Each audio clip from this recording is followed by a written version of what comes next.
Hello and welcome to Let Me Bore You to Sleep. My name's Jason Newland and today is Monday the 30th of March 2026 and it is 1734 hours.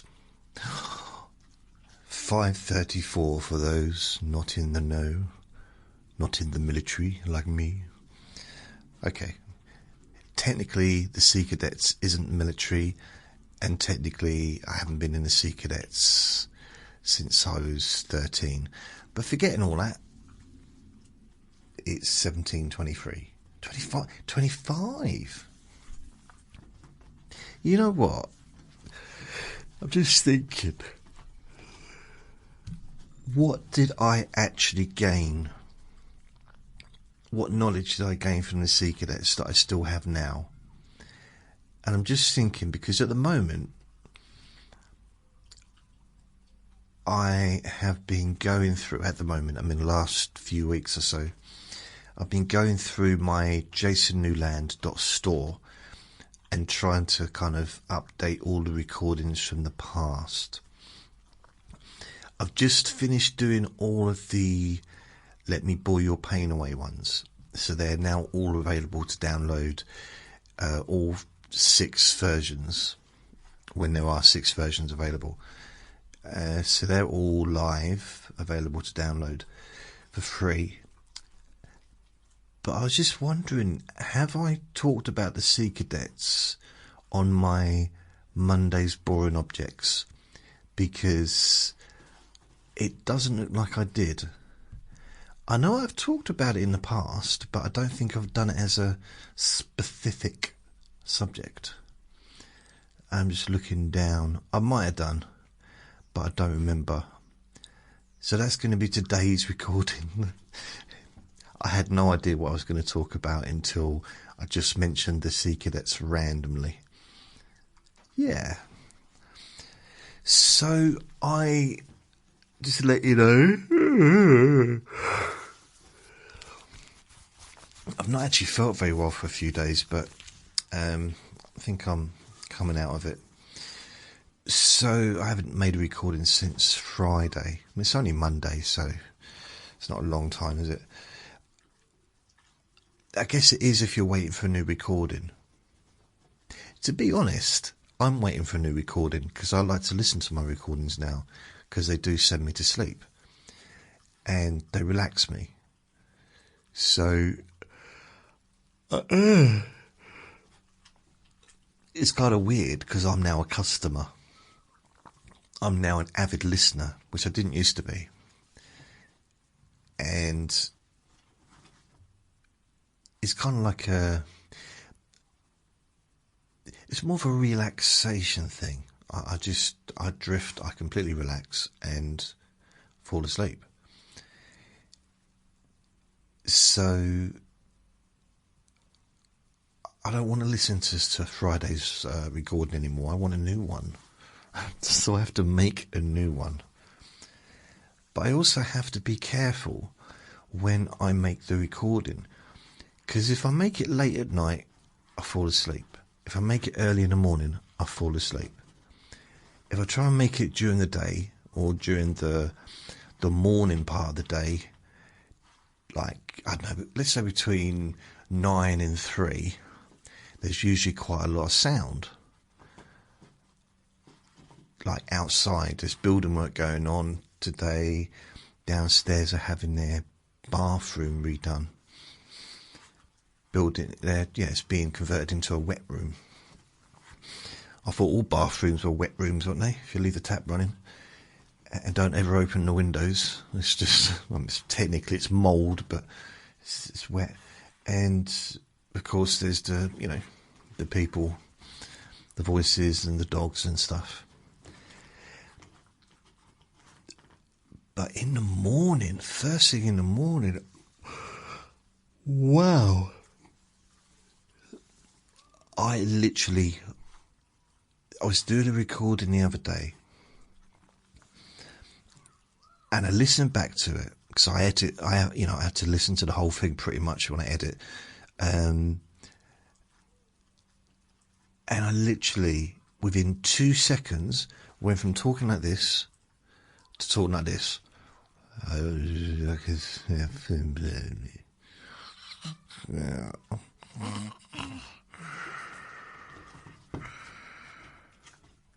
And then back again in about another 5 seconds.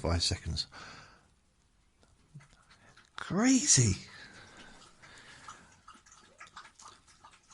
It was just like I was in and out of consciousness. Because I was tired. I'm yawning now, but I always yawn when I start making a recording. Vinny always starts to make noise. It's a sort of I think it kick-starts the household into a different kind of rhythm of energy. And Vinny suddenly wants to do stuff. And I need to keep myself awake to make the recording. It's weird, the weird ways. See? How can I make the most amount of noise right now? He is a good boy. The thing is, earlier on, he went round his mum's, and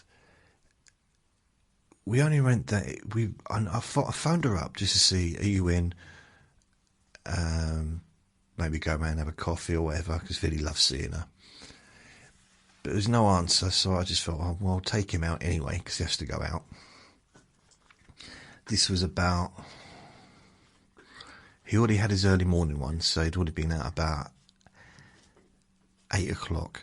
So this was his next one, so it was about midday.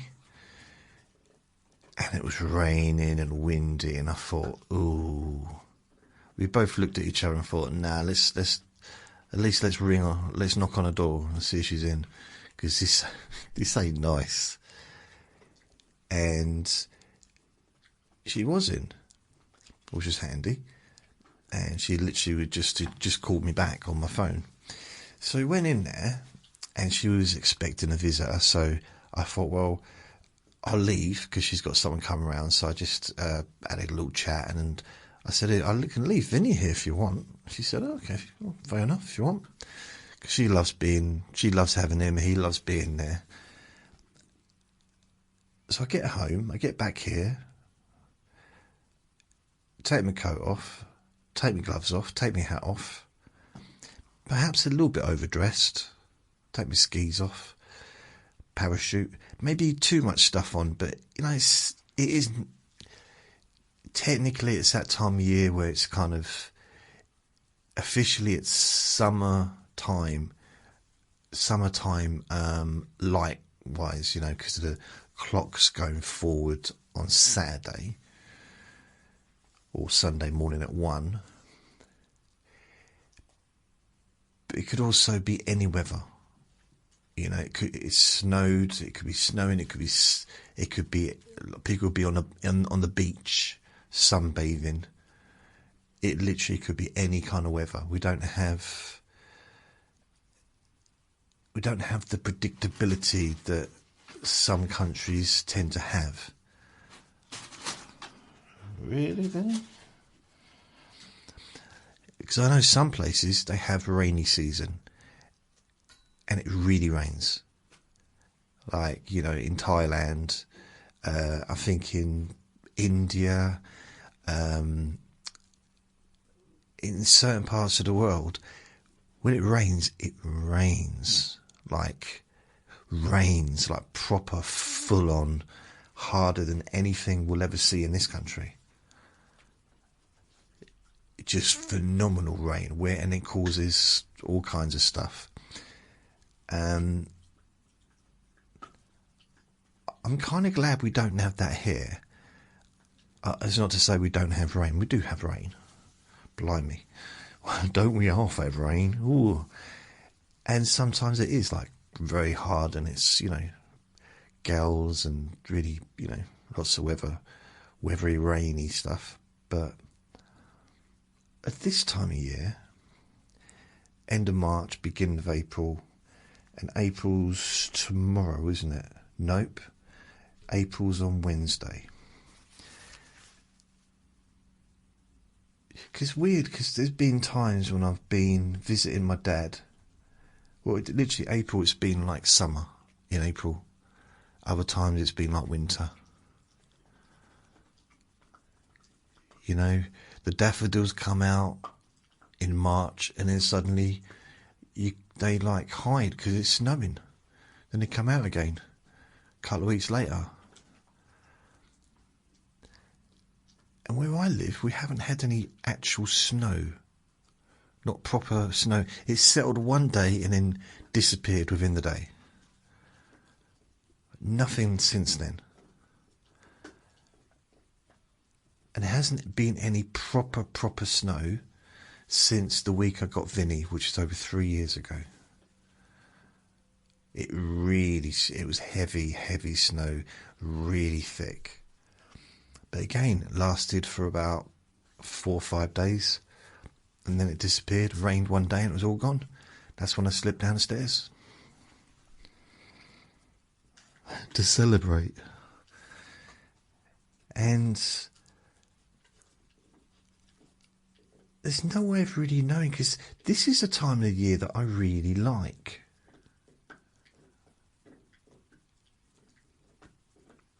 I like January. Not the actual month necessarily, but I like the new year, because it's new. Maybe it's because my name. I just like new things, maybe.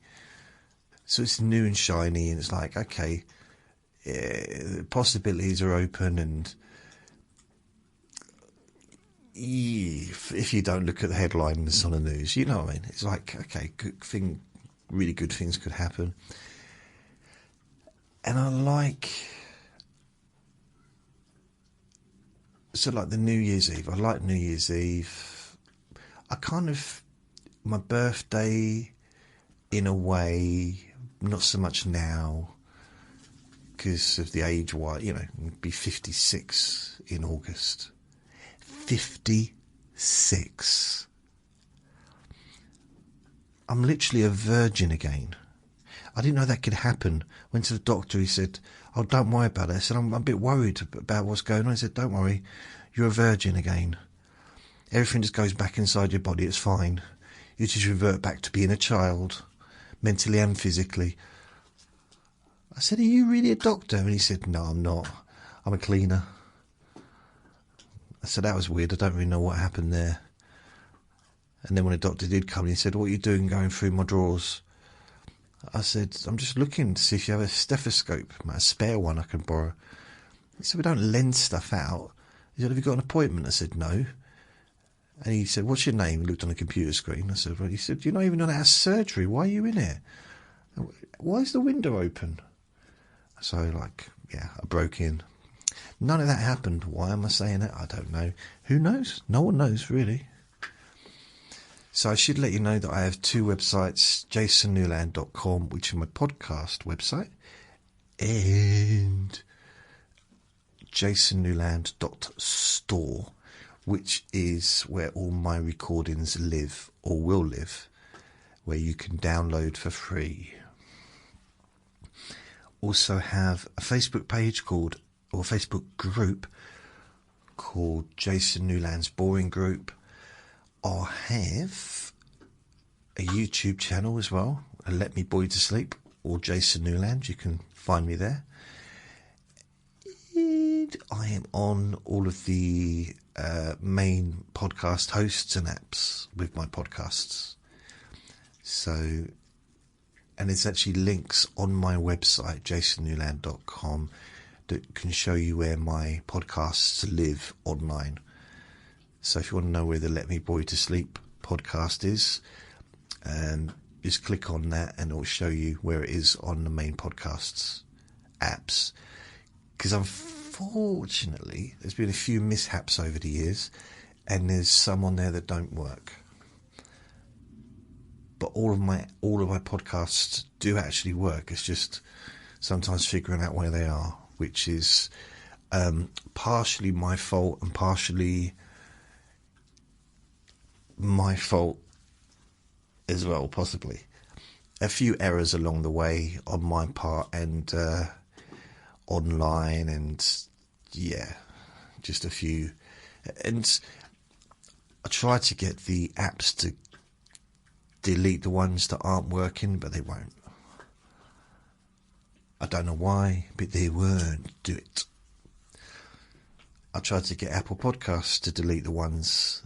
I've got a big long list of ones that are pretty much not working anymore, from years ago, hundreds of years ago, and they don't seem to get rid of them. But everything is pretty much working okay now. So it's a case of, once you find it, it should be fine. And I did have a few blips and blops a few weeks ago, or months ago now, maybe, beginning of the year. But that's all been sorted. So everything should be fine now. And every time I release a new recording, I also upload them onto my store, so you can download them for free. And I'm also on SoundCloud as well. So I'm all over the place. I'm glad I mixed that in with the talking, because that's such a boring introduction. Did I say only listen when you can safely close your eyes? I hope I did. I hope so. I really do. I do.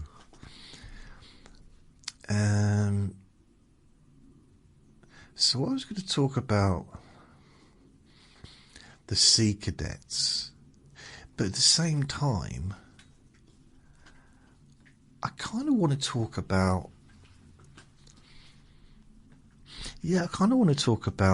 this time of the year as well.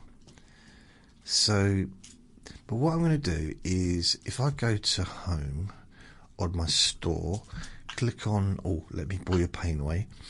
So short voice only, they're all on there. What have we got? 44 recordings, short voice only. Short music only, there is 43 recordings. Long voice only, there's 43. I think the rest of 43 only did one version of the 44. I can correct that in the future. Long music. Wait a minute. Oh, okay. That's weird. Long voice only, short voice only, long voice only, long music. Okay. And that's 43. And the same for overnight voice only, 43 recordings, and overnight music, 43. So they're all available to download for free. So if you just go to the homepage of the store, jasonnewland.store, and it's the third one along. You got Let Me Bore You to Sleep, Deep Sleep Whisper Hypnosis, and Let Me Bore Your Pain Away. That's the third one along. So I've now started working on the sleepy boring objects. Although I do call them Monday sleepy boring objects when I do this, but they're not really specific to Monday on the podcast. But so I've got short voice only all the way up to overnight music. But the only one that's actually working link, if you click on, is the short voice only. And I don't know how many I have. 63 recordings that you can download for free. So there's quite a few different topics I've talked about so far. The first one I did was rain. Then I did hair, bricks, Big Pink Piggy Bank. Big Pink Pig Piggy Bank. Okay, because I actually had a big pink piggy bank, but it broke. That's years ago.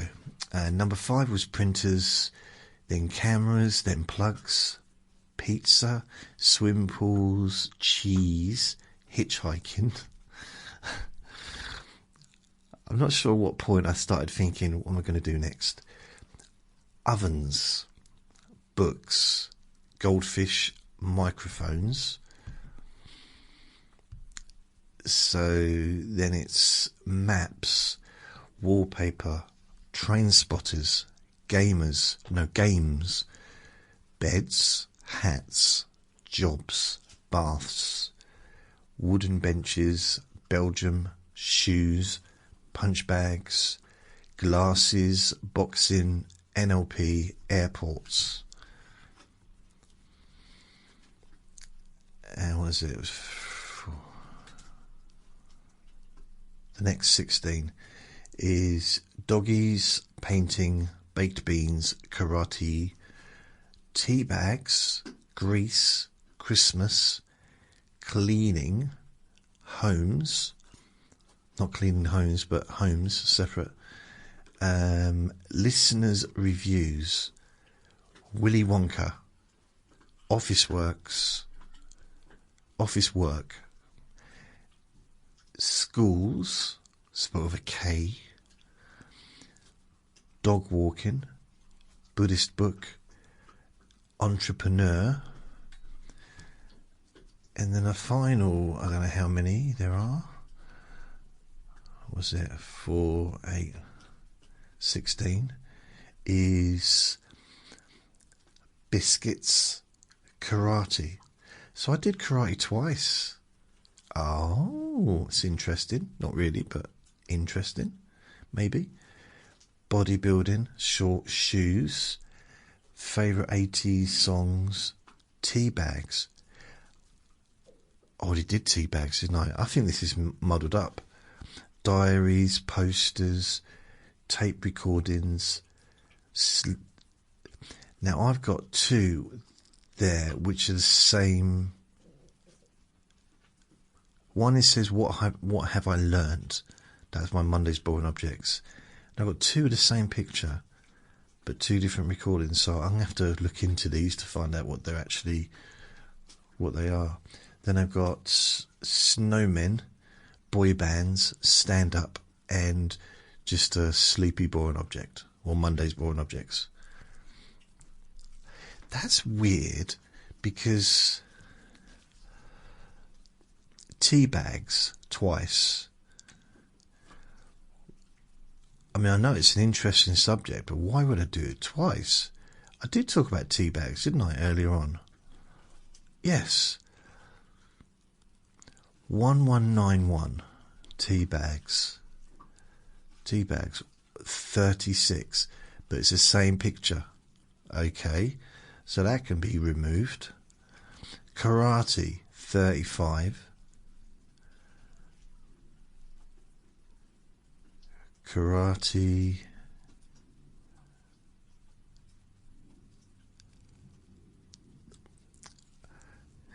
One 389 karate. That's weird, but that's a different picture. So I think I've done 2 recordings on karate. Should I do a third one on tea bags? Wow. So before I go any further with those on the store, organise them, I need to organise that first page, that first list, into groups, so it's all organised. That's going to take ages and ages and ages and ages. But once it's done, it's done. And then I can just copy over and do the other 5 groups, you know, with music, without music, 5 or different hours and stuff. Sometimes I think maybe I should just do the ones without music and leave the rest. But somebody did ask me, they said, what about the long ones, and what about the long ones with music? And a couple of people have asked me that, and once someone asks me, I know that, well, I don't know, but I figured that if one person asks, then there's other people probably thinking the same thing. So I take it on board and I try and make those changes. And that's why when I get feedback that maybe the podcast isn't working, or there's no audio from a recording that I've just done, or I take it seriously and I get on it straight away to see whether or not it's not always my end. Sometimes it is the other person's computer or the phone, but quite often it is something that I need to fix. And once it's fixed, it's done. So I appreciate that, because then I can. Well, I don't want to put out stuff that's not listenable to, other than my voice. Obviously, my grinding, squeaky voice. Ooh.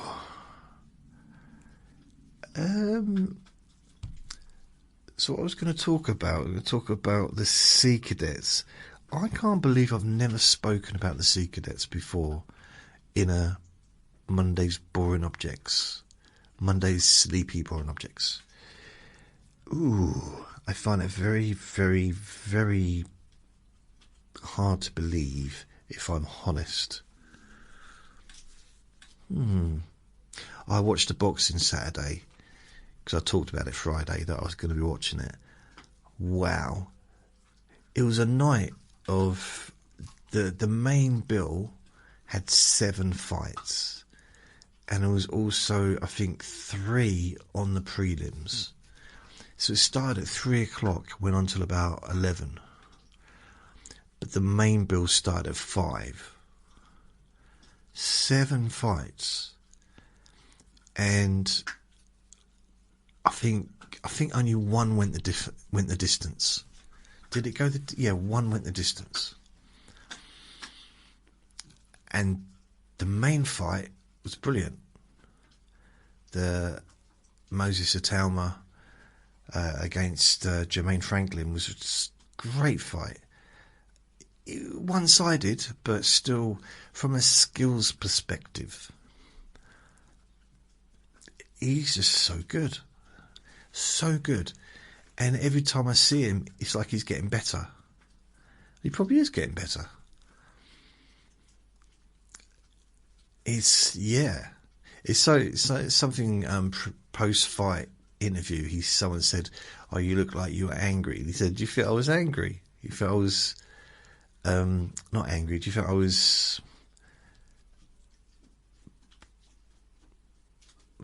I was being vicious?" That's it, something like that. And his trainer and the manager laughed, because apparently, they've only just touched the tip of the iceberg for what he is capable of doing. And he didn't, other than the first round, he put a lot of effort into the round, and he was breathing a bit hard. But then he kind of calmed down the pace, went 5 rounds, but he just took his time, and I think he got hit back twice in 5 rounds. I mean, I was at 3, 6, 9, 12, 15 minutes. Although the 5th round didn't go the whole distance, but he was in a ring with someone trying to punch him, and he only took like 2 punches probably, 2 clean punches, maybe 1 clean. As I mean, there's something to be said for people that slug it out. You got 2 fighters and they were just going for it. That is exciting for a boxing audience. And that is sometimes kind of what I would say I like to see, like a full-on war, full-on, not going at each other. But when you got someone who's so skillful, they're not even taking a punch, but they're not avoiding it. You know what I mean? Like, you got someone let's say you got Mayweather in his later days, his later years. He, almost like the perfect fighter, Floyd Mayweather, when he was actively boxing, his defense, his speed, ability, agility around the ring. I mean, that's why he was undefeated, and that's why he was a huge star. But there's something about Atalma. He's got that plus the knockout. He's, I don't know, the speed is there, but the power is also there. I know power can come from speed, but I've watched every single one of his fights. He's only had, I think, 14 fights, but I watched every single one of them. And he was like 19 or 18 when he first started, 18, 19. And I wasn't sure when I first saw him. I thought he was good, but he wasn't the main person on the bill. And he was on the bill with his brother, I think, having a fight elsewhere. I think his brother had just lost a fight, and he had to go on afterwards, and that's why it kind of became my focus, because I thought, that's got to be hard to make your debut in a ring when your brother has just lost his fight. Maybe not just before, but a couple of fights before. That's got to be, and they were probably sharing the changing room as well. So yeah, you'd imagine that would be quite a bit off-putting, a bit distracting, but it wasn't, or at least it didn't seem to be. You're right, I should make a podcast for boxing, shouldn't I? The boring boxing podcast. Do you think? I can't help it. I don't mean to talk about boxing, but it's one of the few things I actually am interested in. Yeah. Oh, it was so good though. That skill. It was, yeah. I'm trying to think of a heavyweight. So my two favourite heavyweights at the moment is Moses Atalma and Fabio Wardley. I still think that Usyk is the top of the pile. He's the one with most of the belts, unbeaten, and there's no, I wouldn't bet against him ever.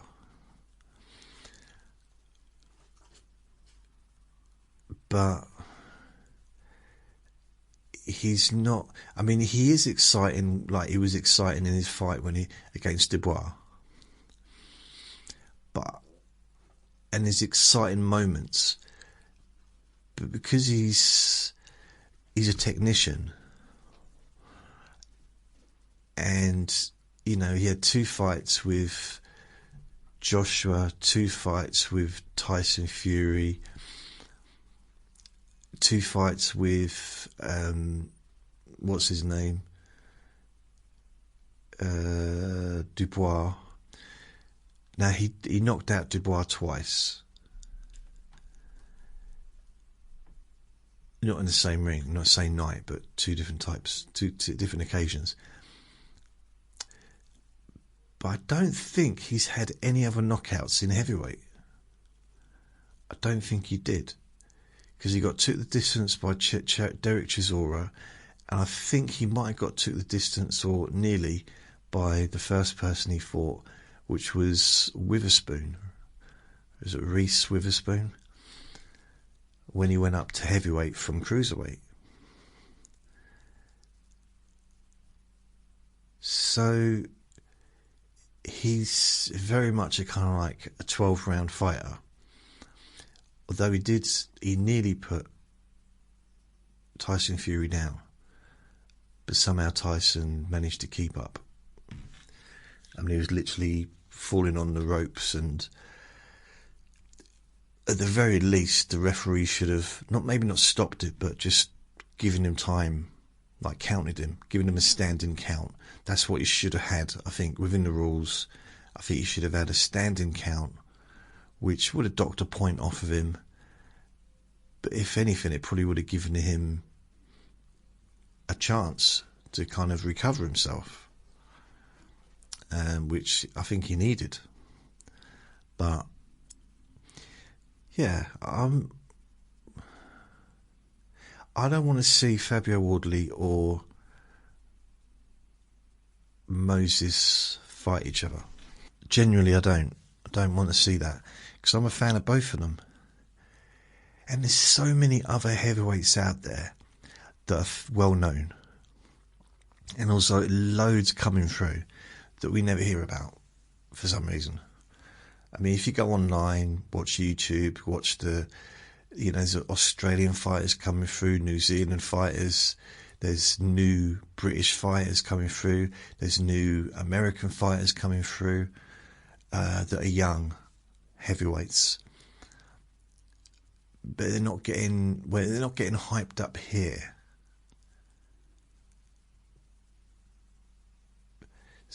I mean, they might be getting hyped up in their own country, which I'm sure they are.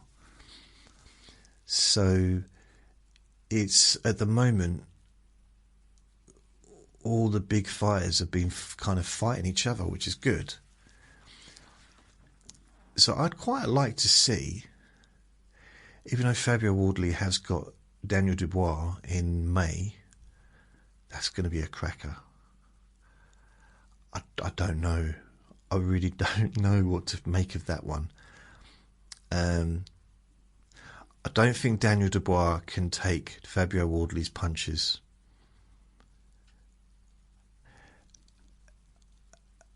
And Fabio has shown no sign.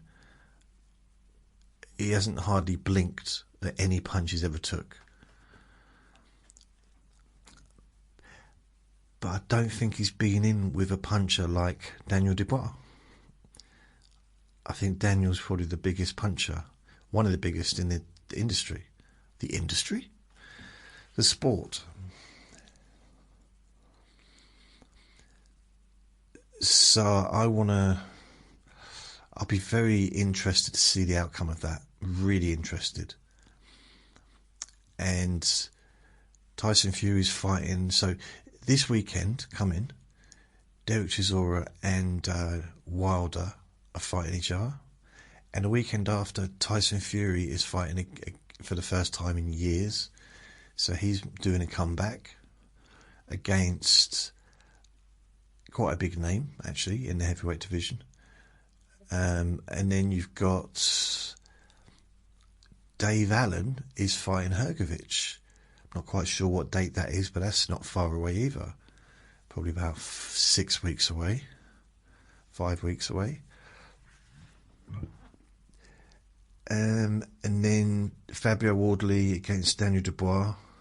Yeah, that apparently is 6 weeks away from last weekend. So that'll be, May.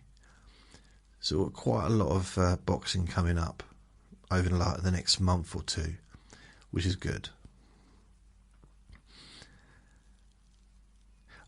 I'll tell you what I'd like to see. I'd like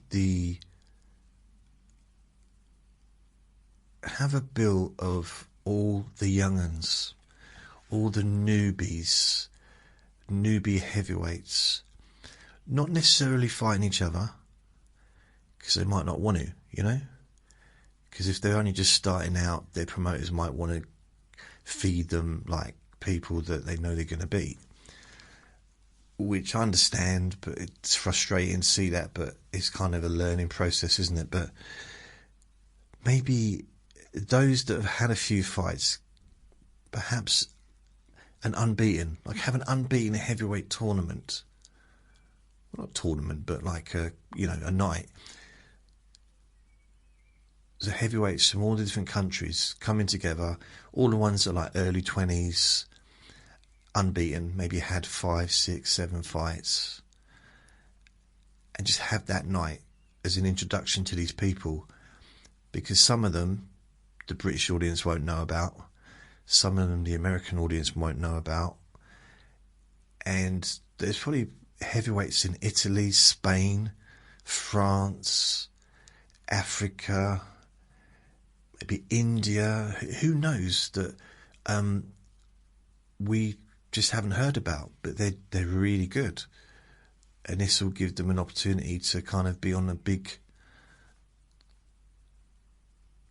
I say the big screen, like a big bill. Also, so for me, I think, well, if I was a promoter, get fighters, try and promote and build up fighters in countries where the audience is huge. And that's what they do in America for Mexican boxers, because they know that if they get a Mexican star and they get it on primetime TV, like a boxing channel or whatever, millions upon millions of people are going to watch it, because Mexico love their boxing. So like Chavez and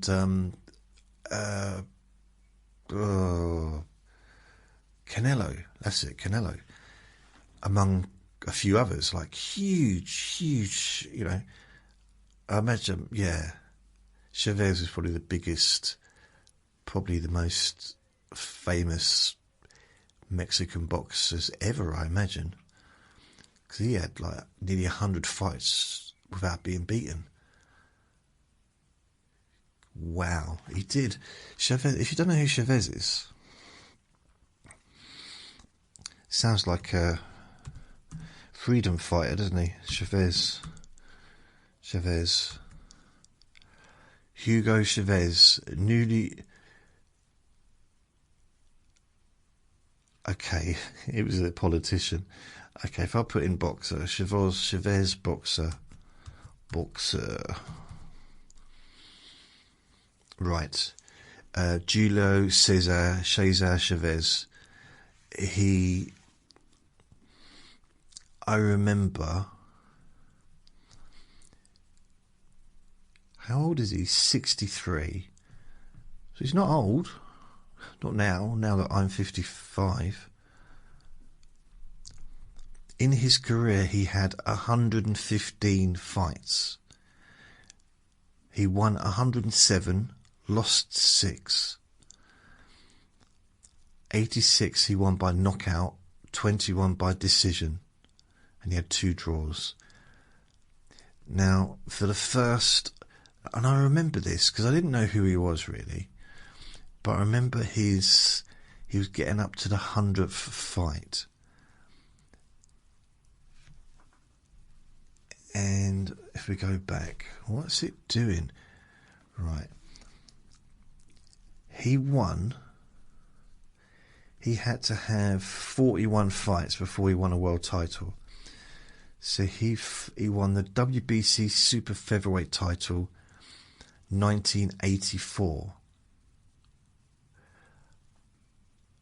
That's weird, because I'm pretty sure I remember him like in the late 80s and he was coming up to his 100th fight. That doesn't make sense unless he was fighting like every month. Wow, according to this, he was fighting quite regularly. So his 100th fight was, right, he'd already lost he'd lost twice, but he got to 90. So he won 90 fights. Oh, it was 1994 when he lost for the first time. Okay, so he won 90, he drew, but he had 90 fights unbeaten. And multiple, I don't know how many world titles he had during that time. 90 fights unbeaten. I don't know if anyone's done that. And then he lost his fight. He lost his belts to Frankie Randall on a split decision. And then he won it back again against Frankie Randall in 1994. That's so annoying, isn't it? So he could have, if he'd have won that fight the first time round, he'd have been unbeaten all the way up to fight 98.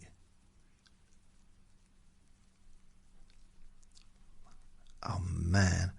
And then he fought Oscar De La Hoya in 1996, who was a phenomenon.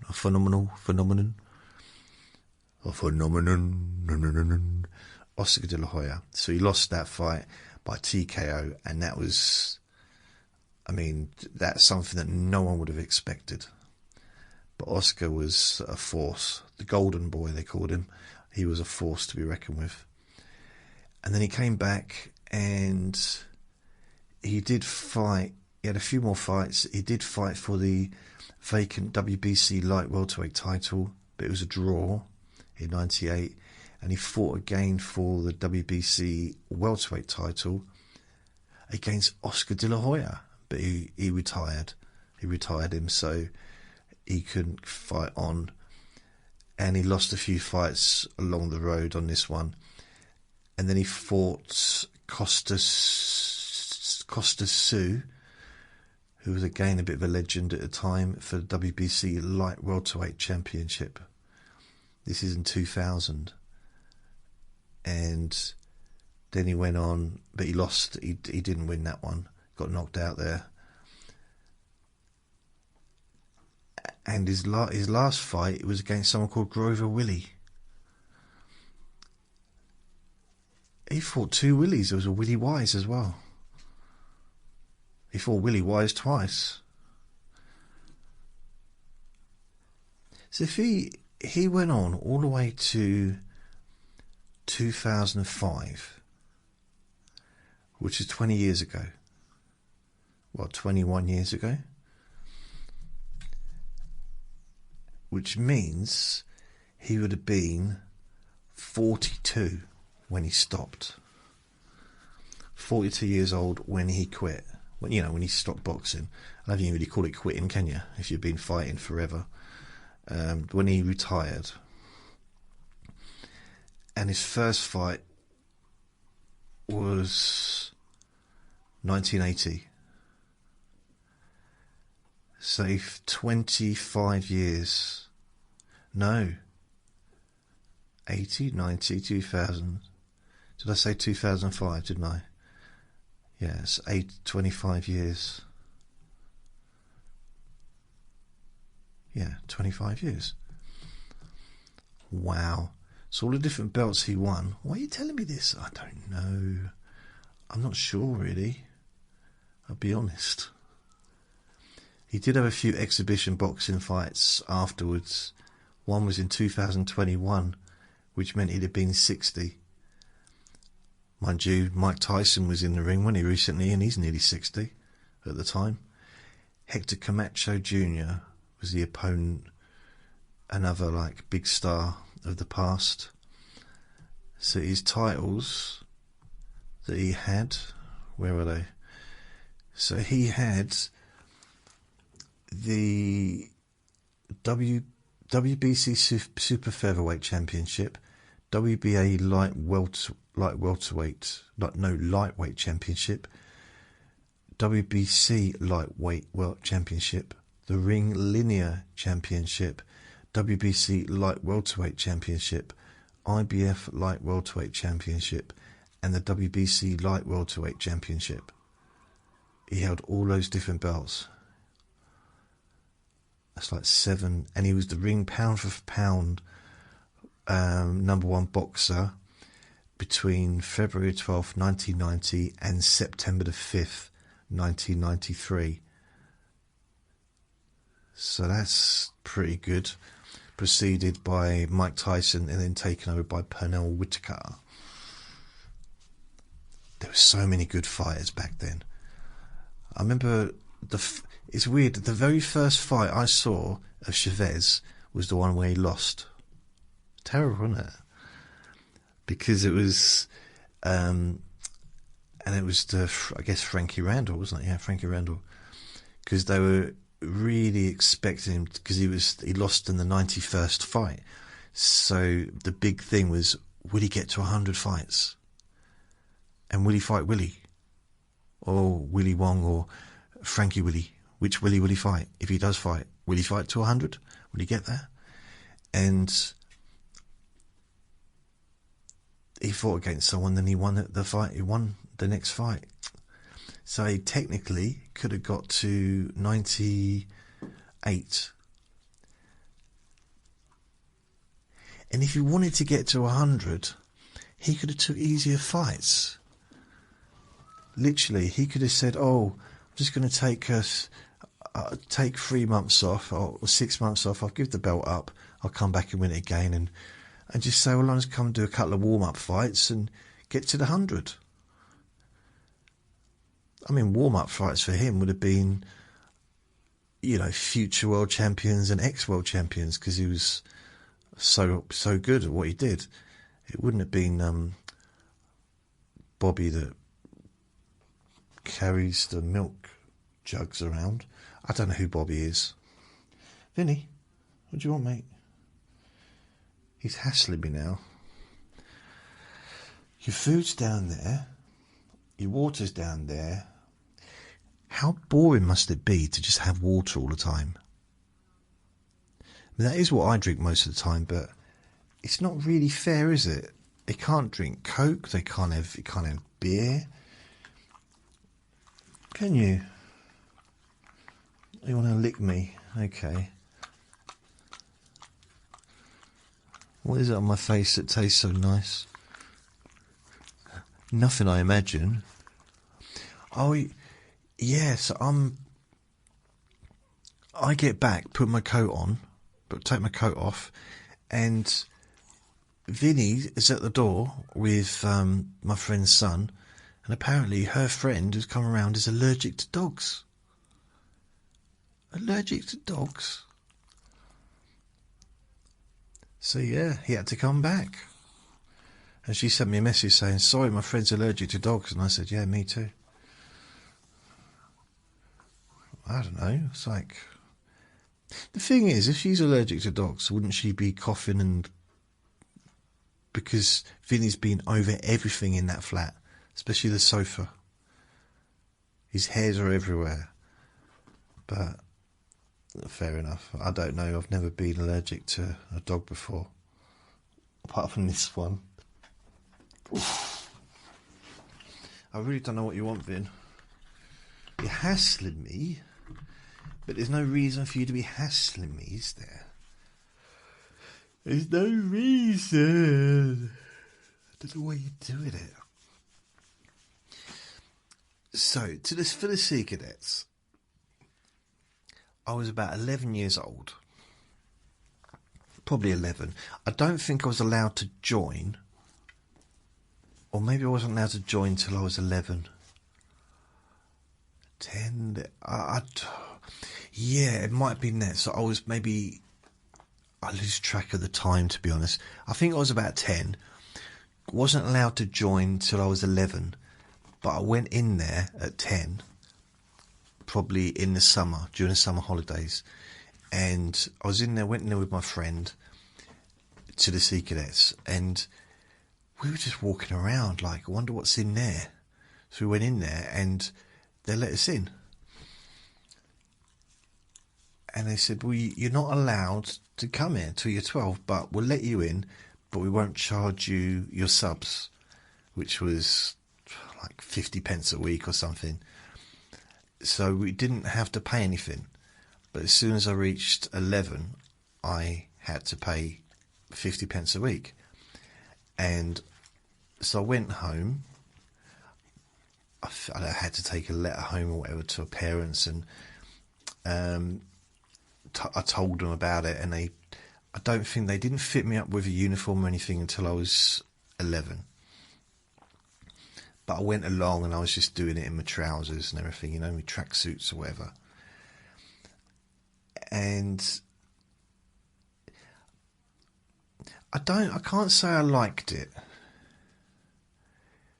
but it was something to do. It was something different. It was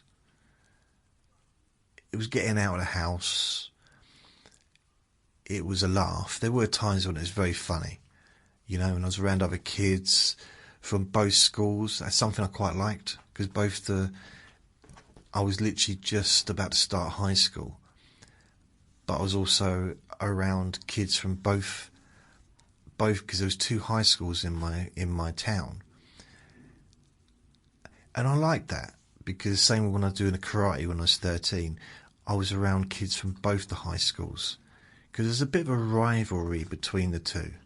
The other school was bigger than my one, and it's always the way, everyone's bigger than me, and I like knowing people, the other kids from other schools. It's just quite cool. And I suppose I got to know friends from school a bit better through the Sea Cadets. And I wouldn't have got to know them otherwise, because they might not have associated with me when I was at school. I don't know. It was something to do. It seemed quite cool at the time. It was much more fun when I didn't have to wear a uniform. But I didn't like the shouting. I thought the shouting was a little bit silly. There's a lot of shouting. Attention, left turn, march. What is it? Stop marching, or whatever. It's left, right, right, left, right, left, right, left, left. And I don't know, I kind of got stuck there, to be honest. I wasn't planning to see it through. I wasn't going there to build a career in the army, in the navy. I wasn't going to go there until I left school and then go into the army, which some people did do. And it's definitely a great it's a great way to be in the army, because you've got so much experience within the army kind of lifestyle, and the knots, and I don't know, the different things that the Sea Cadets teaches, which was interesting, like fire safety and how to start a fire. It's quite weird, isn't it? How to start a fire and how to put one out. And one of those was probably not a good idea to teach me. That's why it's weird, because I went to this... When I was working in the counselling place, they had the firefighters, like fire safety, come round. This was about 2011. And I remember fire safety, because I've done it 3 times in person. I did it in the Sea Cadets. I also did it when I went to catering college. So you have to learn about fire extinguishers and how to use them. And I was trying to point out to the person doing the instruction, because they didn't actually start a fire, but they did like in a yard. And I said, wouldn't it be better if you if you squirted the water, because it's like a water one, against the wall, so it splashes back over the fire rather than spreading the fire out? And he said, who's the boss here, me or you? I said, neither of us. It's her over there. She's the boss. If you don't think so, just try and get on the wrong side of her. He said, I don't work here. I'm the boss of the fire department. I said, really? You're the king, are you? Are you the boss of everyone that's involved in fire? I don't know why. I just don't think he took to me. He didn't take to me. And it was weird learning this stuff again. And I'm still not sure which colour's what. I know red is white. Red is, but there's one you're not supposed to touch. Well, you have to touch it to pick it up, but it'll peel your fingers off if you touch it. but luckily I've not had to use them. I don't think so. I set a few off probably at school, but I haven't. Of course I didn't. Yeah, sure. Of course I didn't. No, I've never pressed the fire alarm once. Nope. Of course I haven't. Nope. I mean, I don't know. It wasn't a daily thing, but it's no fun if it's every day, is it? Especially when it's raining. Like, I never did it. I used to try and do it without. It's like, is there a way of doing this without the plastic breaking? There's a way of stretching the plastic, keep pushing it in, so that it comes out a little bit further out. So then the knob comes out and that'll start the alarm off. And no one will know what's triggered it, because all the fire alarms will be like unbroken. That's the kind of stuff I would think about when I was doing maths. It's, don't ask me about fractions. Ask you about my new invention, my new tool to just anything to be naughty. I wasn't naughty really. It was boredom. Real boredom. It was like I want to do something that's interesting to me, not to anyone else, just to me. And I found stuff, but I had to find it myself. You know, no one's ever had, well, apart from, I was going to say, no one's ever handed me an interest. Not that we should get handed interests, but I've not had one passed down. And some people are like absolutely crazy about football because maybe one of their parents took them to football every Saturday, and now they're crazy about it themselves. But it's not really their interest, is it? It's something they've kind of learned. They've associated it with a good feeling, but maybe, I don't know, whatever it is. And they might be absolutely passionate about it, but it's not necessarily something they've found for themselves. I wanted to find something for myself. My oldest brother loved football. I could have gone that route and yeah, and eventually perhaps loved it. But I didn't want to be like him. I wanted to be like me. I wanted to find out what I wanted to do, what I enjoyed. And, I discovered that I loved boxing. But that was, 1985, 1984? Yeah, about 1984, 85 time. And that was just when I had my black and white TV, I was able to watch what I wanted to watch on telly at night when I should have been asleep. Or even early evening. It was just, I had control of the telly.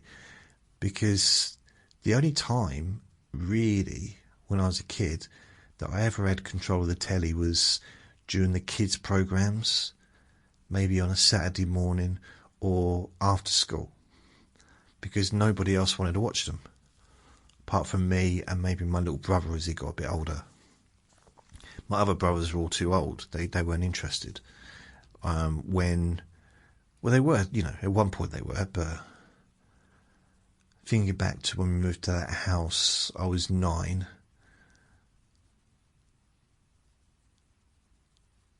And my other brother was 11. My other brother was 13.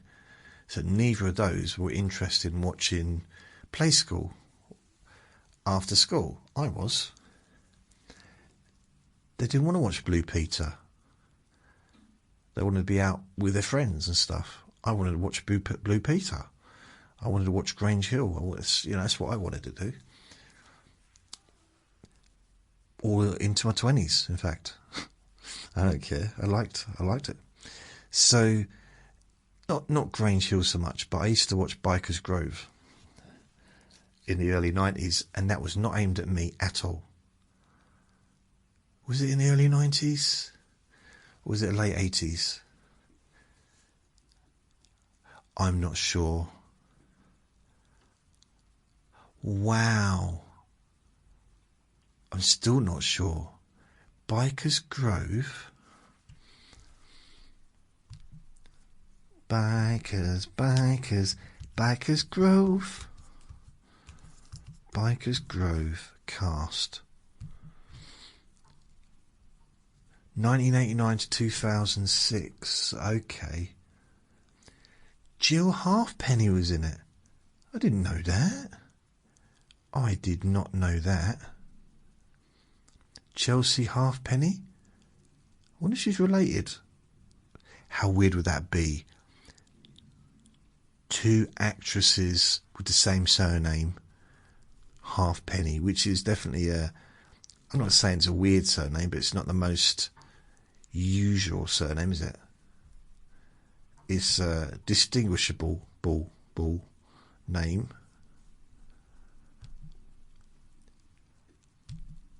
Oh.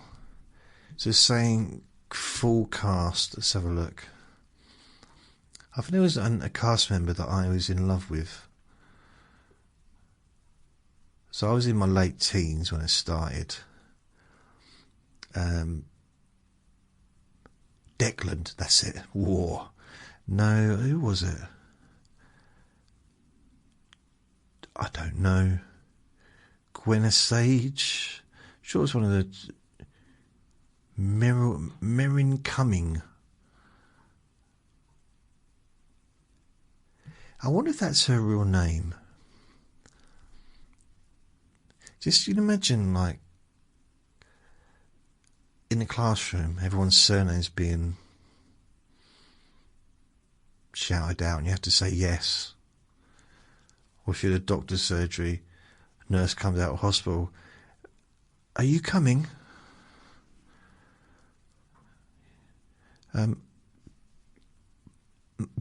Matt Bloom, Paul Annett, Gwen Sage. Oh, those are directors. Come on. I know directors are important, but no one really cares. That's terrible, isn't it? It's the stars, isn't it? The ones on the screen. They're the ones that everyone gets excited about. So Jill Halfpenny was in 47 episodes. And altogether it looks like there was 100 episodes. Oh, Declan was in 57 episodes. How weird. Oh, got it, because it went on to 2006. Declan. I love you, Declan. Declan was only in it for until 2000. So it's 96. No, wait a minute. 96 to 2003. No, that's not right. This is wrong. I was going to say 90s. It went on to 2003. 96. Late 90s. It started in late 80s. So that's weird. So let's have a look. Ant Declan, Geordie. Oh, come on. Patricia, why are they not putting his face on there? Because he's the most famous, him and Dec.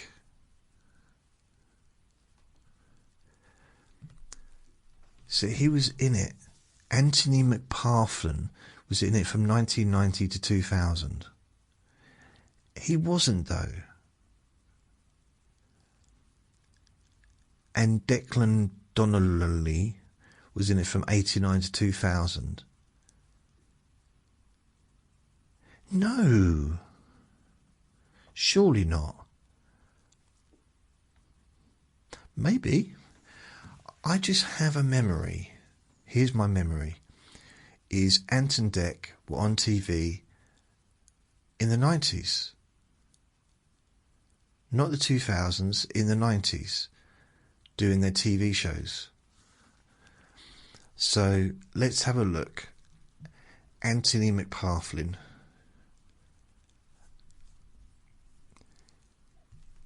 What year did he do his 1997. Because they did 2 shows on a Saturday morning. One was something, and the other was like a music show. A tribute to and Dick. They also sung songs.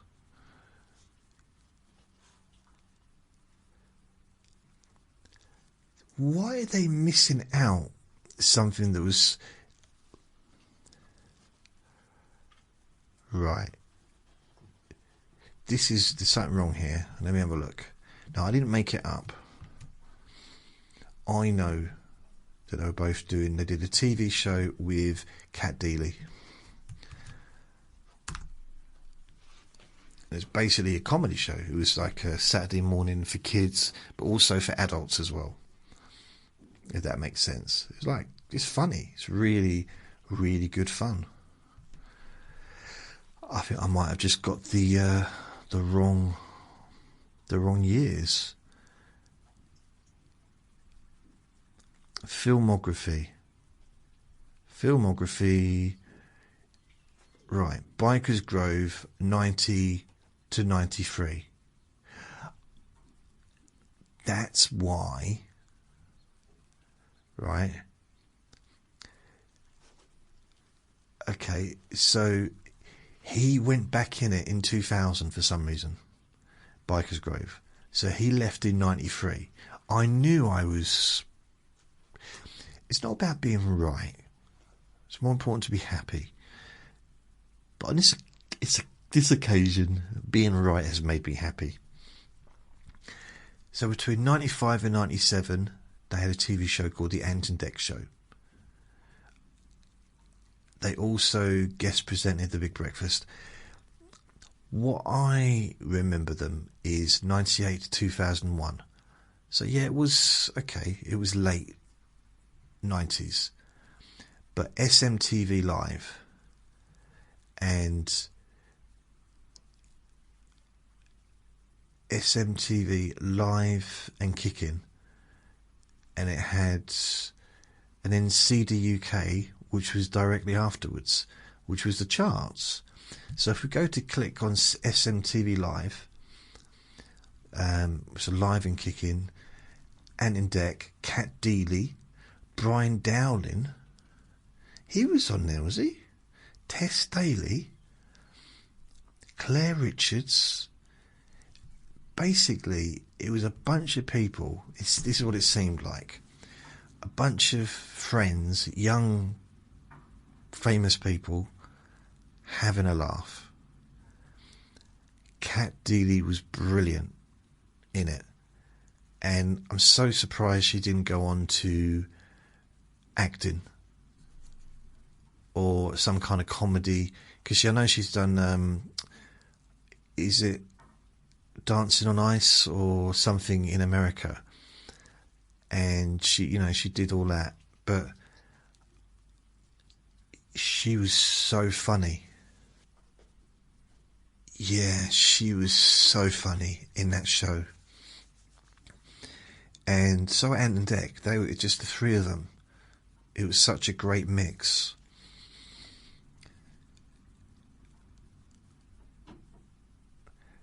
I don't know if they were in it the whole time, because it ran for maybe longer than they were in it. Was it Wonky Donkey? I remember there was something about that. Ant and Dec's... Oh.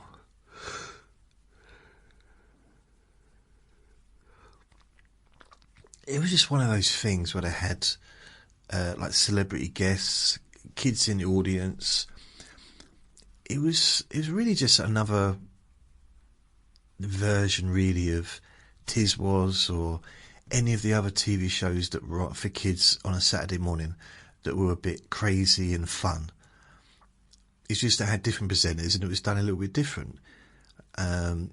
If anything, this was probably more like the Big Breakfast that we had on Channel 4 in the mornings, which was a much better way to get up, to wake up to people with energy, to wake up to the news.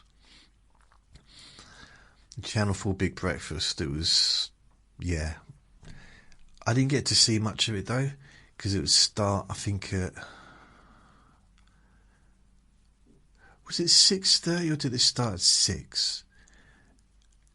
I think it started at 6 and I started my job at, I think I had to be at my job at 7 or maybe 7:30, so I didn't get to watch the whole show, but it was still a nice start to the day, you know.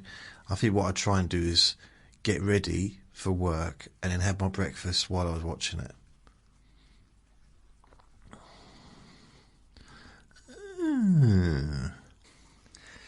So when I was in the Sea Cadets,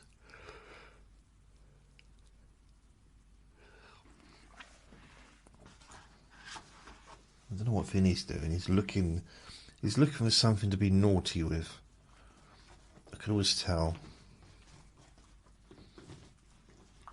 Always looking for something. I suppose there was the excitement of the new. There was the interest of. I wasn't interested in anything to do with the Sea Cadets, but my parents seemed to be happy that I was doing it, and that was always a good thing. You know, they kind of seemed pleased that I was doing this thing, playing dress up. So that's what I just continued doing. And some of it was fun. At the carnival, every year, the carnival, for a couple of years I was marching along. One year I was playing the drums, maybe the bugle, glockenspiel, depends what I had. So I did 3 different instruments.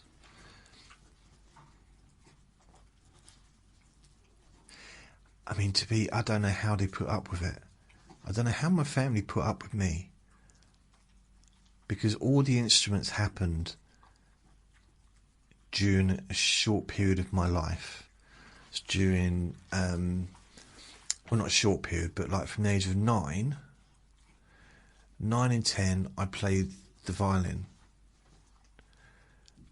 And between 11 and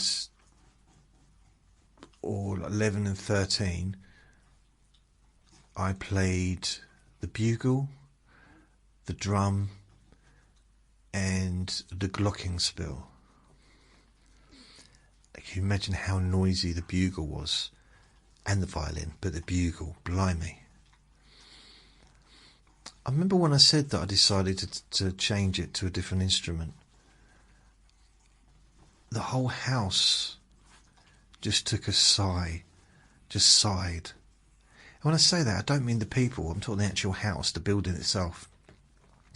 Just sighed out like, oh. The foundations just settled for the first time in months. Weird feeling.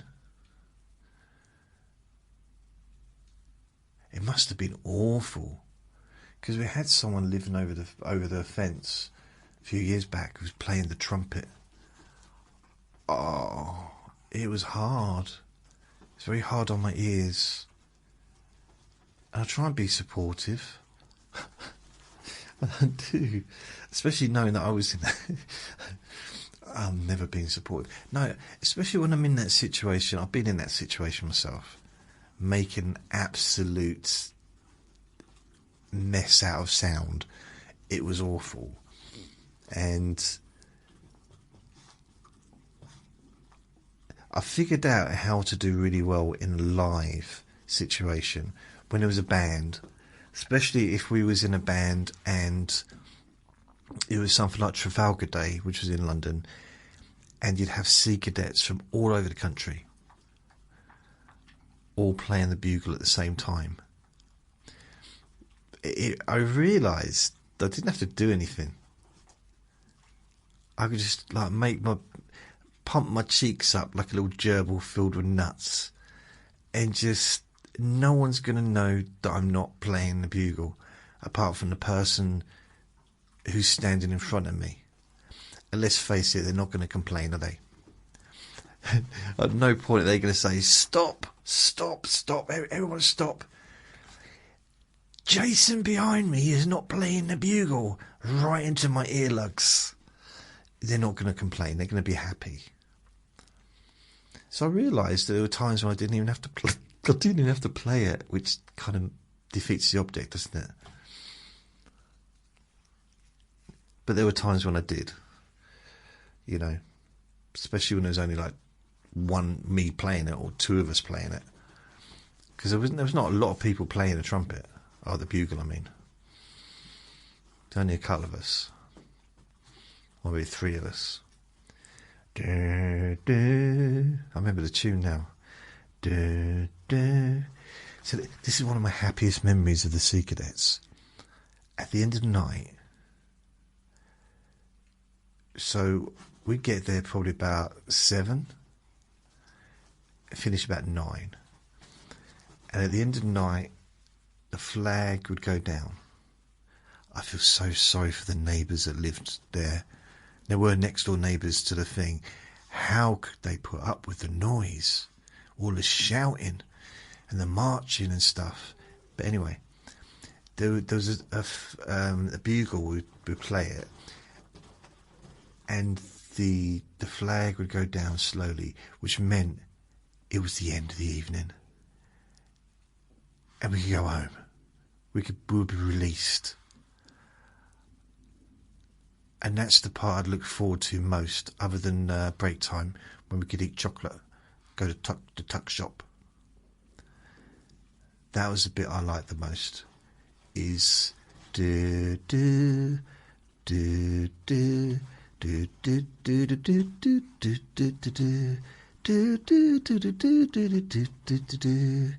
do do do, and it go down like the last one is do do,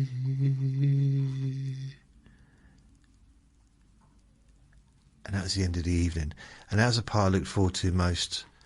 Before I even got there, I was looking forward to the end. Then was just when I started thinking, maybe I should do something different. I did ask my dad long before I quit the Sea Cadets, like, I want to do karate. And he said no. He didn't want me to do it. He didn't want me doing anything that involves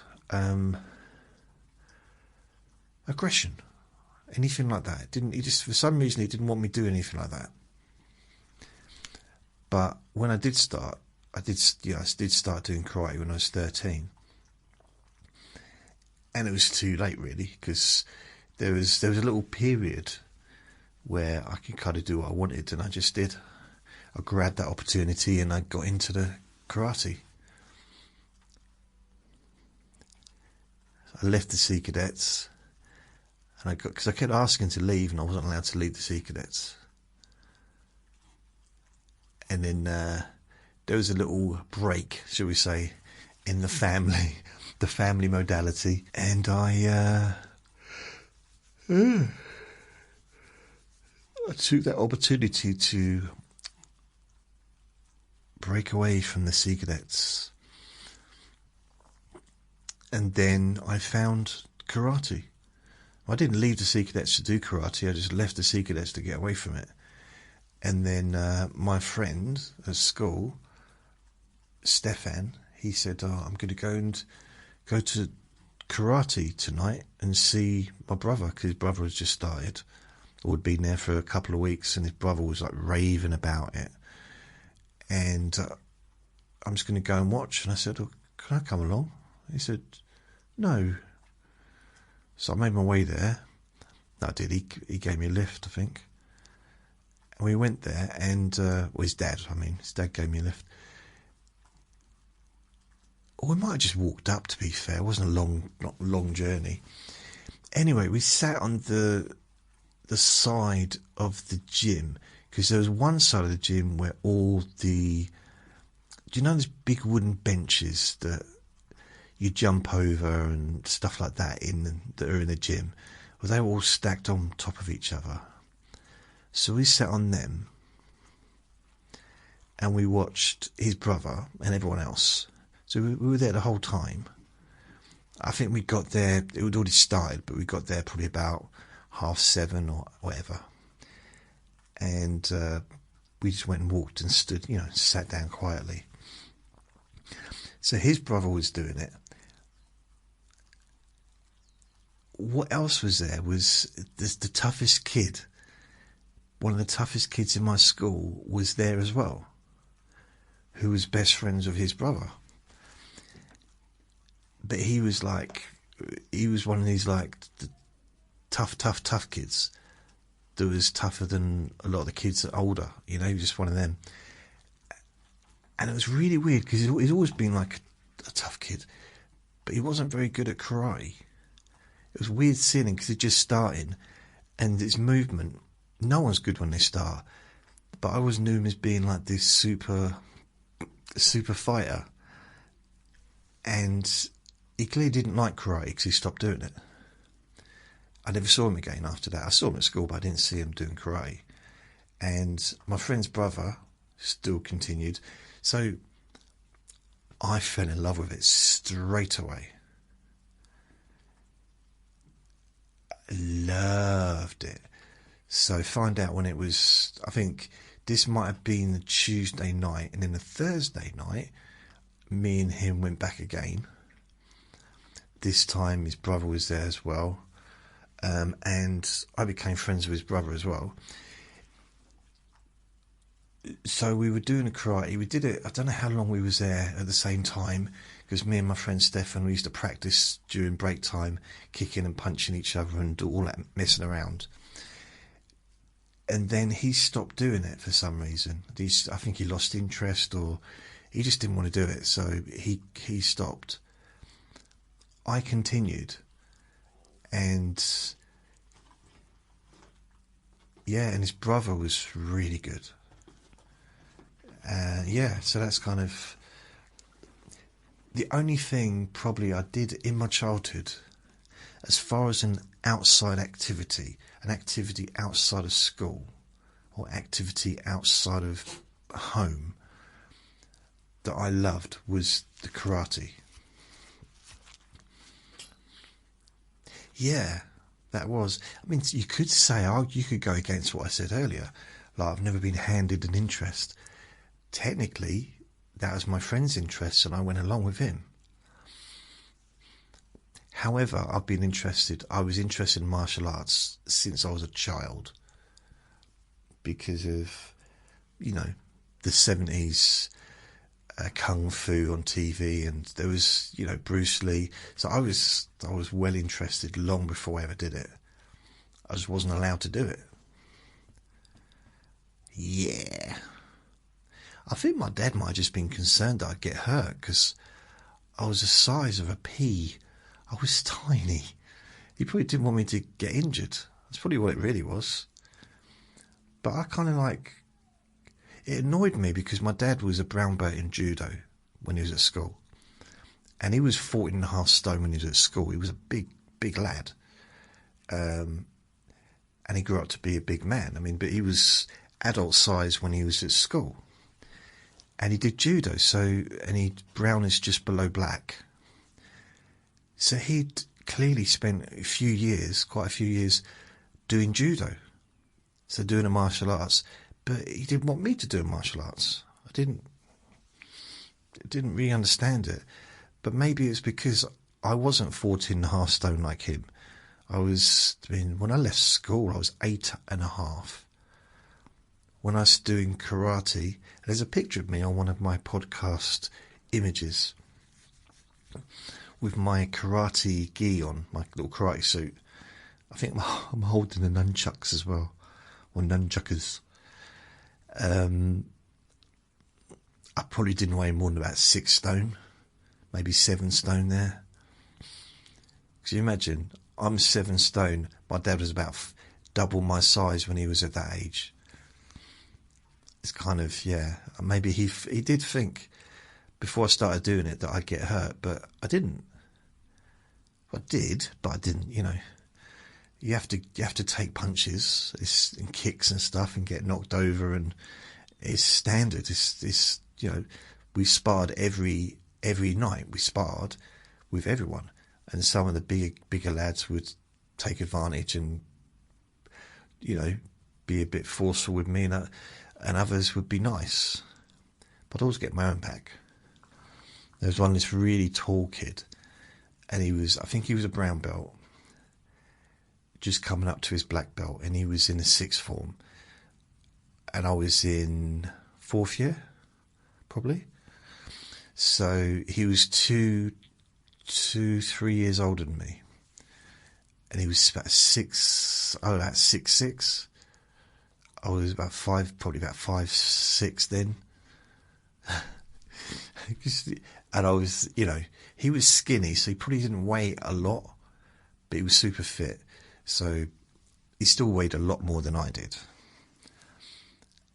And for some reason, you think his legs were taller than me. Honestly, his legs, he's so tall. And he kept kicking me over. I couldn't get close to him. And I couldn't get to his face. I couldn't even reach his face with my fists because he was so tall. No way a leg or a foot was going to get anywhere near him. He kept putting me on the floor, and I got a bit annoyed. So I accidentally went for the only place possible. And he learned his lesson. Because, I was so much shorter than him, and I accidentally punched him in the wrong place and kicked him in the wrong place, and I kept doing it over and over again, accidentally, because I was so short and he was so tall. And I kept saying, I'm sorry. I don't know what's happening. I just accidentally keep getting you there. And he's literally on the floor crying. Like, oh. Yeah. Oh, it was good. It was funny. I don't think he found it funny, but it had to be done, I wouldn't normally do that, but actually the fact is, if you learn a martial art, it's about defending yourself and protecting yourself. And if you've got someone in training that's actually taking advantage of you, which he was taking advantage of the size difference, and then you got a kind of, the whole point of defence is to do something to even out the odds. And there's a whole thing is that we're all the same size lying down, we're all the same size after being kicked in the balls. It's the same. It's that kind of thing. It's I can't believe it. This is supposed to be a relaxing. This is a sleep recording. He's talking about being kicked in the balls. What's he talking about? I'm sorry. Okay. The things I liked about the Sea Cadet. So let's go for the positives here. The things I liked about it, apart from the ending, when I got to go home. Tuck shop, I liked that. I did make some friends.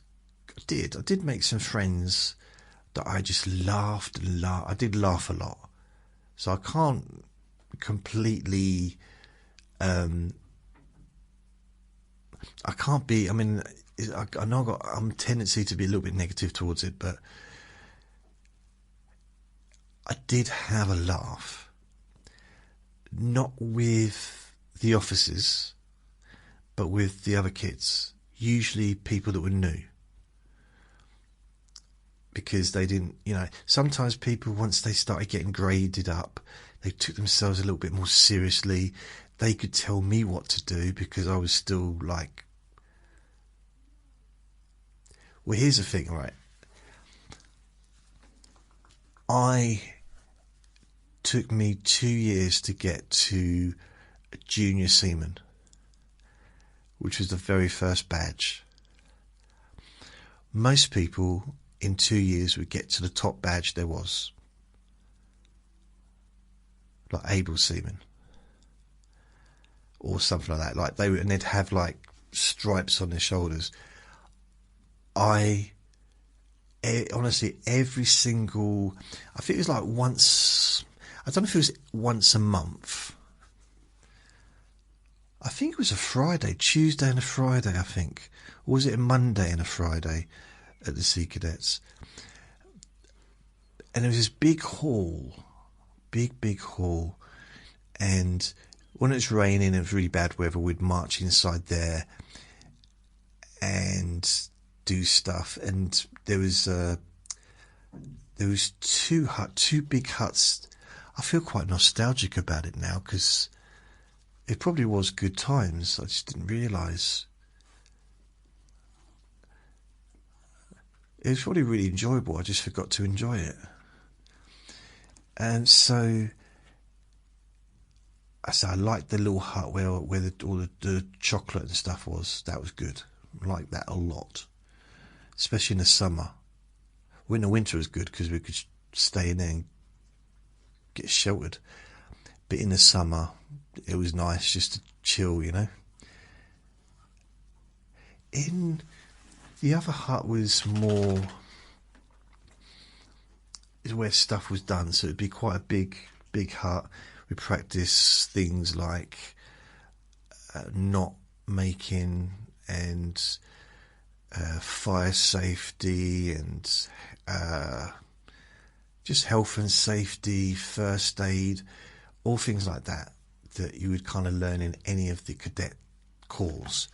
You probably get the same with the scouts, with the brownies, the fire cadets, if there's one such a thing, the army cadets, the air cadets. So, I mean, that was interesting.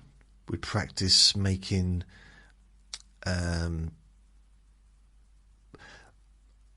like things for arms, broken arms and stuff with bits of sticks and stuff. And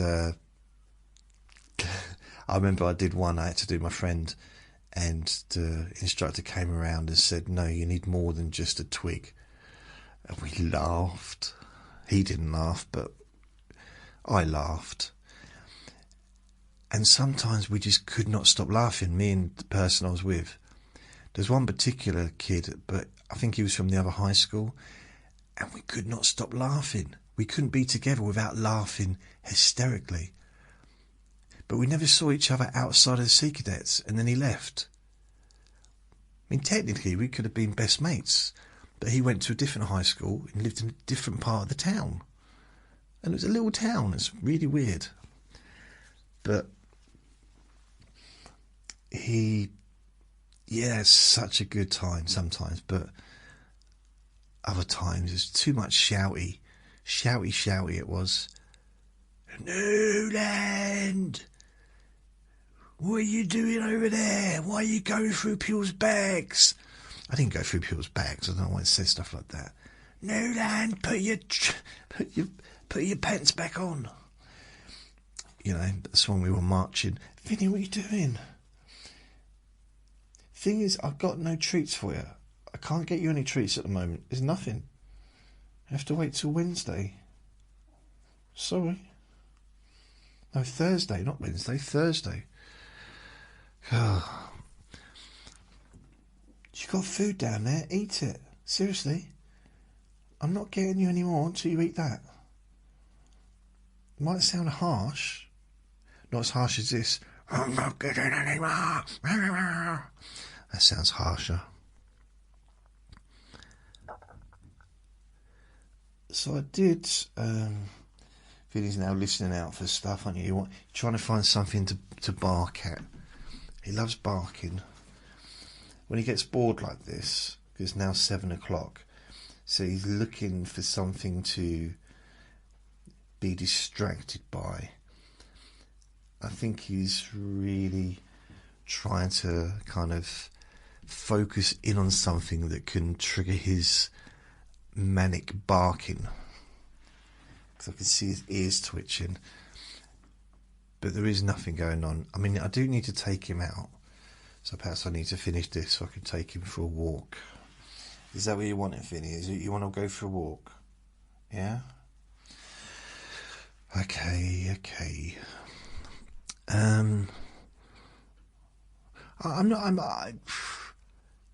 Sea Cadets was alright. There was that kind of trying to learn to socialise with people, and I never really got the hang of it, but at least I gave it a go, I suppose. But I did get to know lots of other kids, which I thought is quite good in itself. Just, even if they weren't friends, they'd know me. You know, I'd be like a friendly face, or they'd be a friendly face to me. So that was nice. And yeah, I think it was like every month they'd have an award ceremony where they'd hand out people's badges. Normally people would become a junior seaman. I think that was the first one, junior seaman, within about a month or two. It took me 2 years because I was naughty. I just didn't play along with the rules. And it became a laughing thing. It became almost like a joke, the fact that did I start saying nothing for you, Jason, or nothing for you, Newland, and people would laugh. And they stopped even saying that. And then when they started, when it came to reading out who's next, people would start looking at me, thinking, "Oh, is this the time? Is this the time he gets it?" I started thinking, maybe it is time I got one. And then on the night I did get it,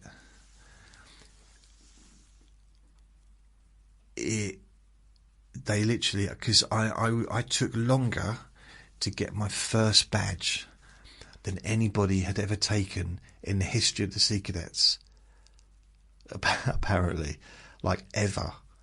Not just like in that town, but in the history, the 200-year history of Sea Cadets, or whatever it was. No one had taken 2 years to get their very first badge. So I was down as like famous. But I always wanted to be famous. Not for that though. And when they called me out, the place erupted. I think they even had party streamers or something. I don't know. I might make that up. And they were hoisting me up above their shoulders, and there was a parade in the street. And they were literally you could hear them, because it was like those people. It was a mixture of like hurrah, hooray, well done, and laughter, because it had been an ongoing joke for so long.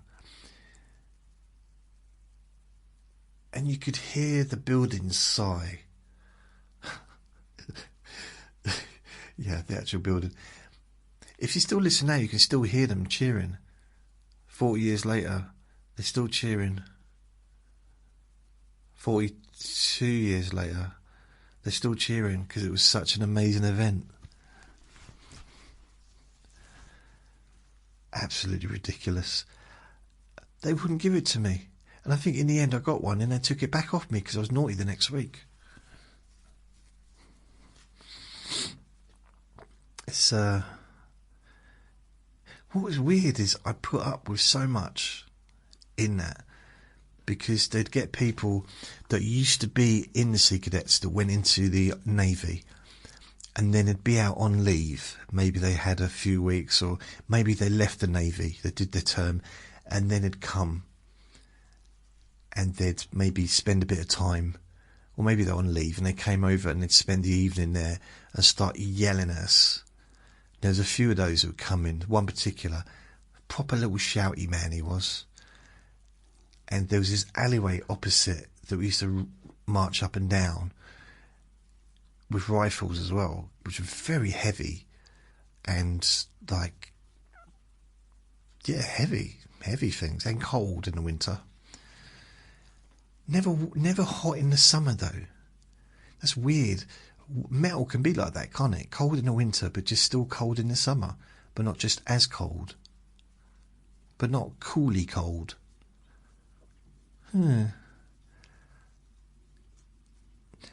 What I was quite good at, but I never really expanded upon it, was the rifle range. I was a good shot. So you used to go on I think that was a different night. They actually had on a different night, and I'd go along because I liked it. I liked shooting rifles, and I was pretty good. I was pretty accurate with the rifles. And only like 22 or 22, whatever they were. But I had to go on a handgun once, and it was bullseye every time. Again, it was only like pellets. It wasn't like proper bullets, but like, wow, I like this. It was nice. I thought maybe I should have looked into that, but it's quite a hard thing for a kid to get into.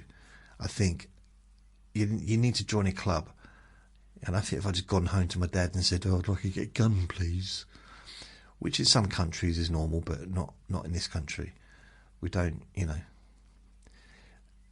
you don't get them free with a can of Coke or a chocolate bar.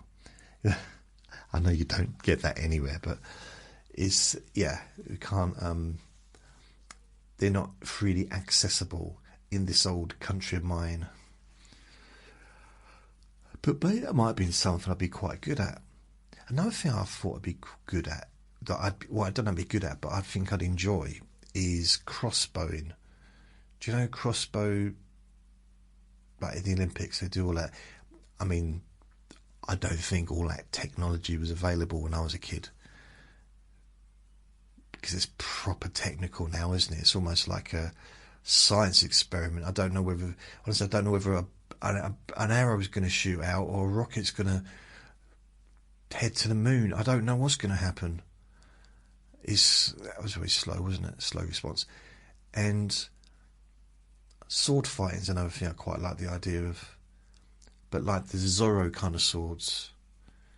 You know, those ones that you think, well, they're so little, how could that hurt anyone? They're thin and they bend. What's that going to do? But apparently they can. And they did.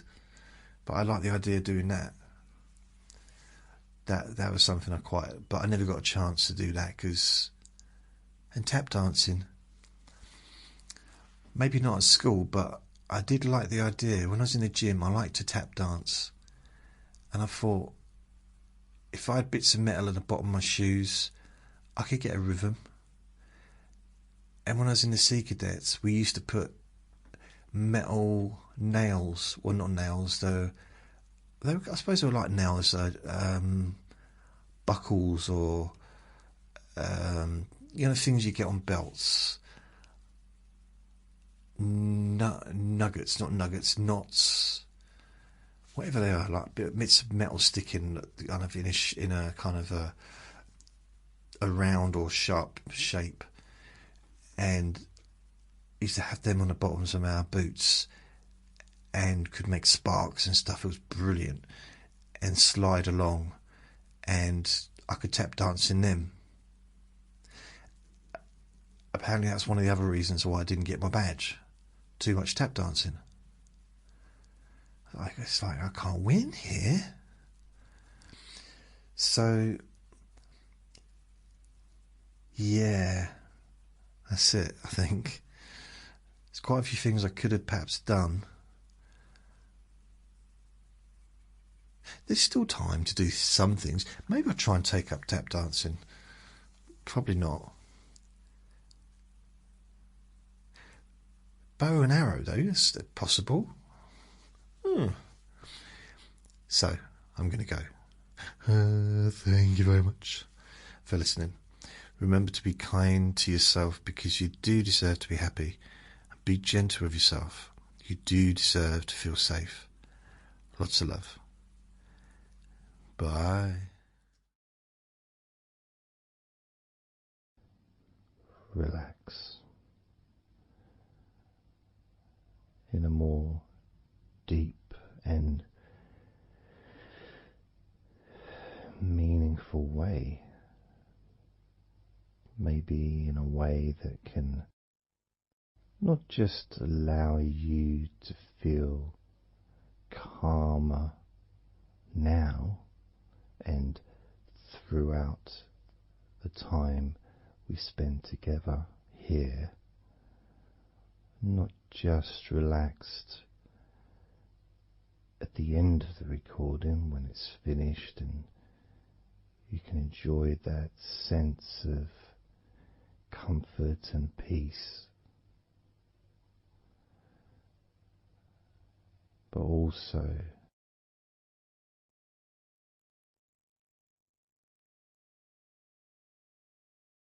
I think it would be nice to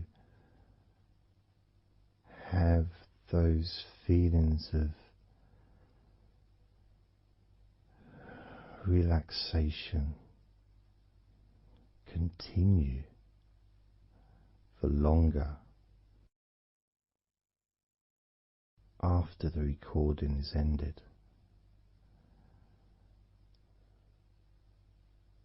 so that you can still benefit from listening to my voice, maybe in a few hours' time, perhaps tomorrow.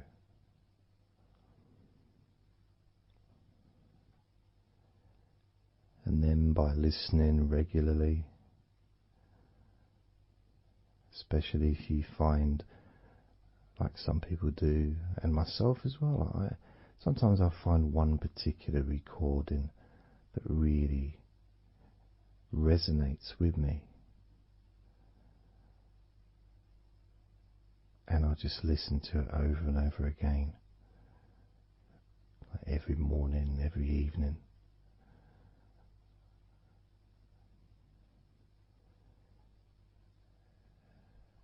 There was this recording from, we're going back to about 1999. It wasn't hypnosis, but it was a guided visualization, so it kind of was hypnosis really. And I managed to find it again, and it still has the same effect on me. And part of it was the person's voice relaxed me. Just felt so peaceful, and I'd look forward to listening to her in the morning and in the evening.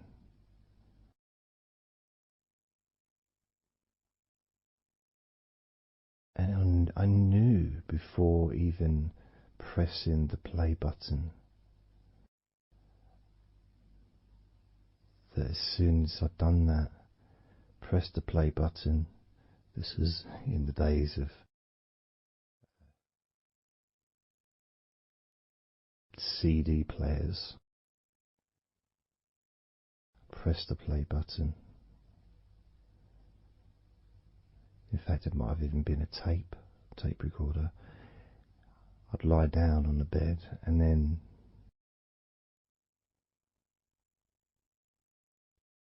even without necessarily listening to her words,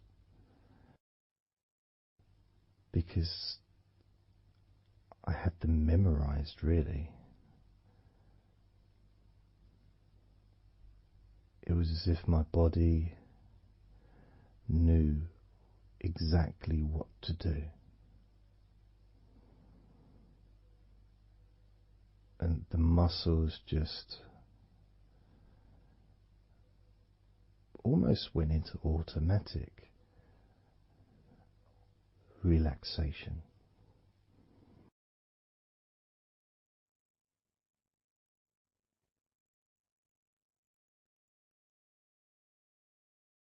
And I remember my mind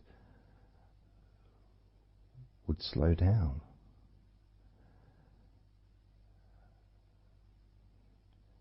Now, I was listening to this recording in the early days of learning hypnosis, and long before I ever made any videos or audio recordings myself, because I didn't start doing that till 2006.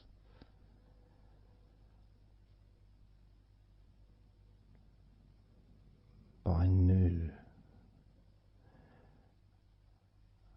knew how helpful I found being able to just let go, to have that trust in the person that I'm listening to.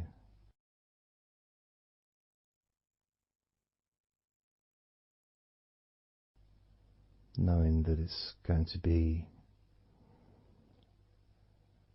just as relaxing, if not more so, each time you hear my voice. You may feel the same.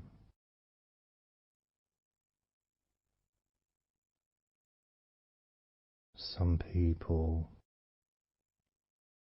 have been listening to me for over a decade.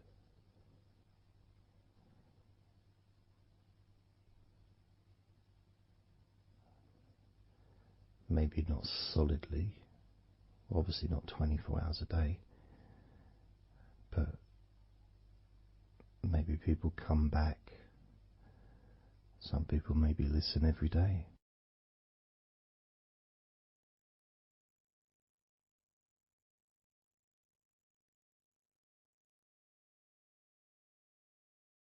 And something that I do, which you may not realize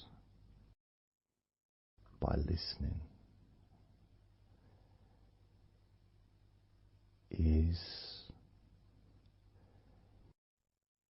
when I record these recordings, now for example, I also am affected by the words that I say.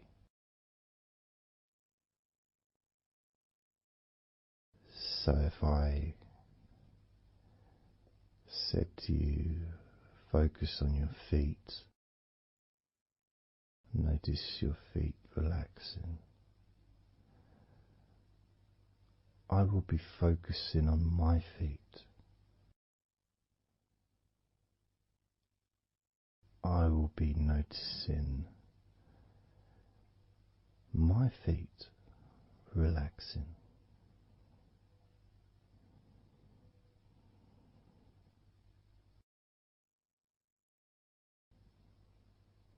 If I said focus on your hands, and maybe notice the difference between each hand. Perhaps notice the air in the room, the temperature of the room on the backs of your hands.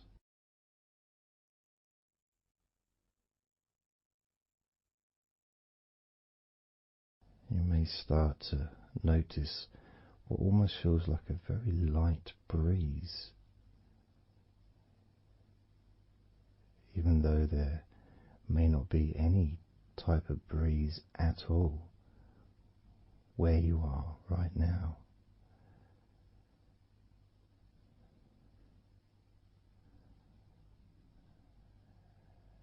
And as you become aware of your hands, I'm also aware of how relaxed my hands are feeling now.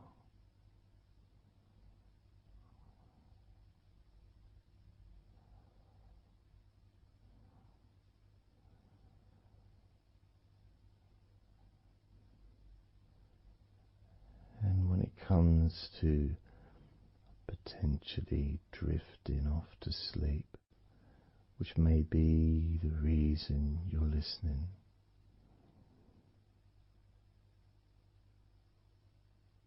I also feel drowsy when I make these recordings.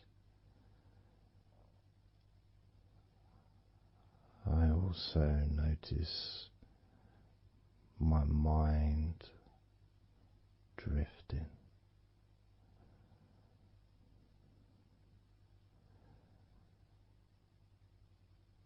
In fact, at times I've actually fallen asleep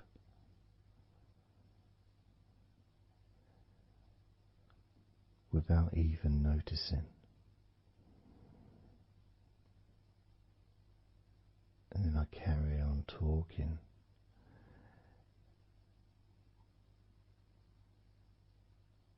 And it's only when I listen back to do the editing I hear snoring. And I think, I don't remember snoring. I remember talking.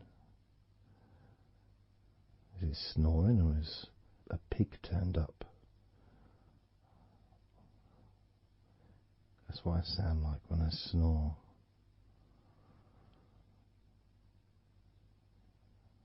And I get really into the whole experience.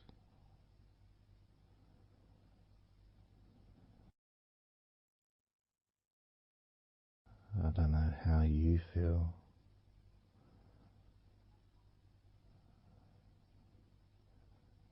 How relaxed you feel in your feet. How relaxed you feel in your hands.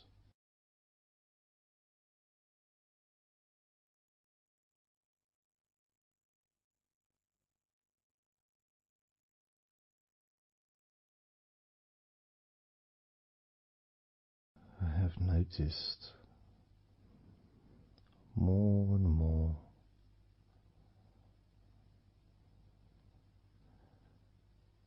that the more relaxed, deeper level of comfort you feel, the easier your breathing becomes.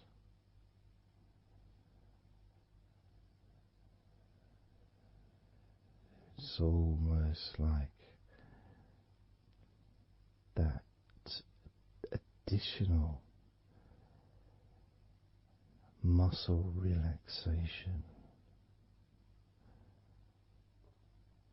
So this allows you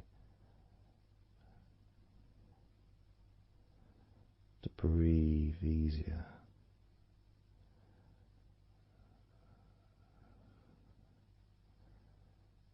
Without necessarily focusing on your breath.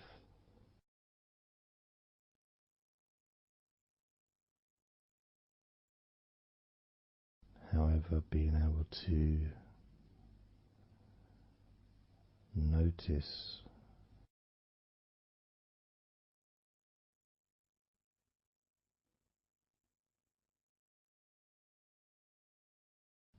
the ease in which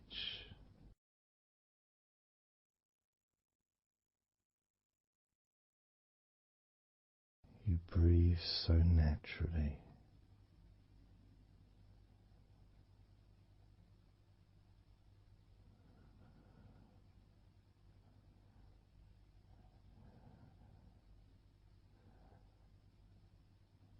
breathe so very easily and smoothly.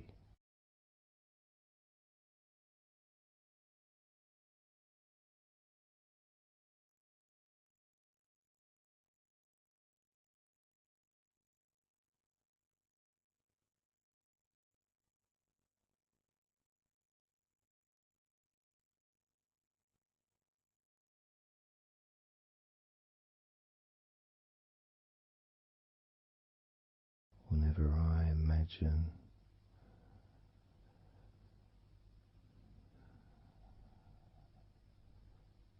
my breathing improving,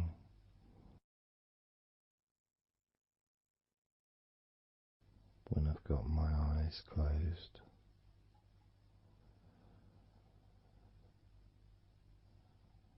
I tend to visualize a beautiful field with trees and flowers,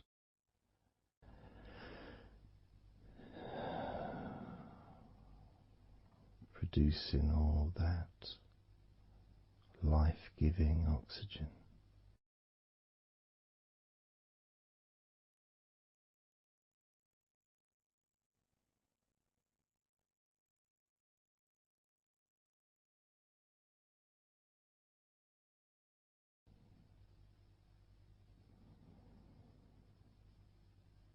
It feels nice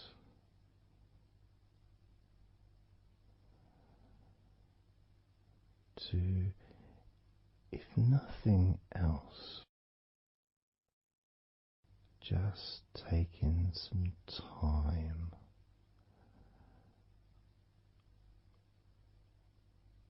away from everything.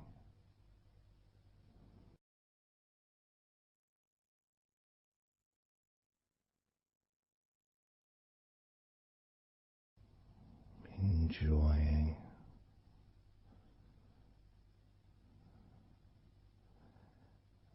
that feeling of peace, serenity,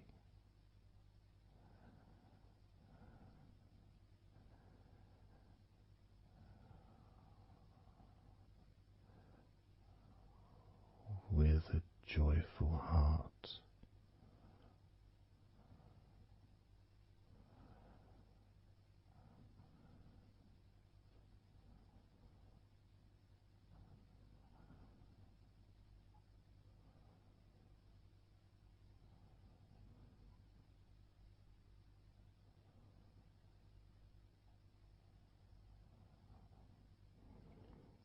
Time seems to just drip by so very slowly.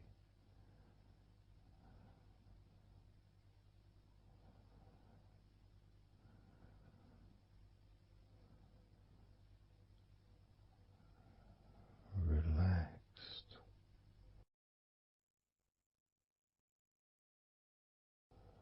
so deeply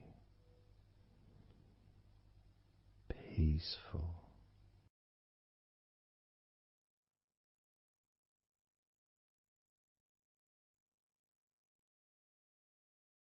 completely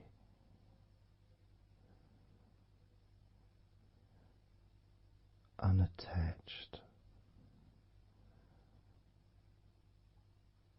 to any thoughts whatsoever in this moment.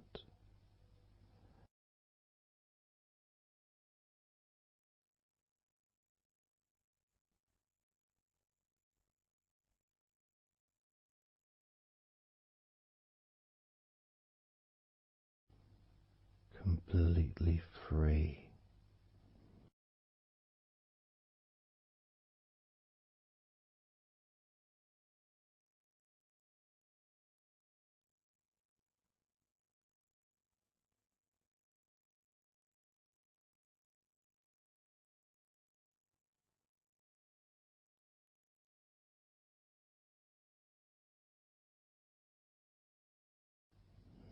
noticing that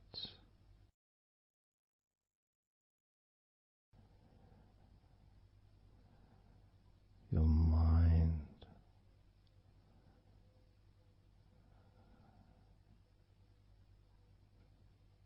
has slowed down.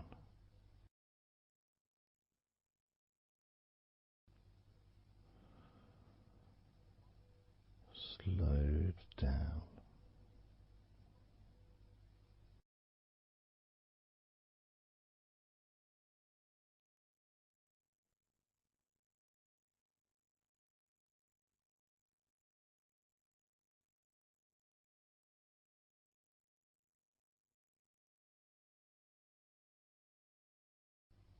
Because nothing really requires your attention.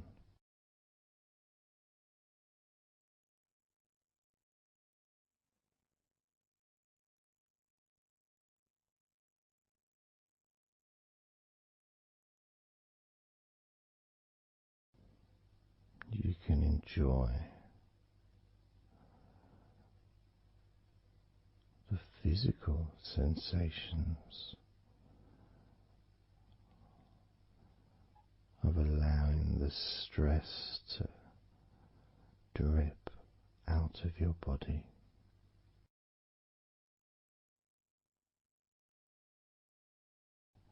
Dripping out of every part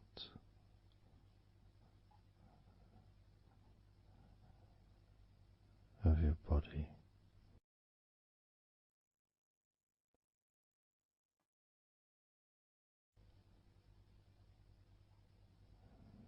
And being released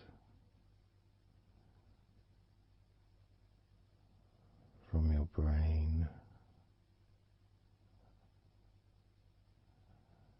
and your mind.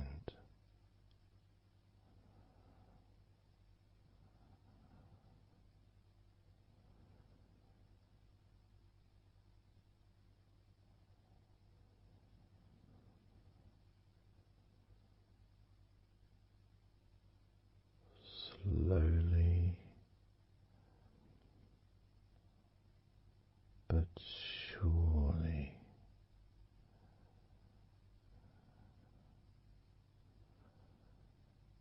the muscles in your legs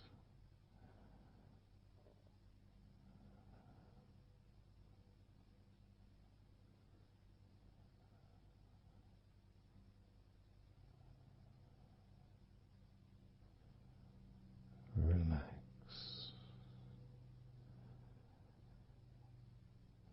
relax,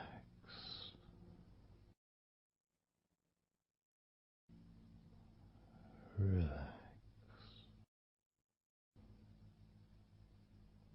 so very deeply.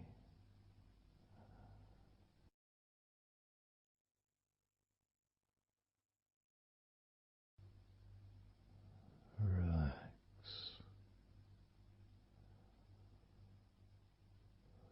so deeply.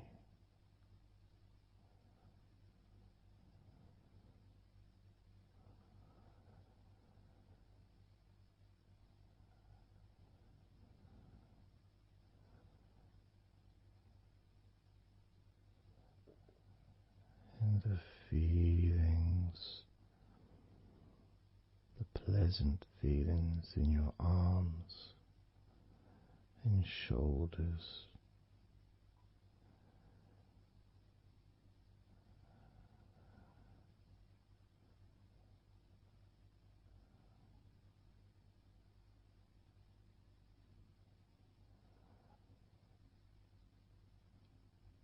deepening each part of your body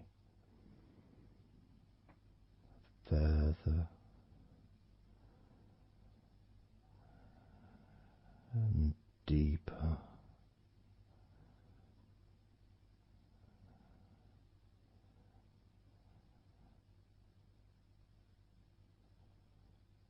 and deeper.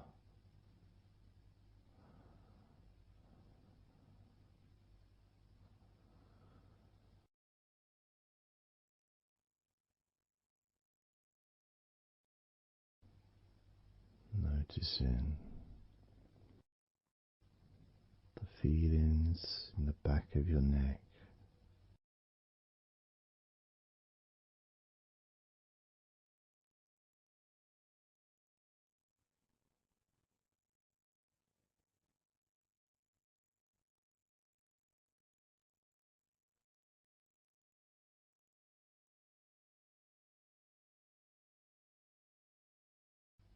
the feelings in your wrists,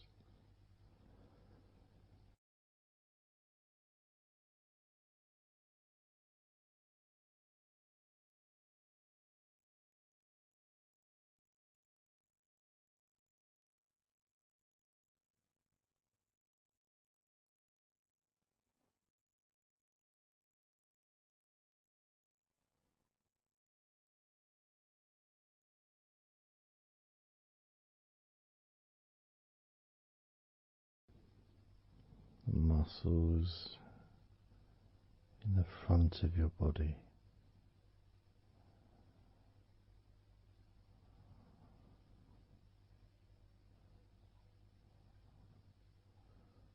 are also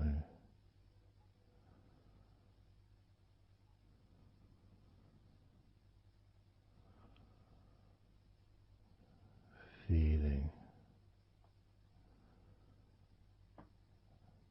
peaceful.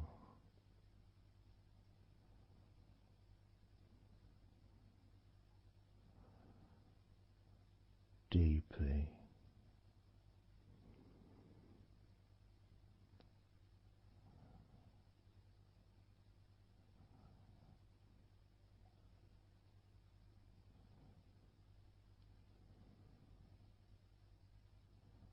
as a sense of peace spreads through your very core.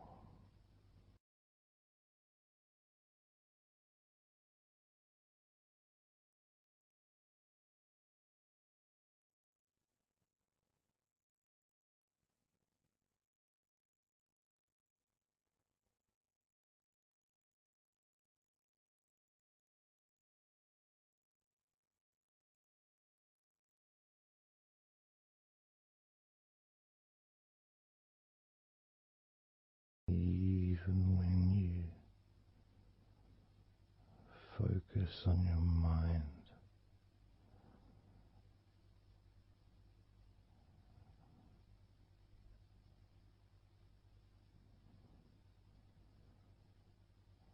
your mind becomes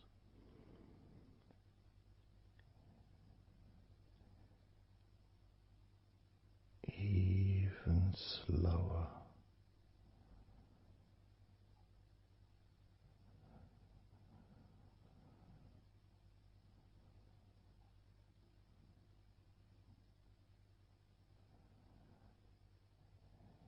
Even deeper.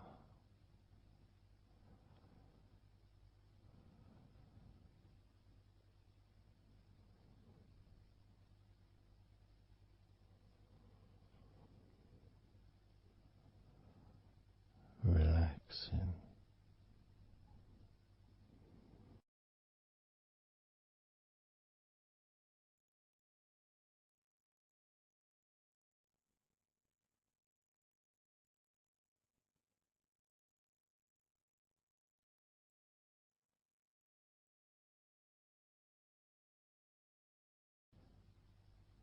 So very slow.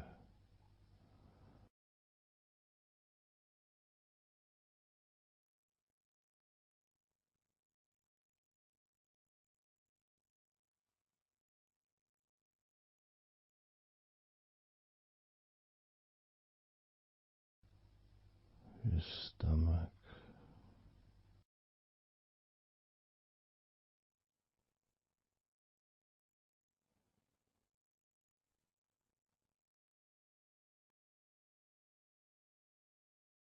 peaceful in your stomach.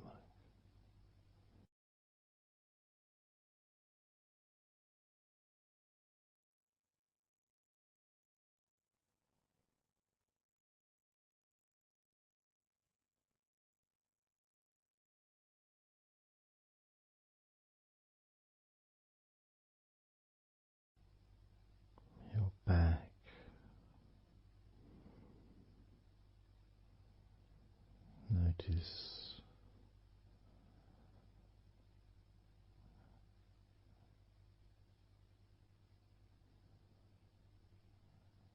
Notice how relaxed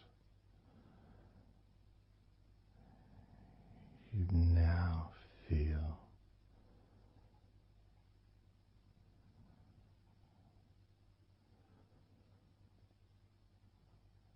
in the whole of your back.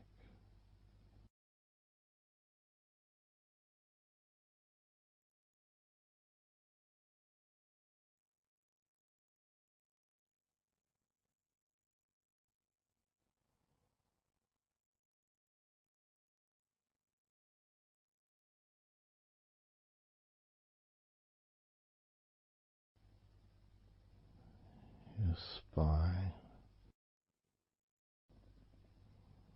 from your brain all the way down the middle of your back, sending and receiving millions of messages every day.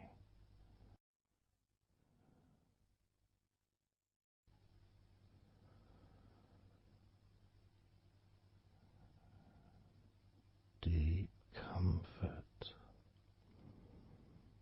increasing.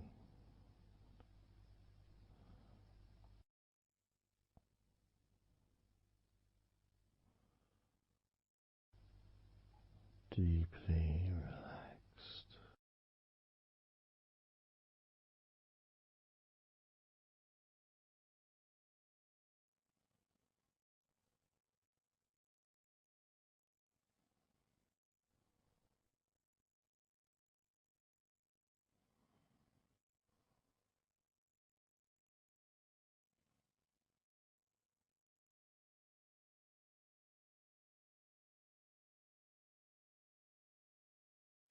Your knees,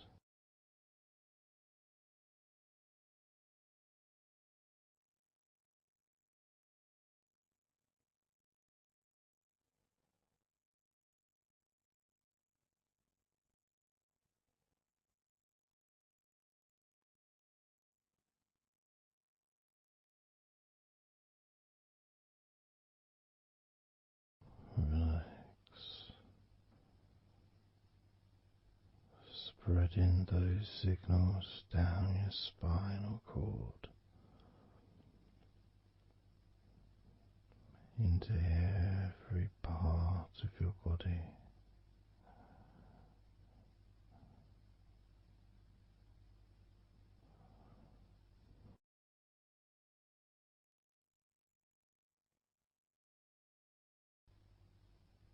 Your shins and your calf muscles,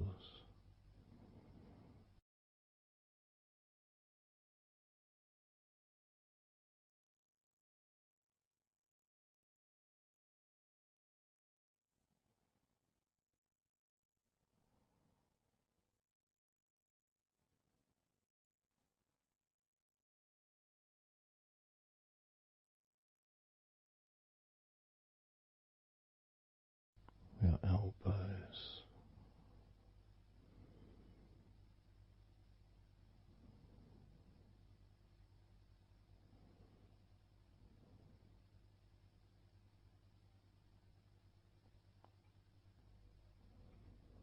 feelings of peace and tranquility spreading through your body, tips of your toes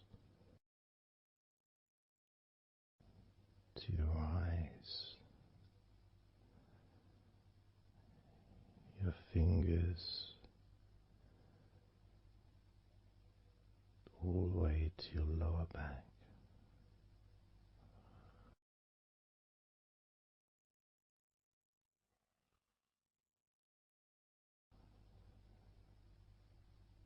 And letting go, really letting go.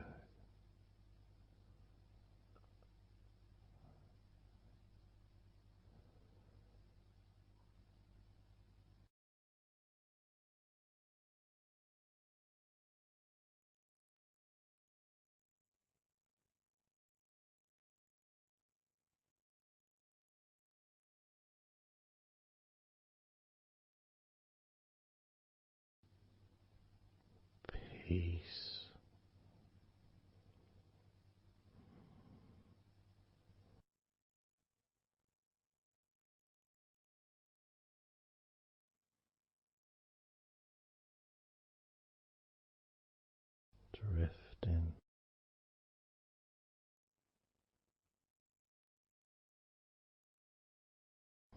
Mind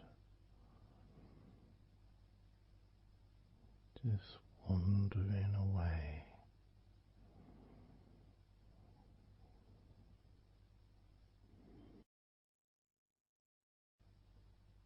happy to let go, let go,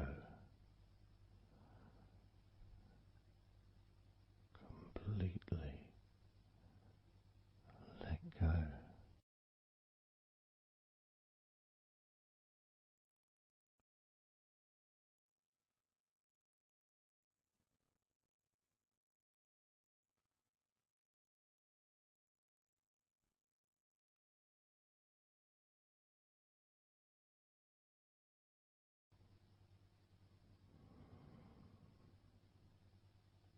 So tranquil.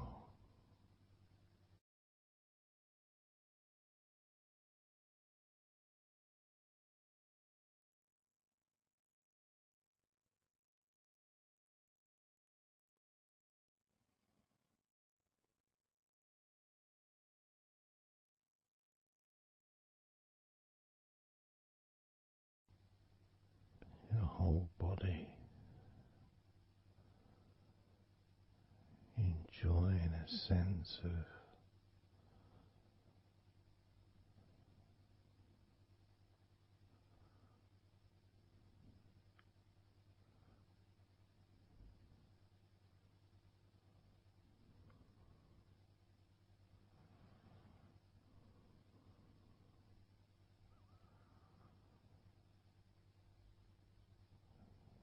letting go, even more.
Peaceful,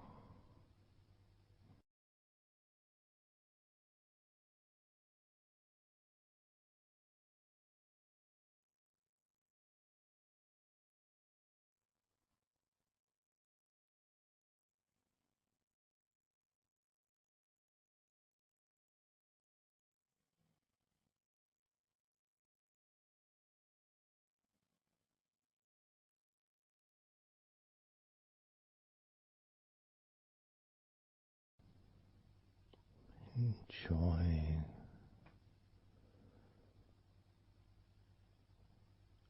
the space, this space of peace and safety.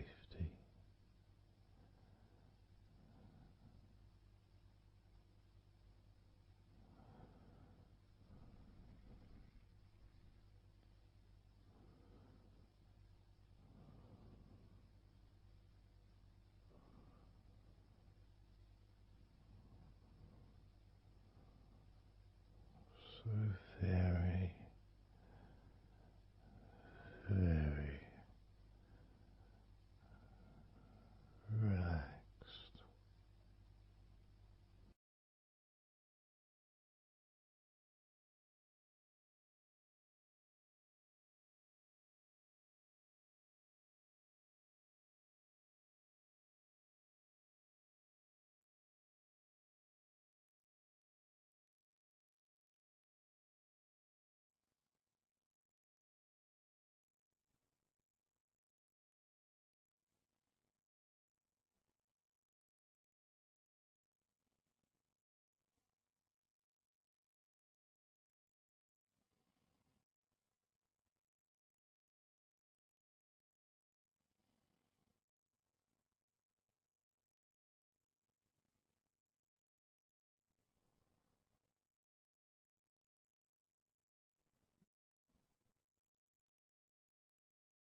letting go.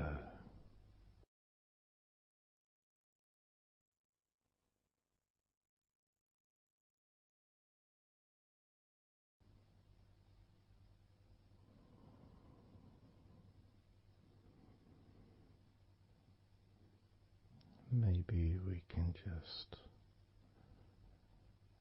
focus on the different parts of your body, just to notice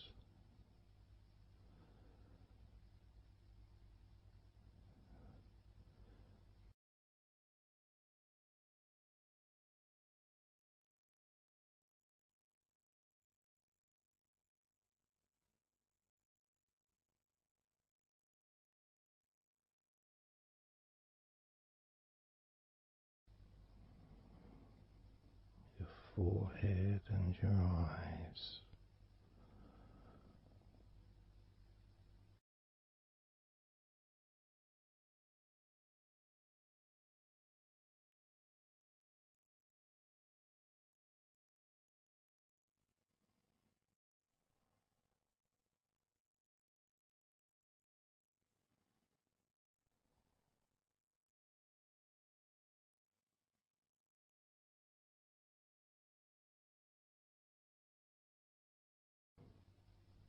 Your jaw,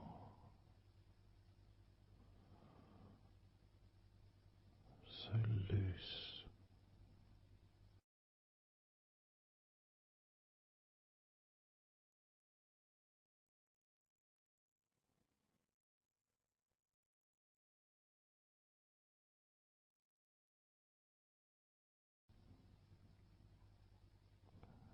Noticing a sense of complete freedom.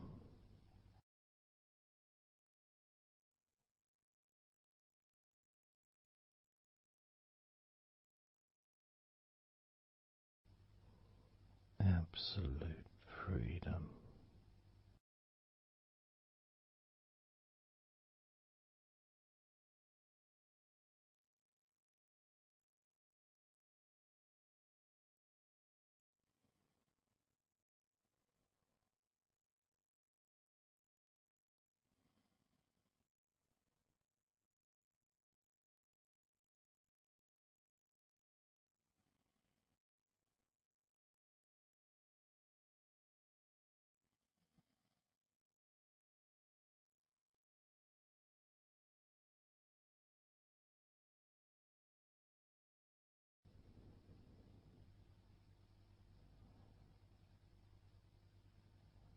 Drifting.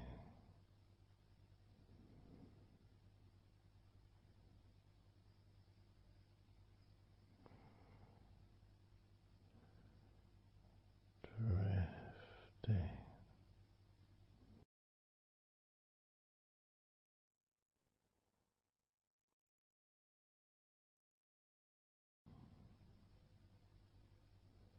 Peaceful energy.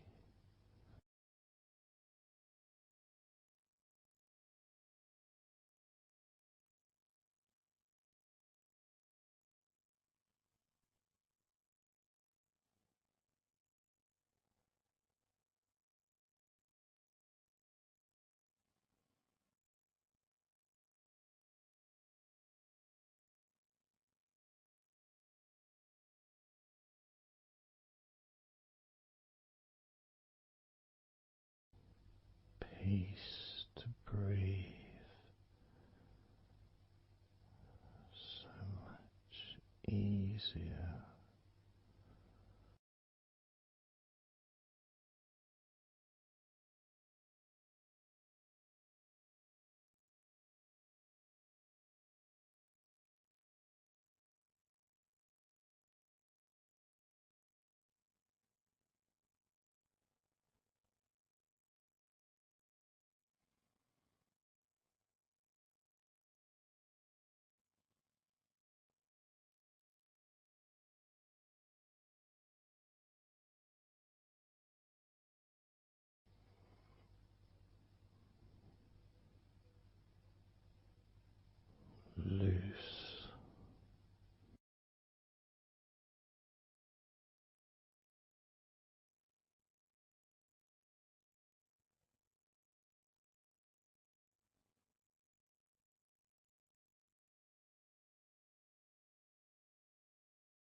have noticed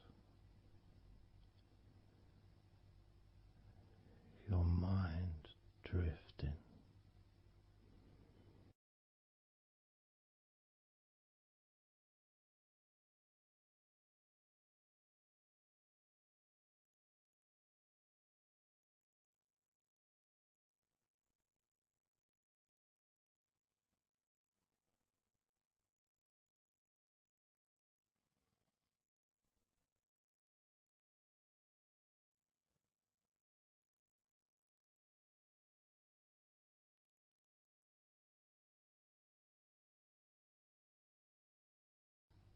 Peaceful.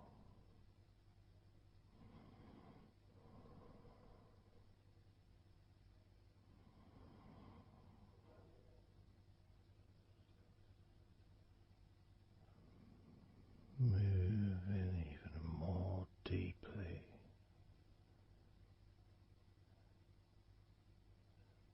in the direction of total blissful peace. Blissful peace.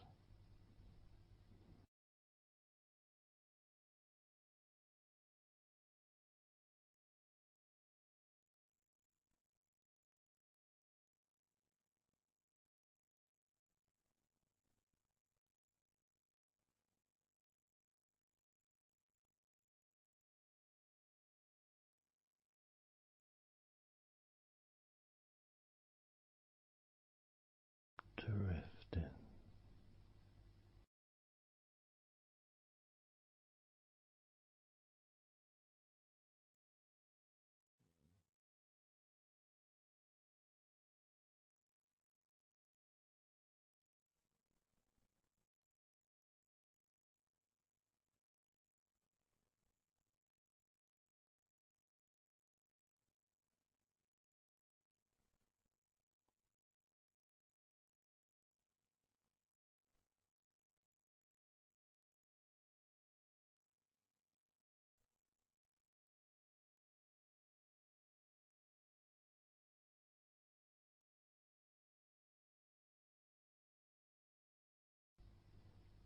Total peace.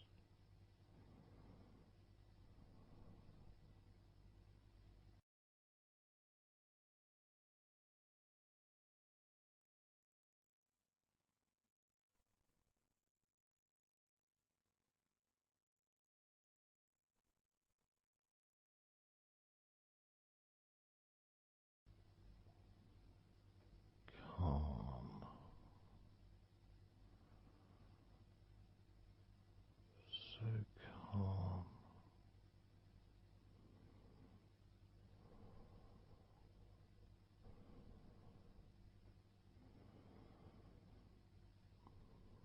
Letting go.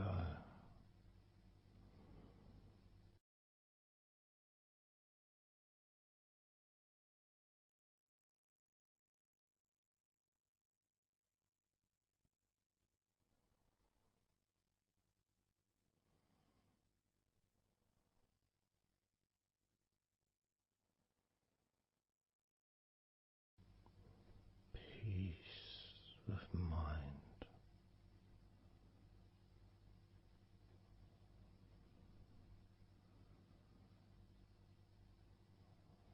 Relaxed body.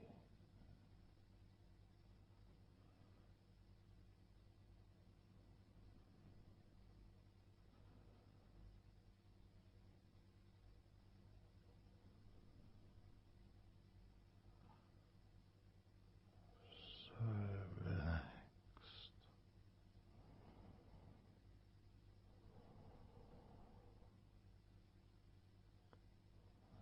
So relaxed.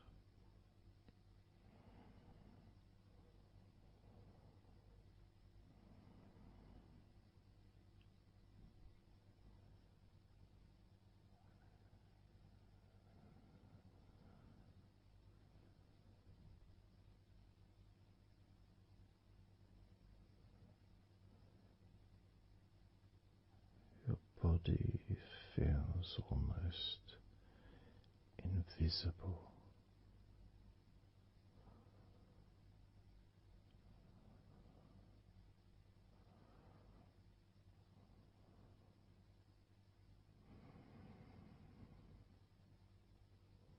So very relaxed and peaceful.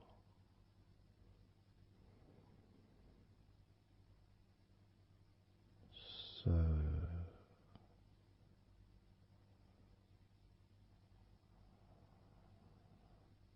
peaceful.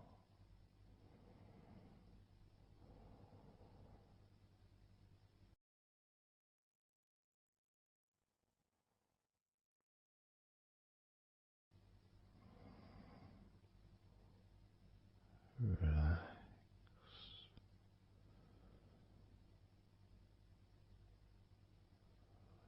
Let go.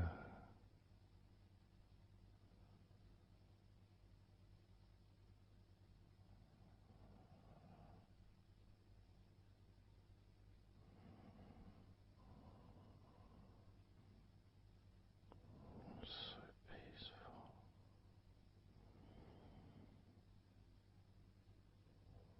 So very, very peaceful.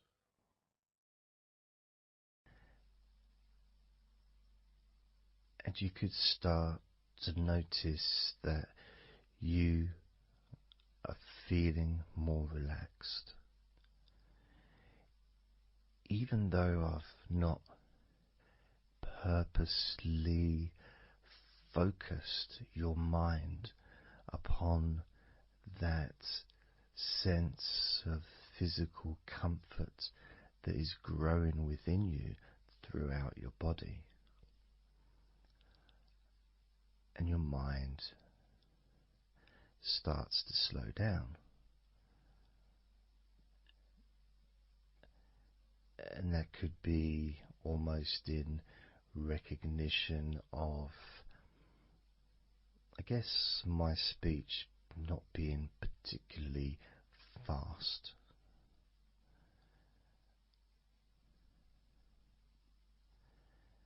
And things just generally feel calmer just by listening to my voice. You give yourself an opportunity to take a break from the day, take a break from your life as it is, and to give yourself a rest, giving yourself permission to take some time off and to allow your body to relax and allow your mind to slow down, which in turn releases the tension, any stresses that you had in your body.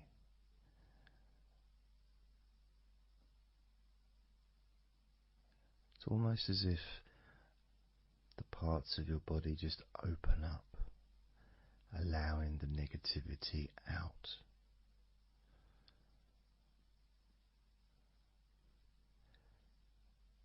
And at the same time, replacing that negativity with positive, healing energy,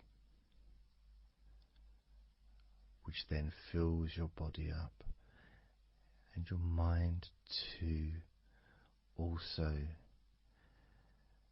starts to appreciate those feelings of increasing confidence and an almost uplifting feeling, a positive healing, an energy that spreads through your body like a wave comfort. And all this comes from just allowing yourself a few minutes, maybe half an hour, however long you want it to be, to just rest.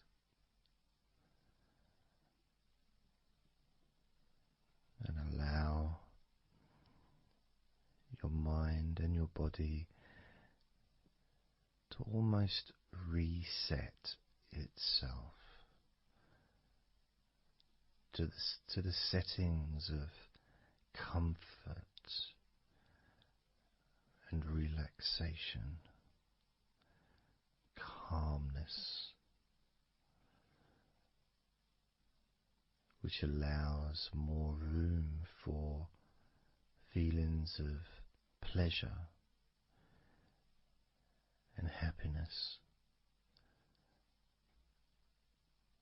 to move around your body and into your mind, almost as if your mind and your body are sinking together, almost mirroring each other with that growing positivity and calmness. And it feels nice. It really does feel nice to know that you are the one that has allowed yourself to feel more comfort and to experience more of this deep relaxation spreading throughout your body.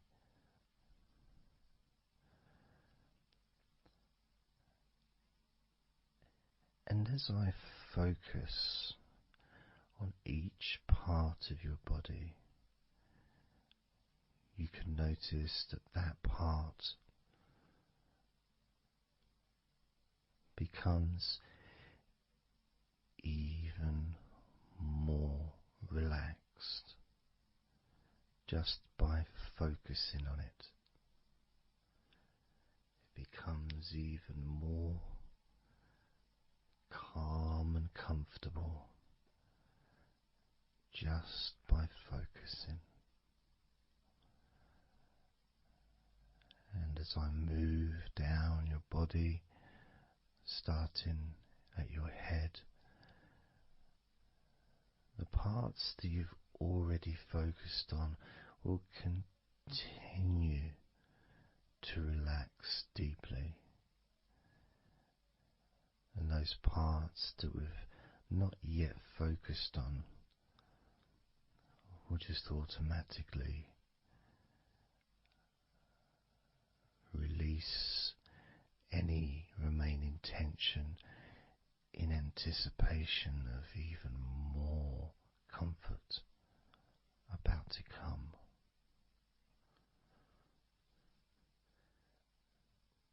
Now, I'm going to start by focusing on your forehead. Just being aware of the feelings of your forehead. And any background sounds, like Mr. Herbert the pigeon, can just allow you to feel even more relaxed. It just means you're in the moment. This isn't a sterile environment. This is the world.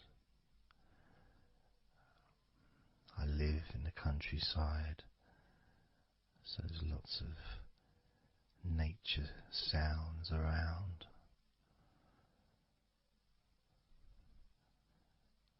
So as you focus on your forehead, just notice how it becomes even more relaxed as you focus only on my voice and that part of your body.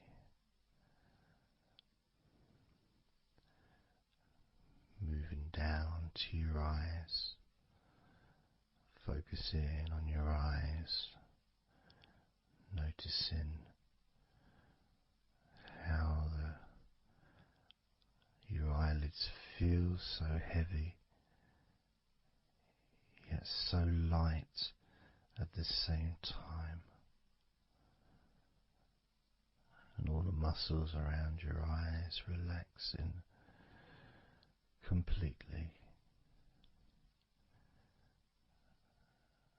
moving your focus down to your mouth, your lips, your tongue, your teeth and your gums, and the whole of your mouth relaxing,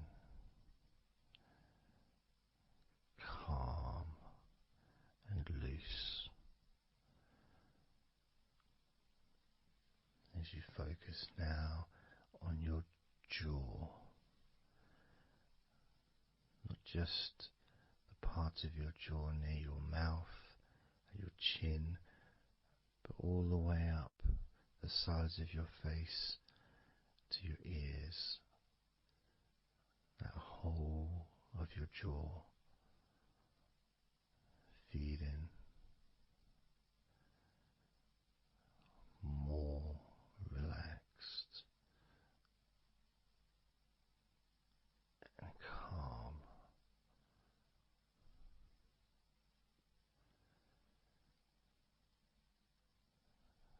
Focusing on your neck, the front of your neck and your throat, relaxing and loose and calm. The sides of your neck, the right and left side of your neck, relaxed and loose and calm.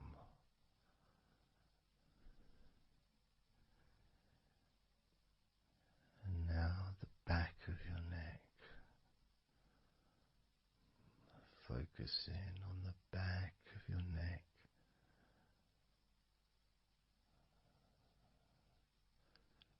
letting go of any tension that may have been there before, and enjoying that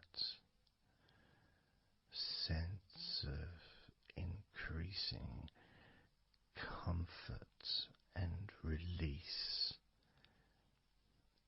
that you can experience in the back of your neck.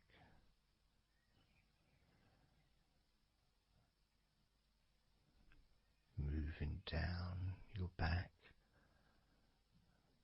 and moving either side of your spine, right from the top of your back all the way down to the bottom of your back.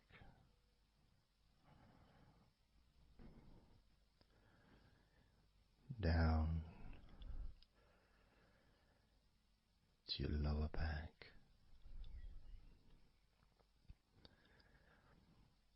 As you move up and down your spine, you can feel the muscles either side of your spine relaxing even more.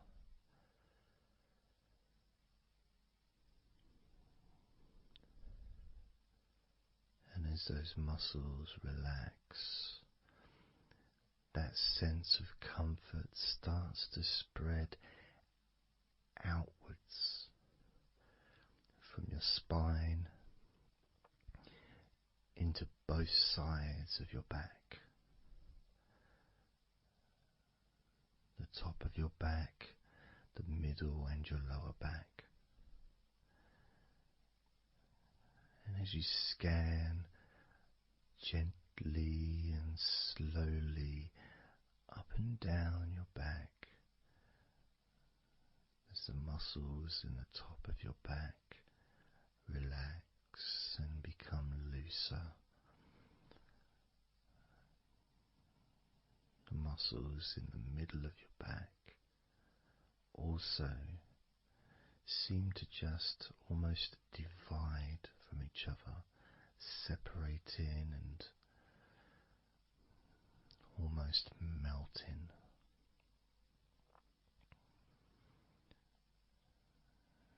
And in your lower back, there seems to be an extra special feeling of comfort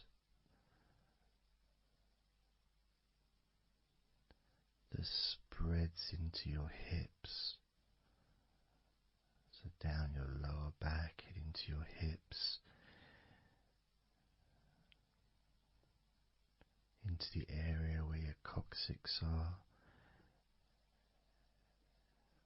and into your buttocks, and all those muscles that spread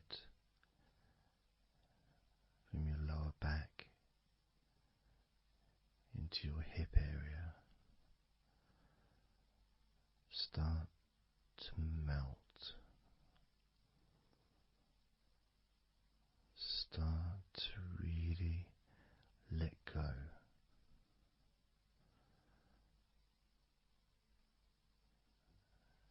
And even though we're about to focus on your shoulders, your back and your spine will continue to let go. Continue to relax so calmly. As you focus on your shoulders, you may notice that they're already feeling really loose. They're already feeling calm.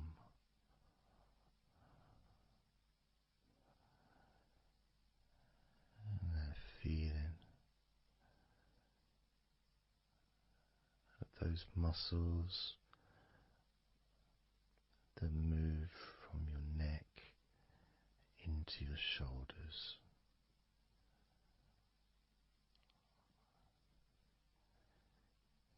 Feel so soft and gentle, so smooth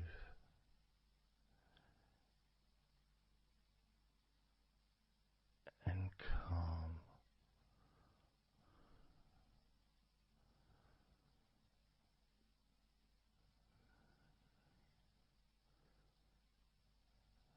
And the feeling in your shoulders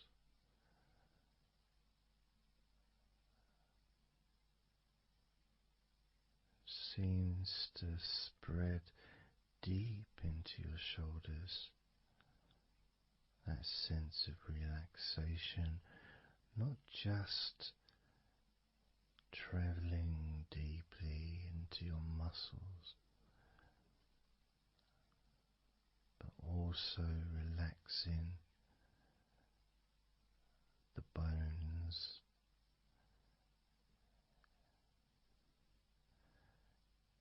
and moving all the way to underneath your arms,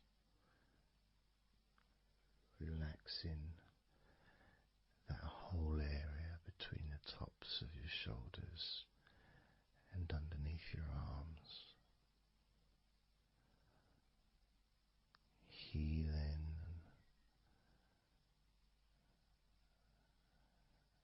You feel so relaxed and comfortable in your shoulders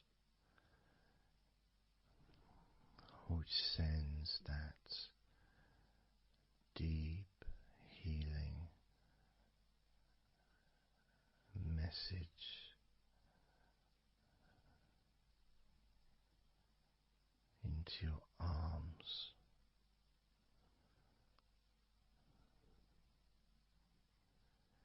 and you may feel almost as if your arms are not even there because they're so relaxed,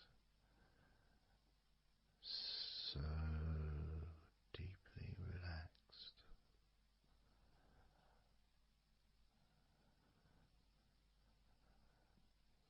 So, so calm.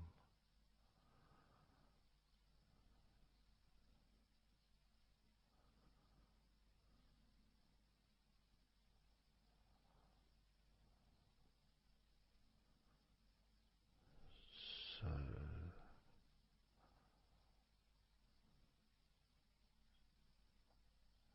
loose.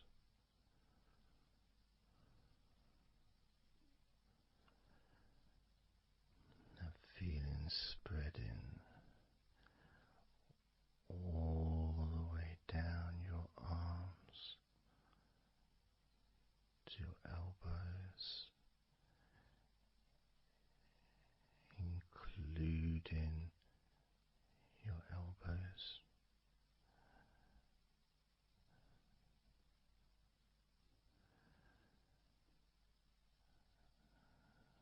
Circumference spreads all the way into your wrists, your forearms and your wrists,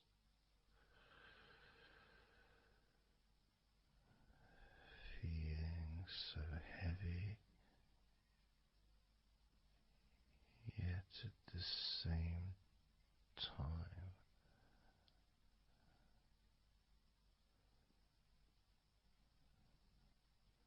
so light and gentle.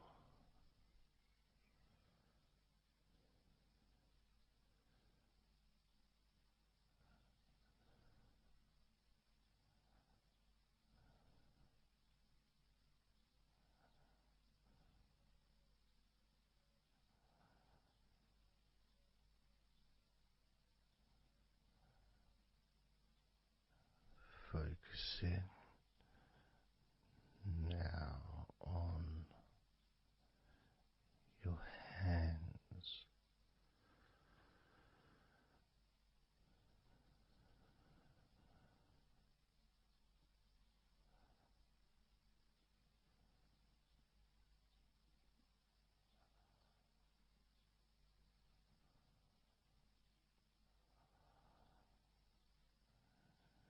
your hands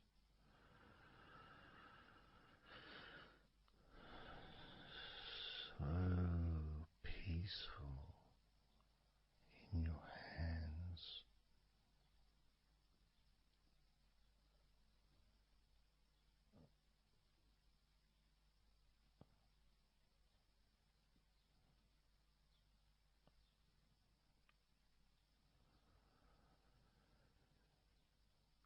There's a sense of real peace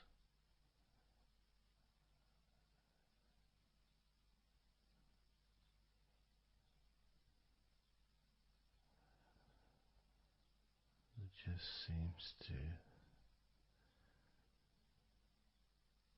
feel so familiar when your hands relax deeply.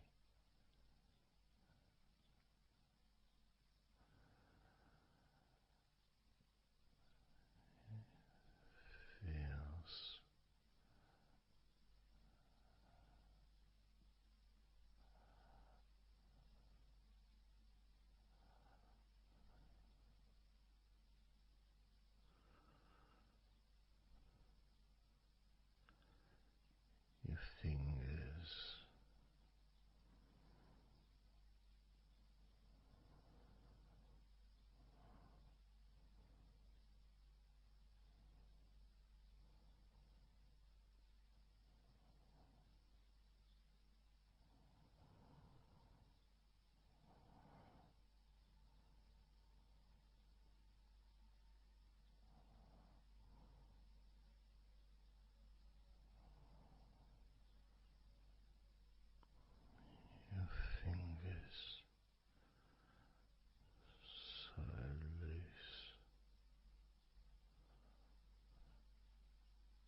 fingertips.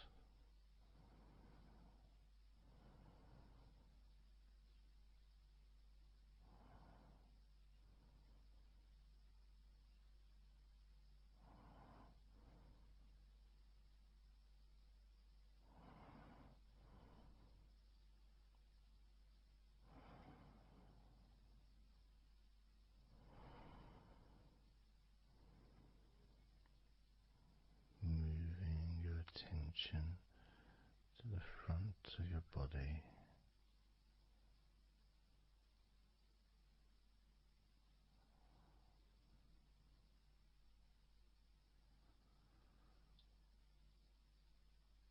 so comfortable.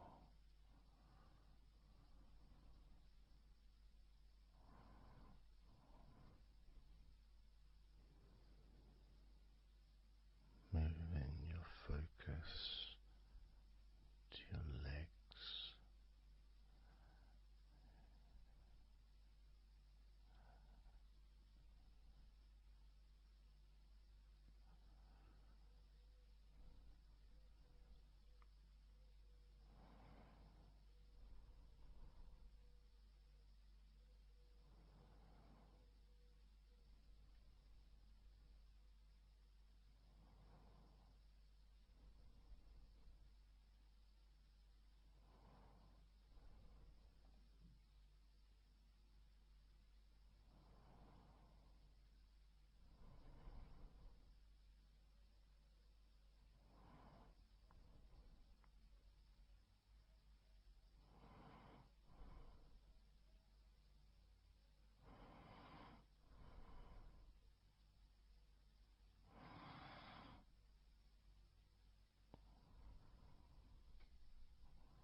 all those muscles in your thighs,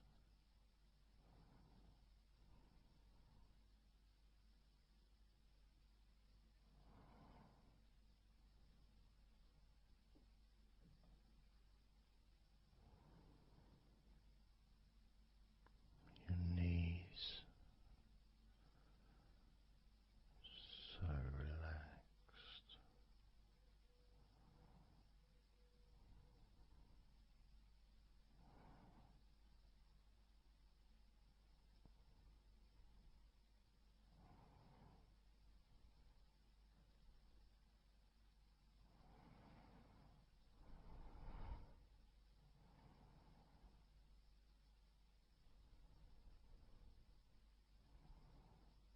Your calf muscles and your shins completely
so peaceful,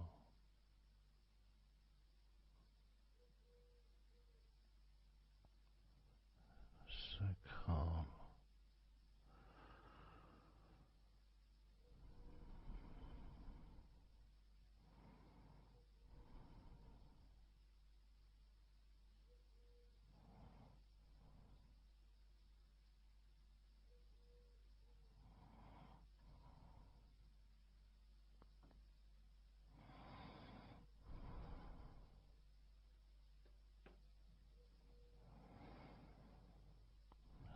So peaceful, so calm, so peaceful,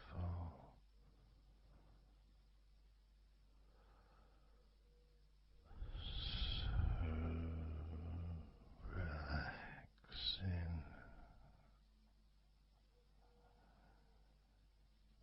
peaceful, so calm.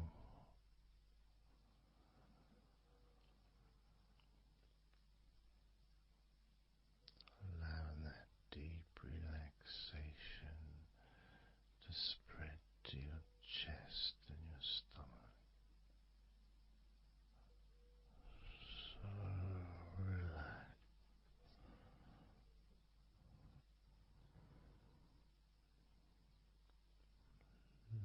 Letting go of everything.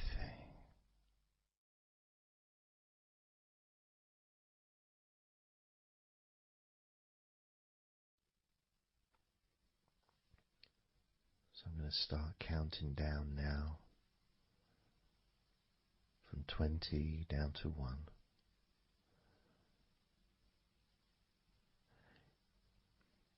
You can imagine, in a way, it's like just walking down some steps. And each step, all 20 steps, and each step represents a level of comfort. Each step represents a deepening of that comfort.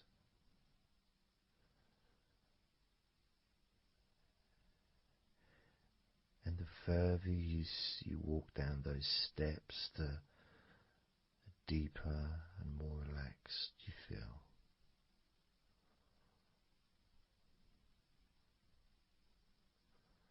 So, starting with number 20.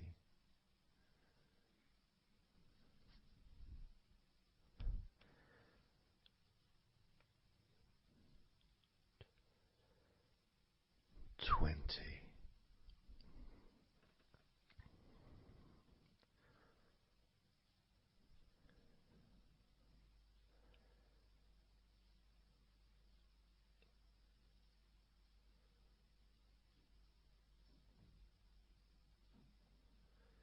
19.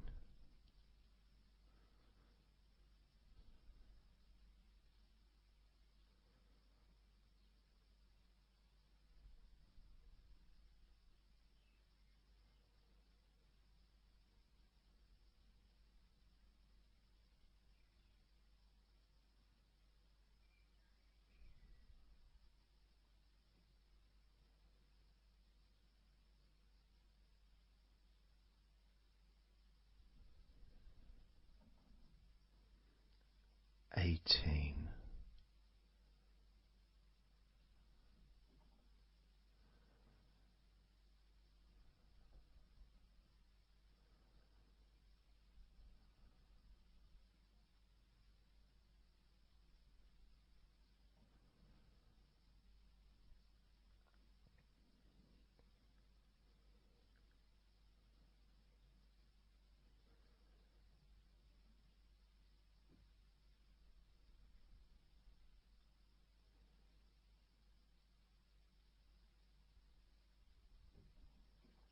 17.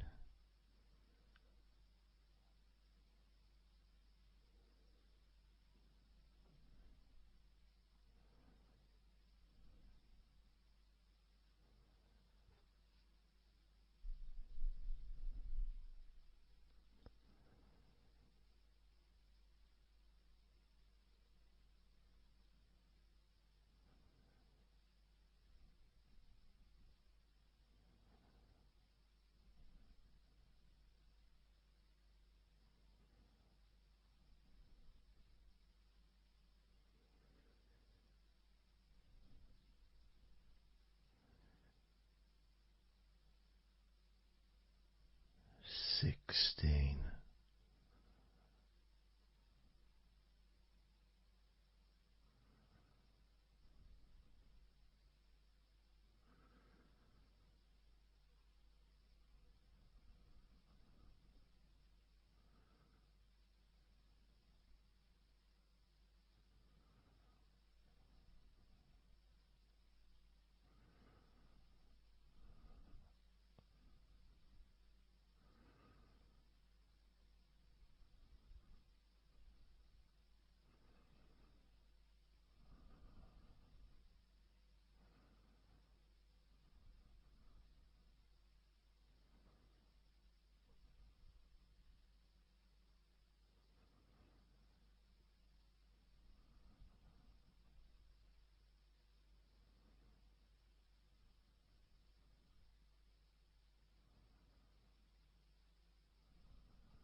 15.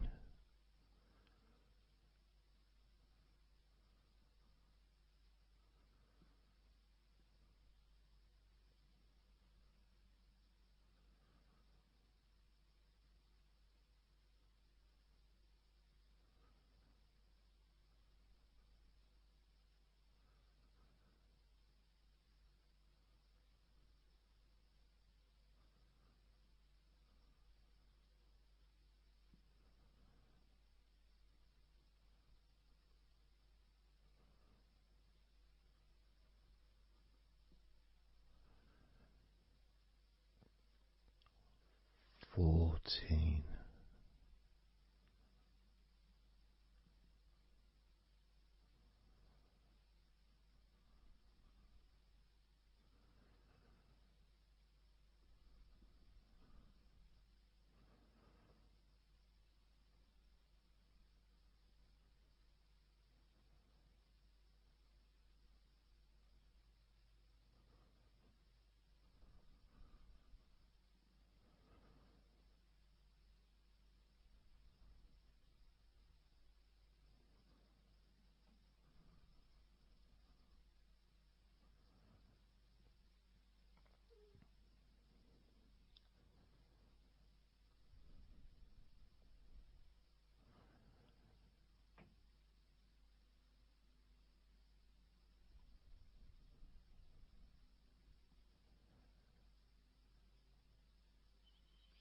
13.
12. 11.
8.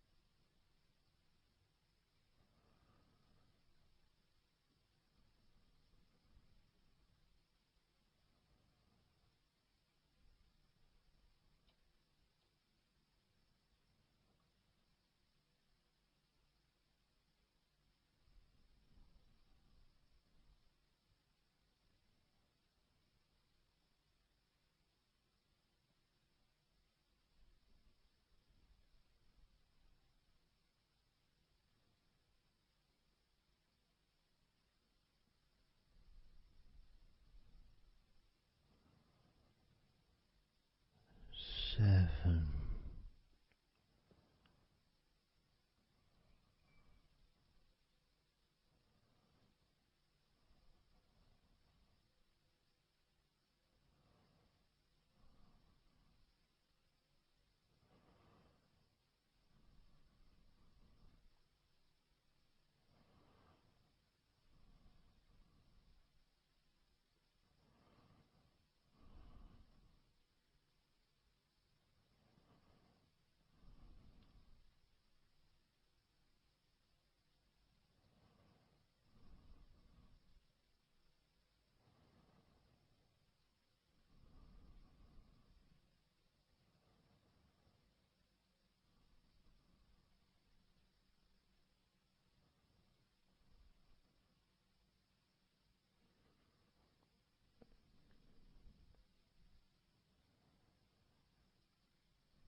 6.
4.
2.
1.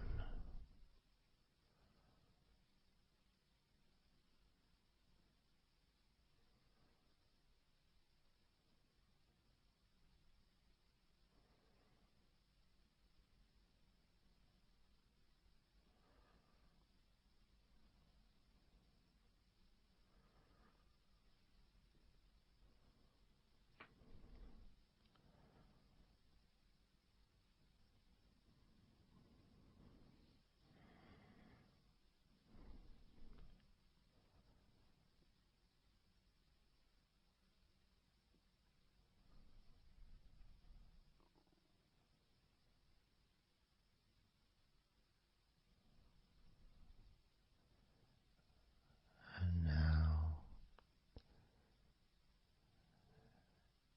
as you focus on your eyes,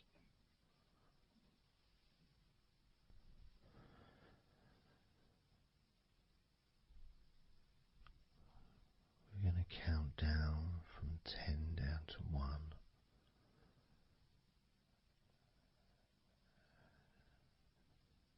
Focus in just on your eyes. your eyelids, the muscles around your eyes, your eyeballs themselves, that whole area that makes up your eye.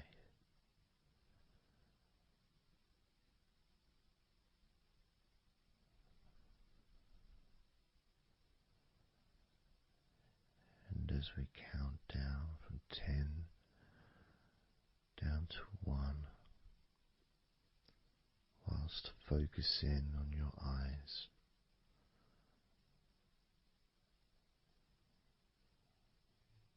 you will become twice as relaxed with each number counting down. And you may find that all you want to do is just drift off to sleep. And if that's what you want, then just allow yourself to do that.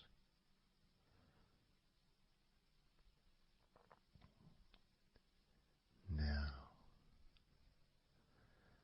focusing on your eyes, I'm going to begin counting down from 10 down to 1 right now.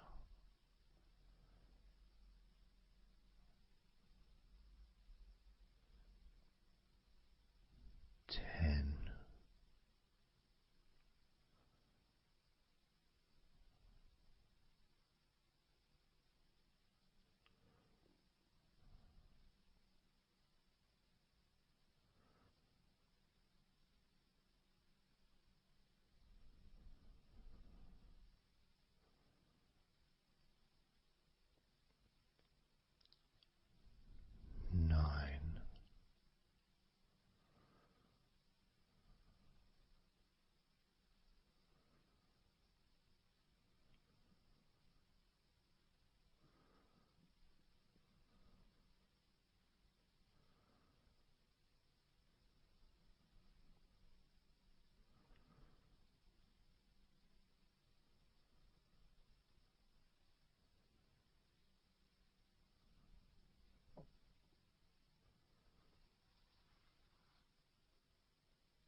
4.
3.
Two.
One.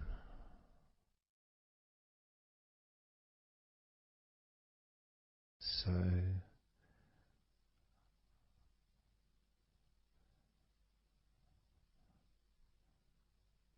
counting down from 10 to 1. 10, 9, 8, 7, 6, 5, 4, 3, 2, 1.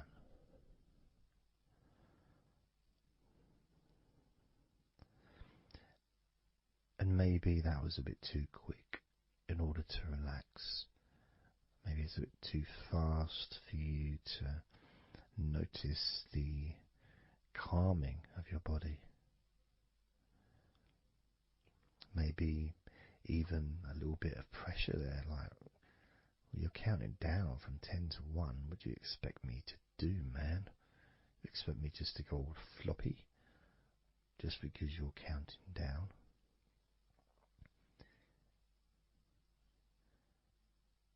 We could try again, but this time I'll go a bit slower.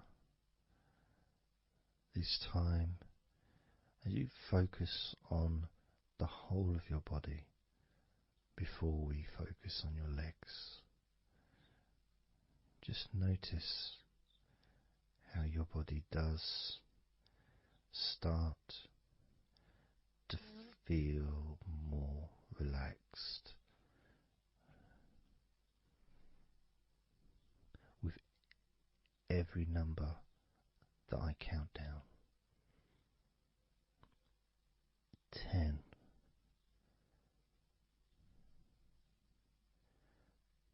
9,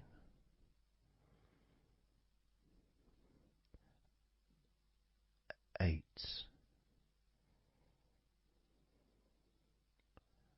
7,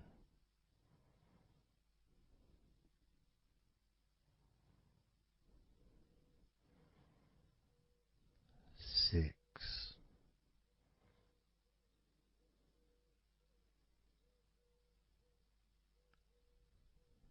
5,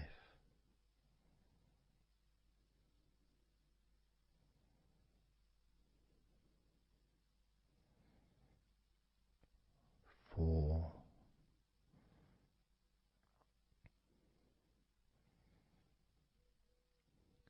3,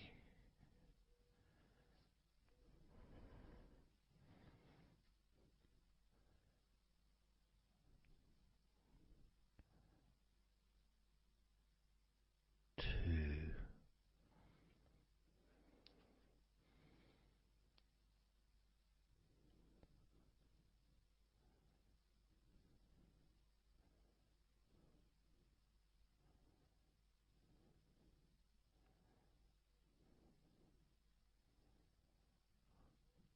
1.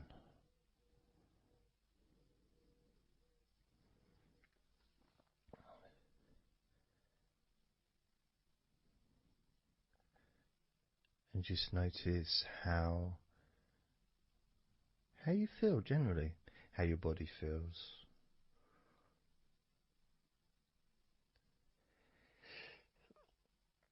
It's not necessarily even about counting down from 10 to 1. It's that space that you have, that space between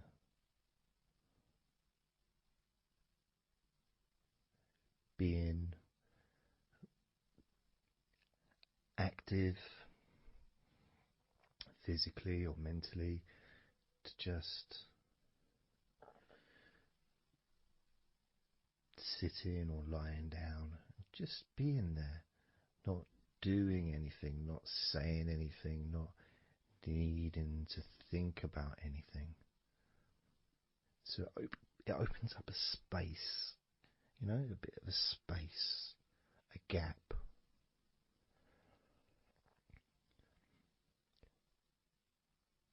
And the more I count down from 10 to 1, the bigger that gap becomes. So there's that gap of calmness, of comfort, relaxation.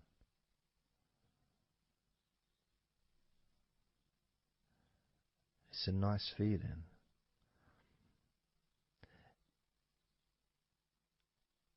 And it moves those stresses or discomforts physically or emotionally, moves them away.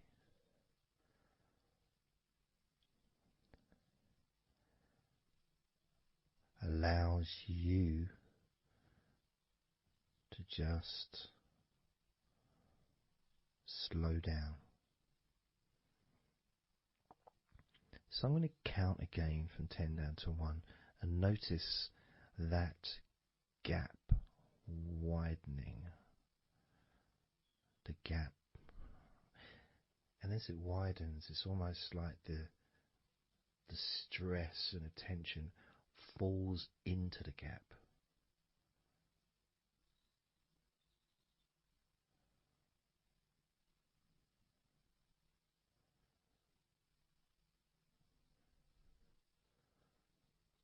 And gives you that distance, that space. Now, 10, 9,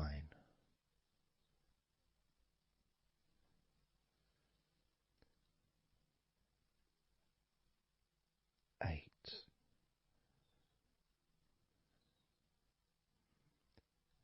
7,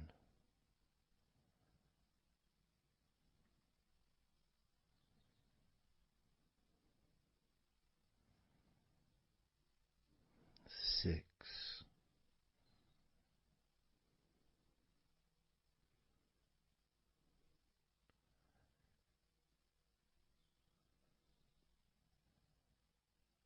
5,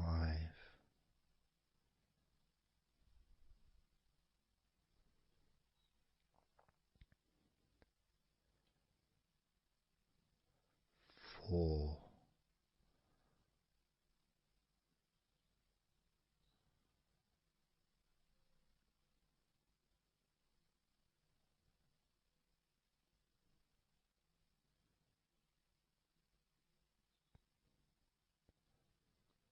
3,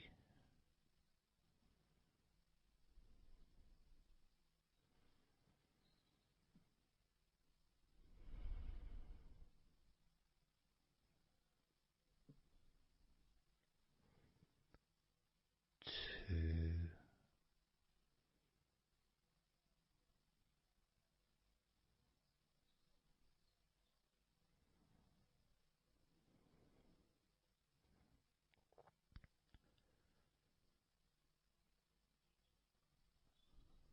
1.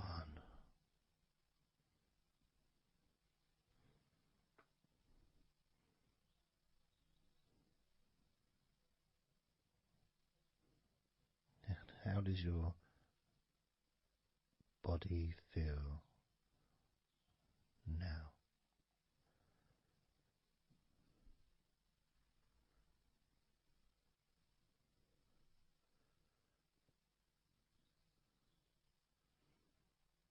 Can you notice that you're feeling calmer?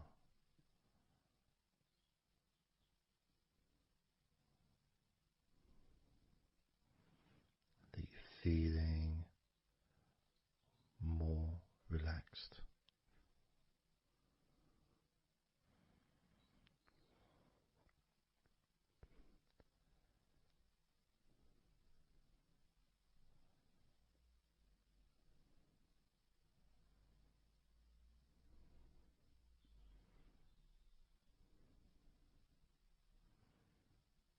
As we now focus on your legs, just your legs.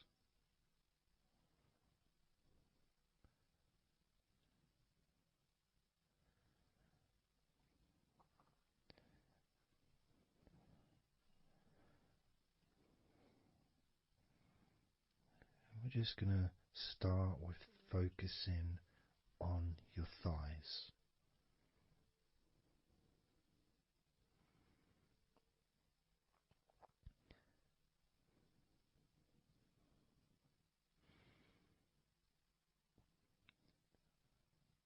Of course, it's not the most exciting thing to be doing because I'm sure, like most of your body, there's not a lot going on right now.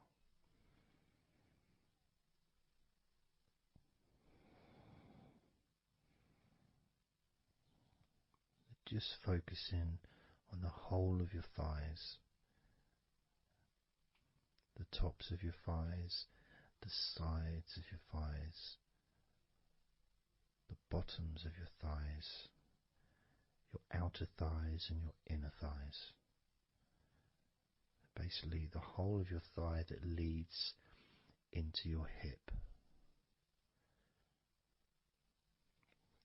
goes down to your knee joint.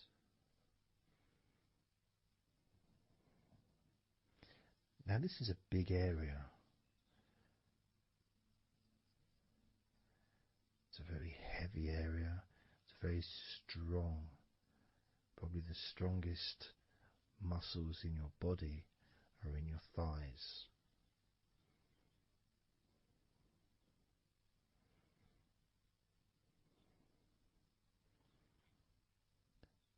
But I don't think we perhaps give enough attention to our thighs.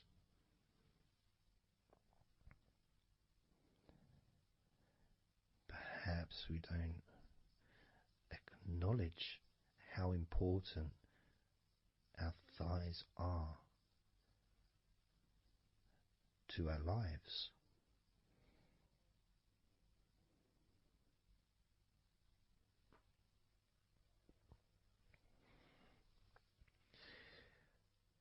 How much they actually do for us all through our lives.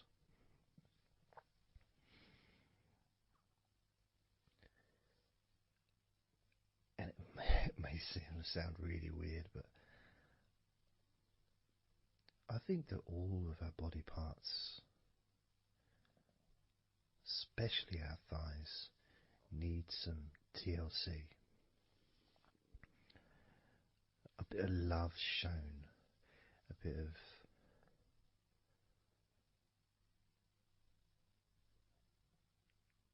acknowledgement, a thank you, gratitude for what our thighs do for us.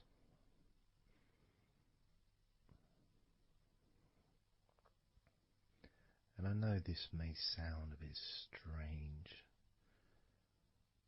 Maybe you think, why am I? Surely I should be out in the garden hugging a tree or something. Well, it's hard to set a microphone up on a tree. That's why I'm doing this indoors. Otherwise I would be outside hugging a tree. No, I can't see the television from the tree.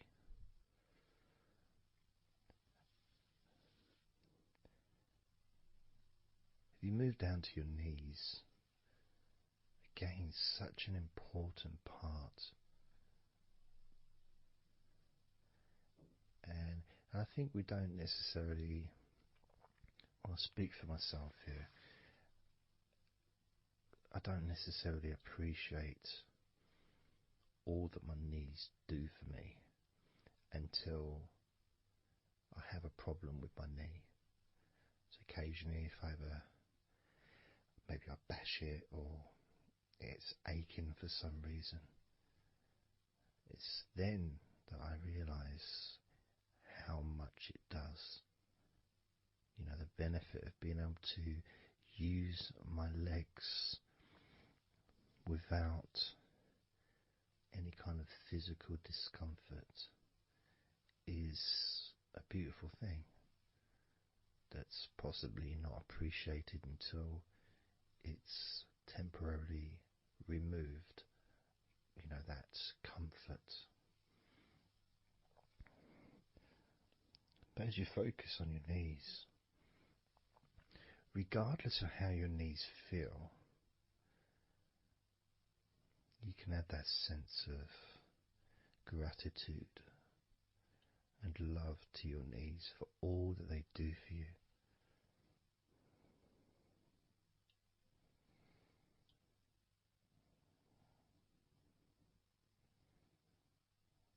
And you can still have that attention on your thighs and maybe notice how your thighs feel. Maybe you've noticed that they are relaxing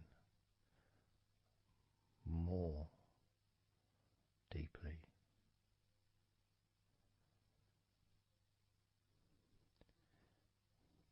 As you focus now on the bottoms of your legs, your shins, and your calf muscles, and the bones between your knees and your feet, incorporating, of course, your ankles. So important.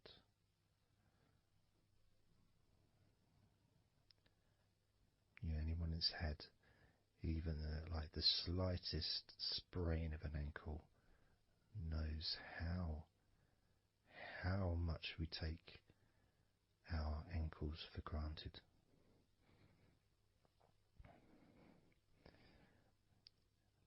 And it's kind of strange in a way when you think that, logically our wrists are a lot thinner than the rest of our arms, which is okay, can't see any problem with that because we're just picking stuff up. But our ankles are so much thinner than the rest of our legs.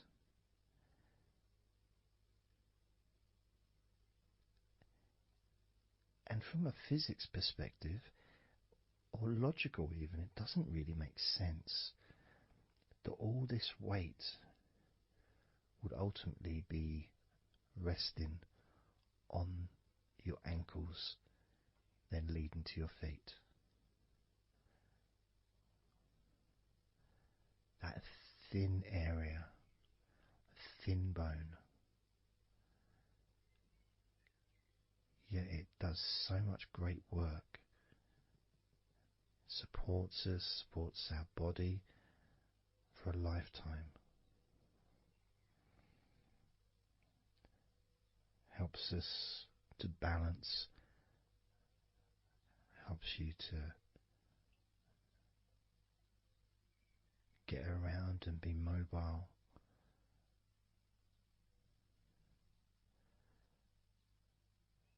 And there's the calf muscles, of course.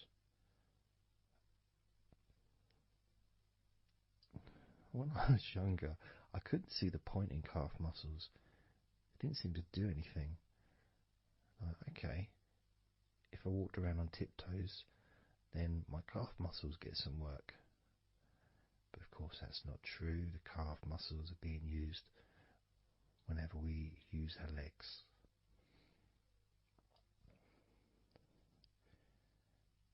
And your shins, there to protect your lower legs, shaped in a way almost as a protector for the bone.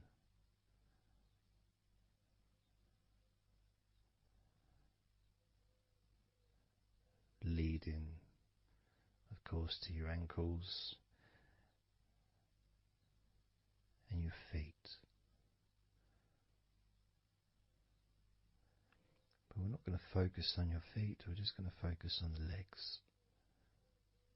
I realise that now that I've mentioned your feet, you're probably focusing on them anyway, so maybe I should focus on your feet a little bit.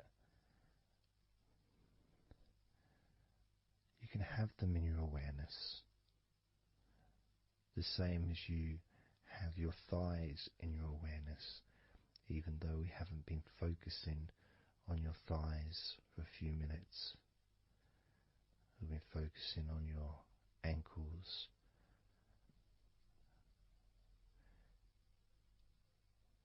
there's still that sensation of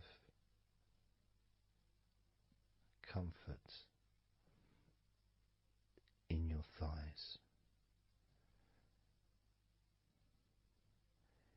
And there's that movement of energy, because the thighs hold lots of different sensations. Of course, there's the muscles, the big, strong muscles that we have in our thighs.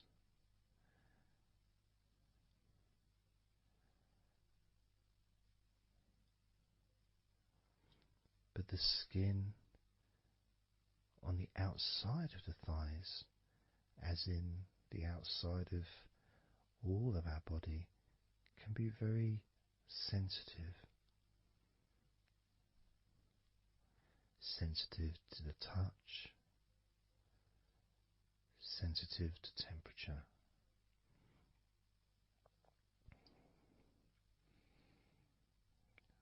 And inside your thighs,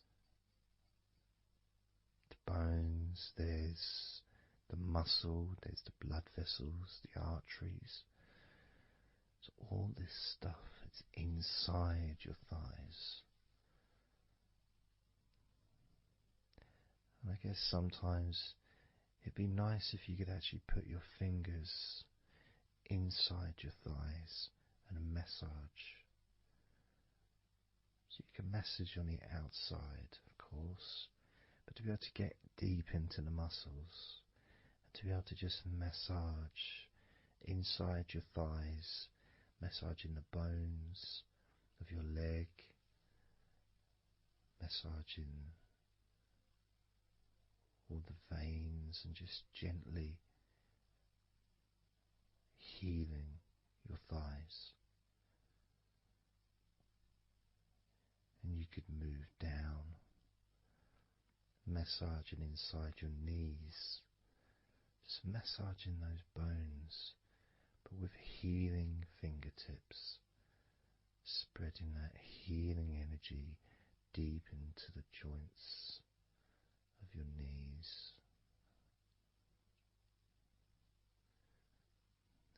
Of course, there's the back of your knee, you know, the inside crease where your knee is. It's a very sensitive area. Feels very nice when you stroke it. That might be because it's an area that's not really touched very often. It's almost like a hidden part, that crease in your legs. It's almost like a part that has a sensitivity which is a little bit different.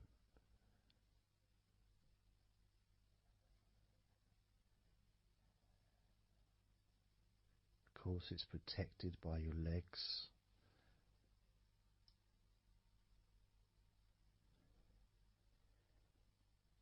So you can imagine putting your fingers into that crease in your legs.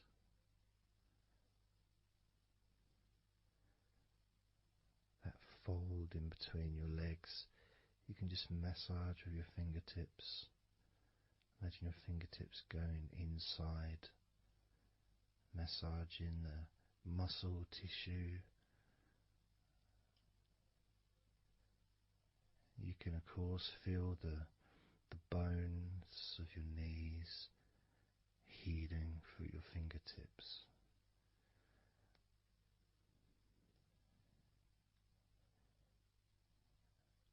And then as you go down to your calf muscles, now that's a part I'd like to be able to really put my fingertips deep inside my calf muscles, massaging every single tissue of that muscle, healing every part.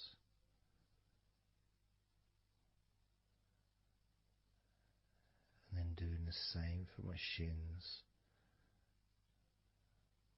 massaging and gently stroking the bones, gently stroking them, healing in a loving way, because they deserve to be treated as the precious bones that they are, because our legs are so precious, as in all the other parts of our body. They're more precious than any jewel on the planet.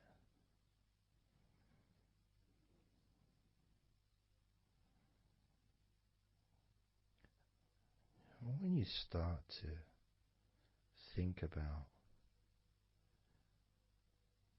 your legs in this way, it can change your perspective. It might sound a bit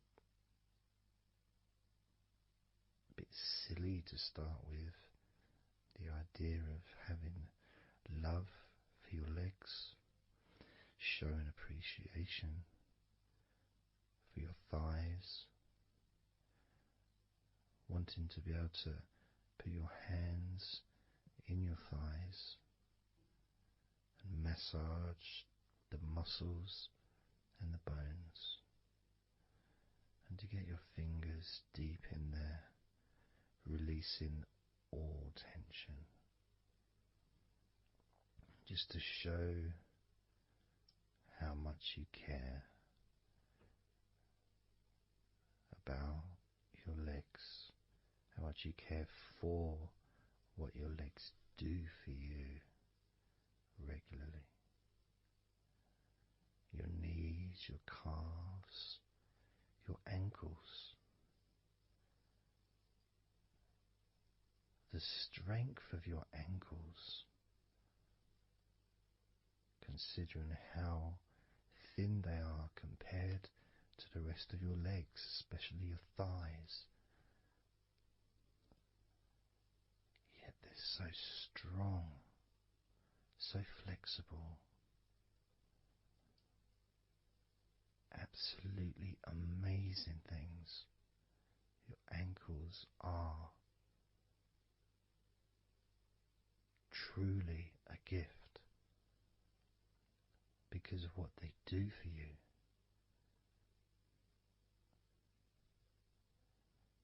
Supporting all that weight, regardless of what weight you are, even if you're only 8 stone, it's still a lot of weight for these little ankles. Now I'm a lot heavier than 8 stone, double that. Yet my ankles support my body all the time. Although they do give off a sigh of relief when I sit down. In fact, my whole legs do. My feet also go whew, and my toes clap. They're so happy.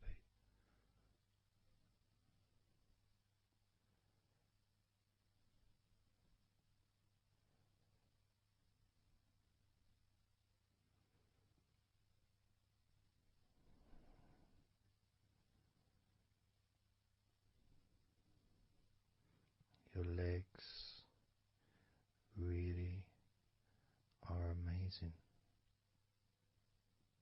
And I know that talking about your legs is probably possibly among the most boring things you've ever heard anyone say, possibly. But boring or not, everything I said is true. Your legs are amazing.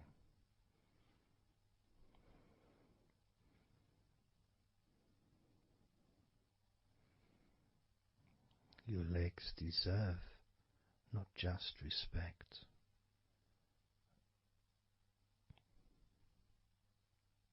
but they deserve to relax deeply.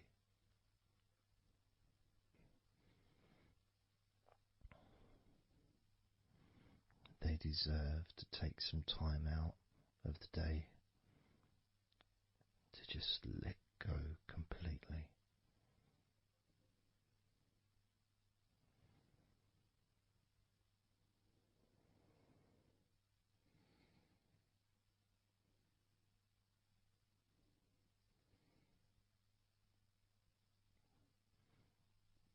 Your legs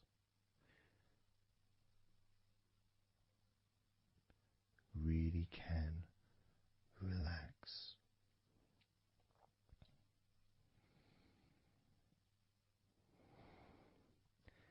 And because the legs are such a very important part of your body, when you relax your legs, the rest of your body also naturally follows in that journey of comfort.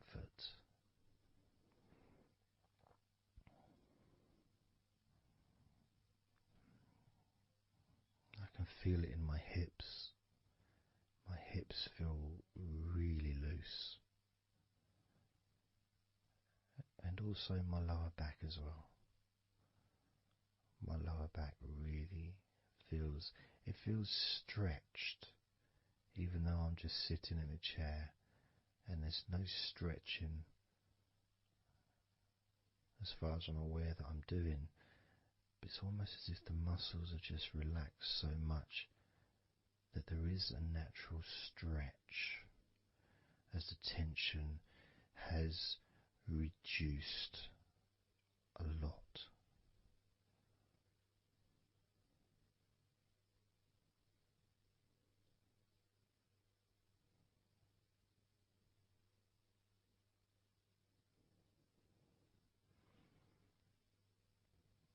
And I'm now going to count down from 10 down to 1.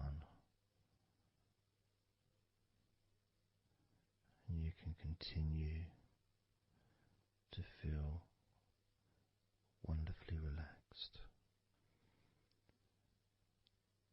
10,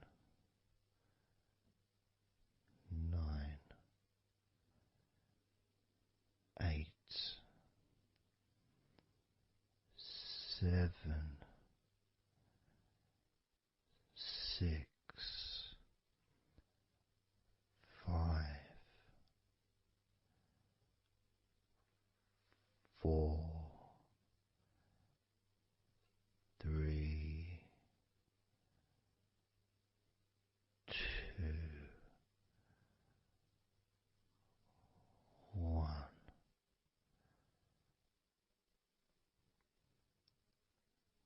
Relax.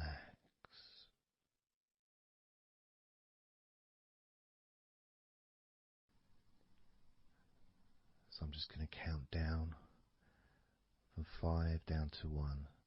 And as I count down, if you just focus on the numbers, just the numbers, counting down, and notice how you feel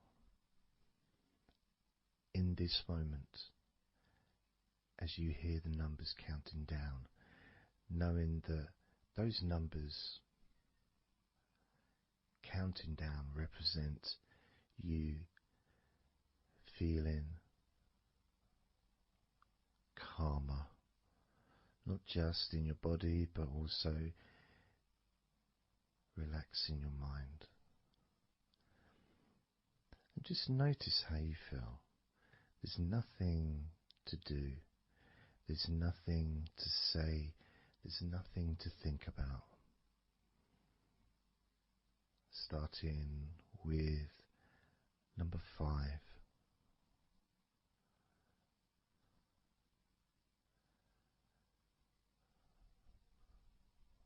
4.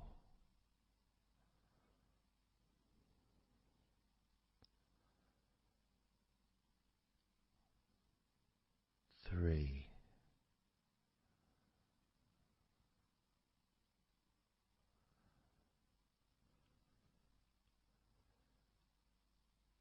2.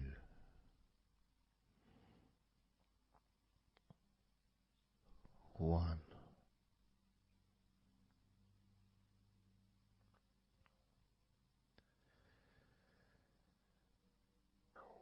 As you notice the gradual letting go of the tension in your body, you may also begin to notice and be aware of how your mind is starting to slow down. This is just a natural thing that happens. It's not really a special procedure. It's just natural because as your body relaxes, your mind also starts to relax. And the more your mind relaxes, the more your body relaxes. It's just a continuous circle of relaxation.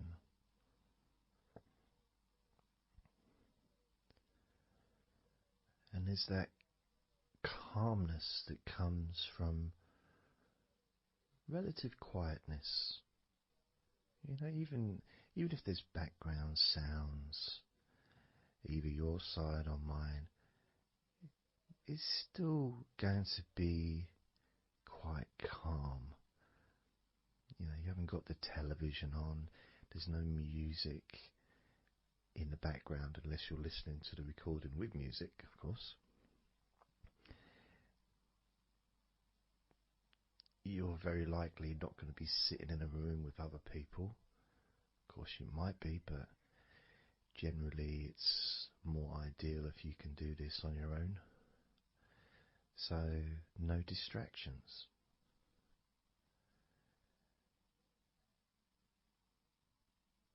And when you stop thinking about stuff,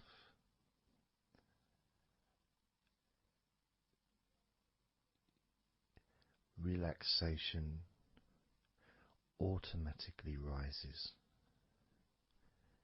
A sense of comfort starts to grow. And without trying to build it up into something fantastical or something magical, this is just a natural process. Something that's easy to accomplish. In fact, it's almost, the sense of relaxing completely happens really when you put no effort into it. It's not something that you can really force. It's something that happens naturally. And part of the process of this recording and others is simply to allow you to take advantage of this space, this time, to just let go, to just be here, to be in tune with how you feel.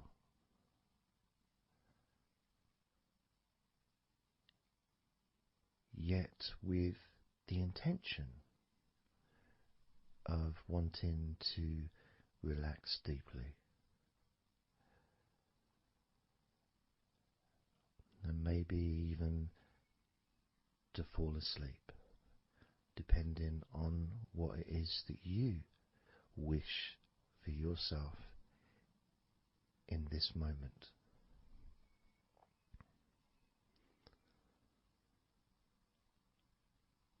As we know, relaxing is the majority of the process of falling asleep. The actual falling asleep part is the tiny bit at the end. The deeper relaxed you become, the easier you find yourself drifting.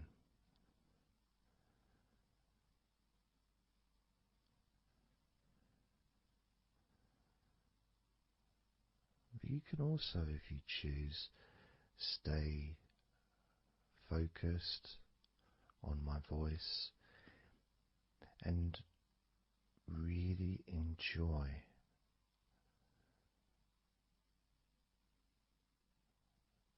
the process of gradually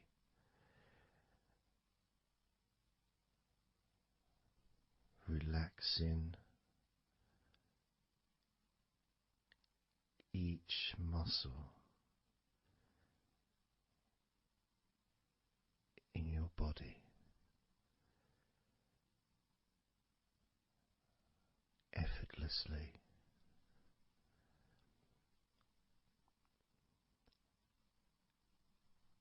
and just observing the sensation of letting go.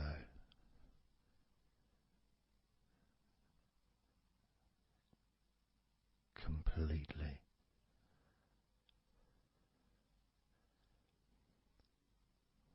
This time I'm going to count from 6 down to 1,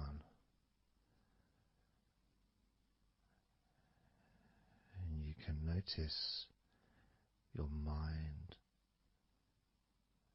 calming down more with each number that you hear me say. Naturally feeling calm and slow and peaceful.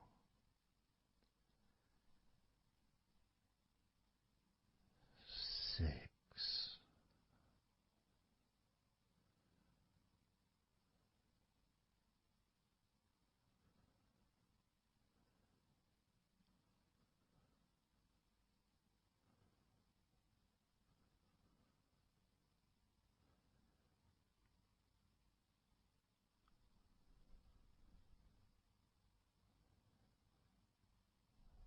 5.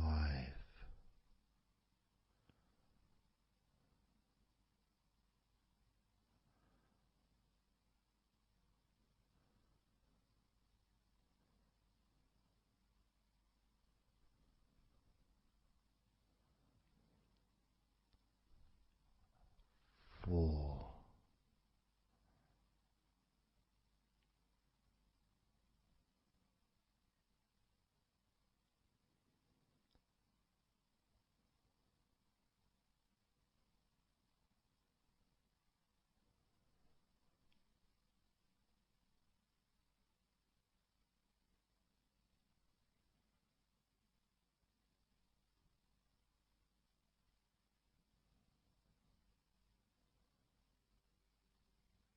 3.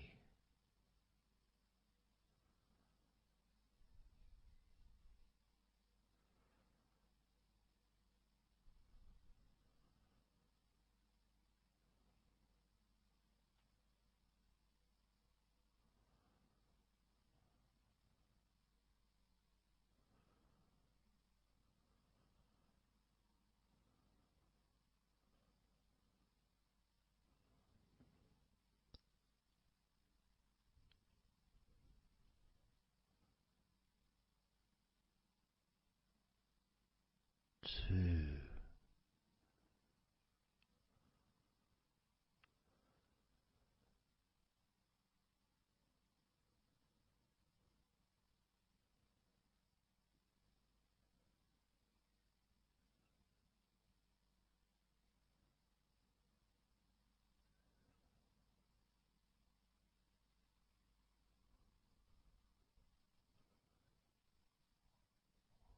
One.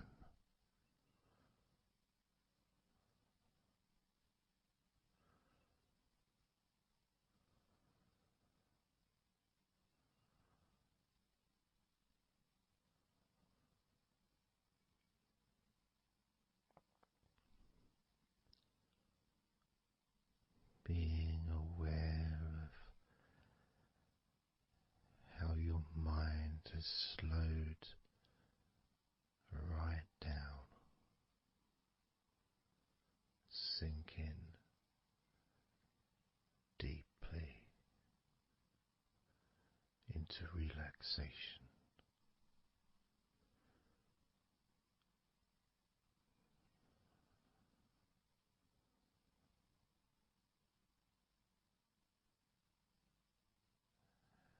And as you focus on your mind, you may notice that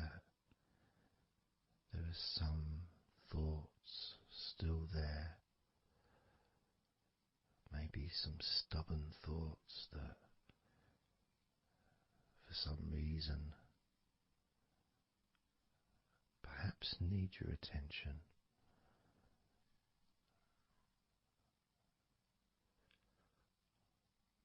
So what you can do is send love to those thoughts. Sprinkle those thoughts with love, like little petals from a flower. Just sprinkle it over them. Petals filled with love towards those thoughts, to let those thoughts know that you're not abandoning them. You just need them. You require them to just calm down, slow down, quiet down for now.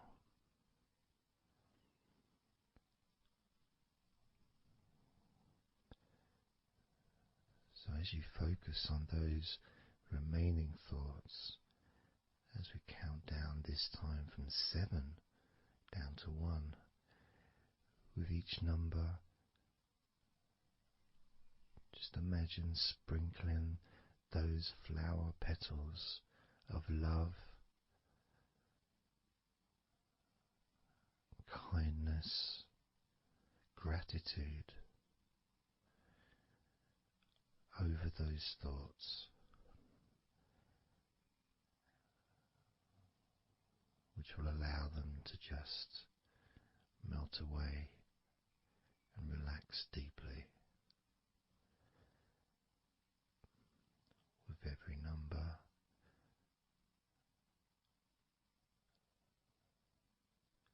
those thoughts will become more and more relaxed.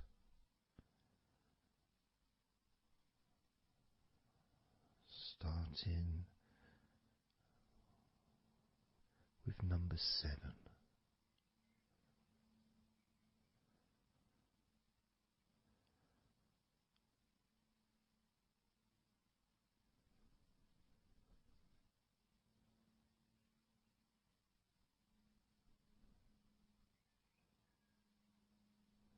6. 5.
as you now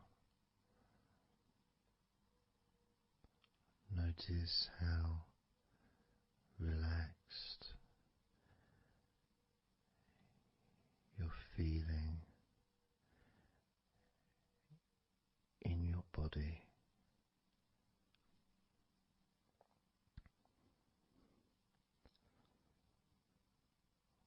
we're going to focus on your hands.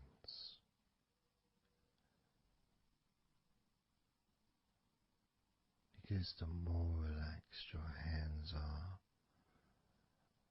the more relaxed your body and mind are.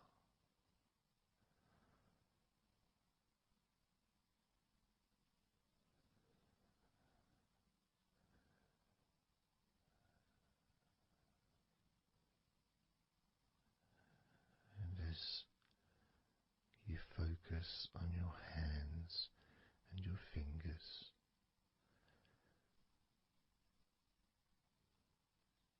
there's nothing needed to be done. There's no clenching of fists or tensing the fingers or anything like that.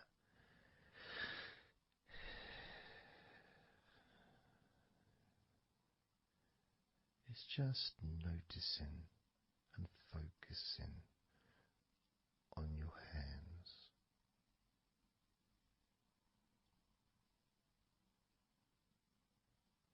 Noticing how they feel.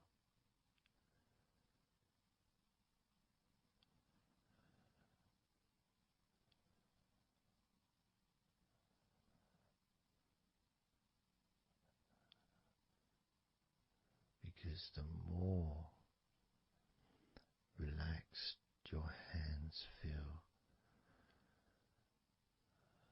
the calmer your mind feels, and the more comfort you feel throughout your body.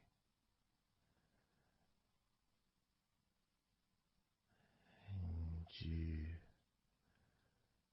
may have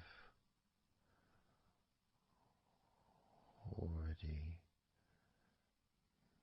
noticed that your mind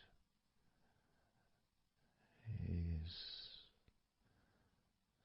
starting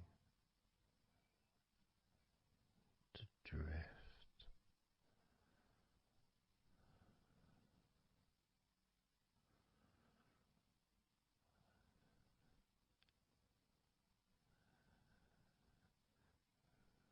Focusing just on your hands and fingers, allowing them to experience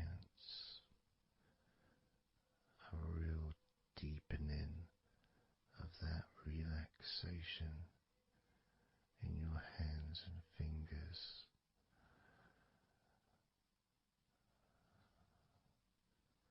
More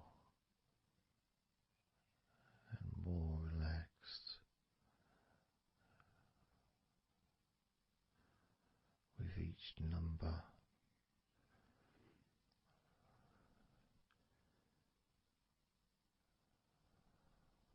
From 8 down to 1.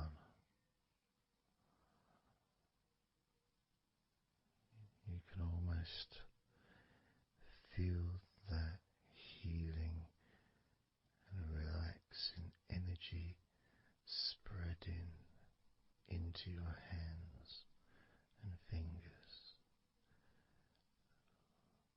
becoming even more relaxing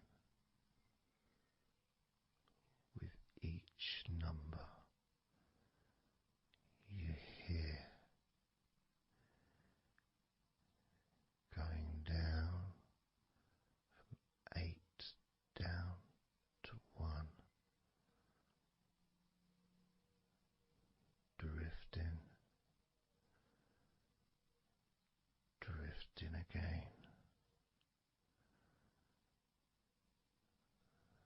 starting with number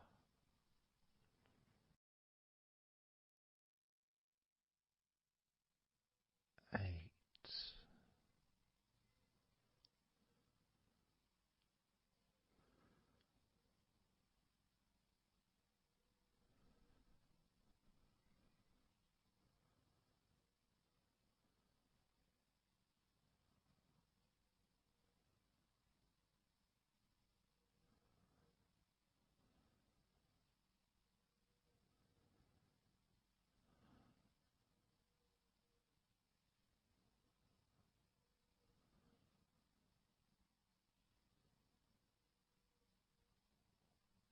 7.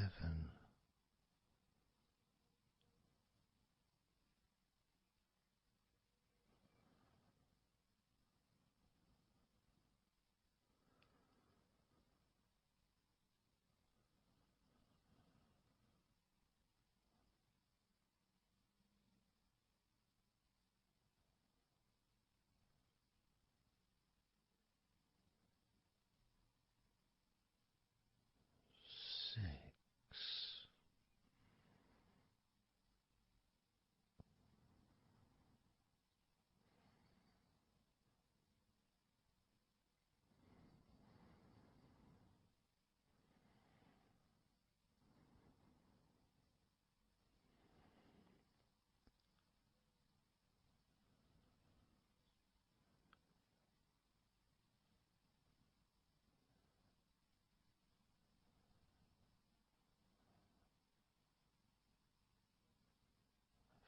5.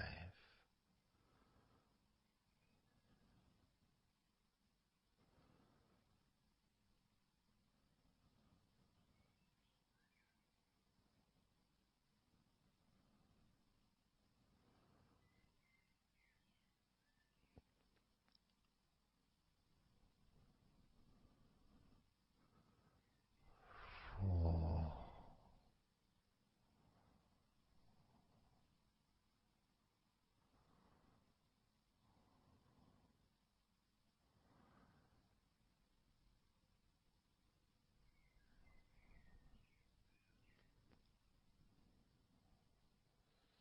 3.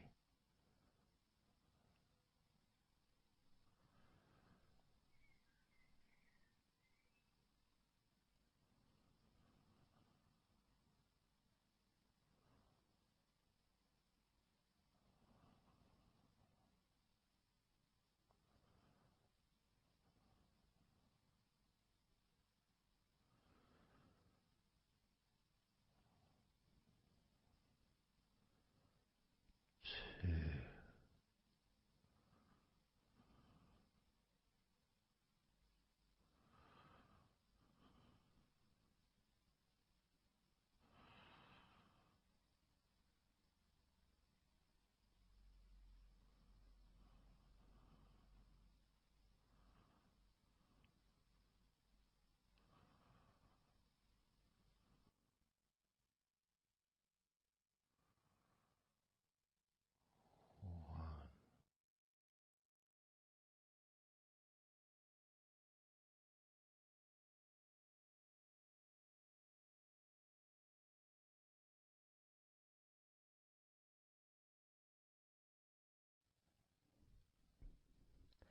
Just being here now. Nothing to think about, nothing to do, nothing to say. And everything just feels calmer. And this is your natural state of being. This is how you just normally feel when you take away all of that other stuff that we add. You know, things like stress and worrying and overthinking and anxiety, tension.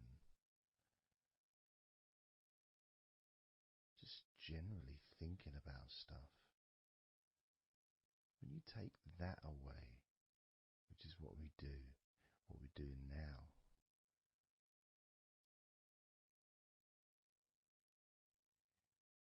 you're left with a real sense of peacefulness, which comes to you very quickly. Because ultimately, it's just a feeling. A feeling of comfort. It's almost as if you've gone inside yourself and you've found a special place where everything is peaceful. A place where you can feel relaxed and your natural sense of comfort. A place where you can be you. Where you can accept yourself for who you are. A place where you're not trying to please anybody else, ever. A place where you can actually not just love yourself, but in some ways, more importantly, you can like yourself. Appreciate who you are.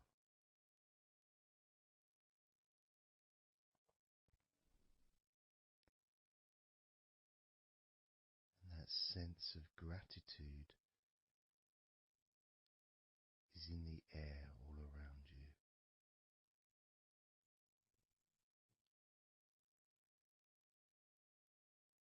And that's also a place where you can actually feel the healing energy soaking into your body.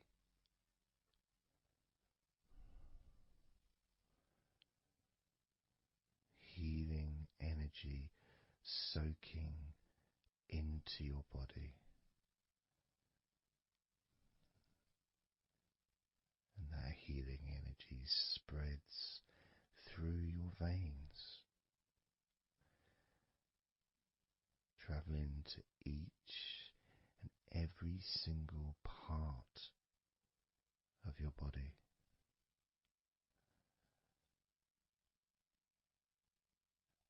And you start to realize that actually that healing energy has not just entered into your brain, it's become part of your brain. And that spinal fluid is now mixed with healing energy.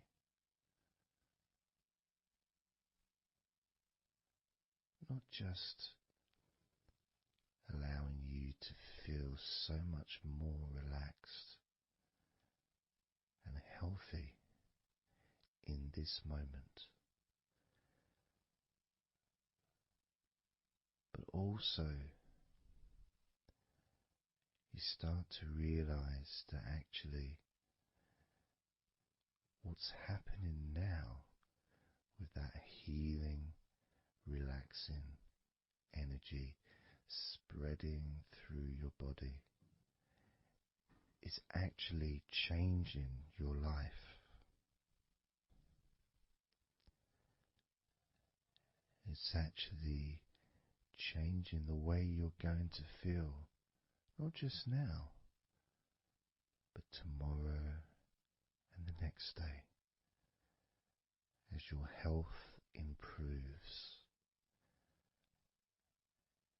Not just your physical health, but your mental health.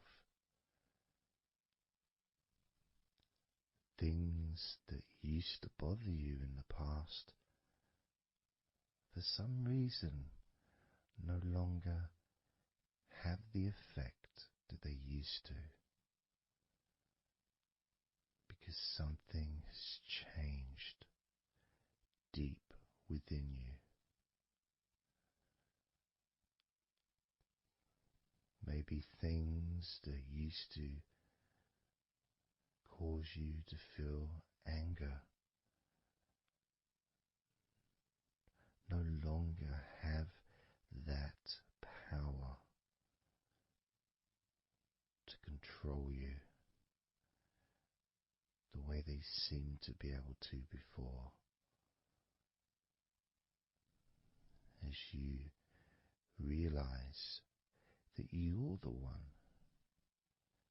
who decides what affects you. You're the one who decides to feel relaxed and calm when you choose to enjoy noticing these natural developments of healing continuing to grow and improve your life day by day.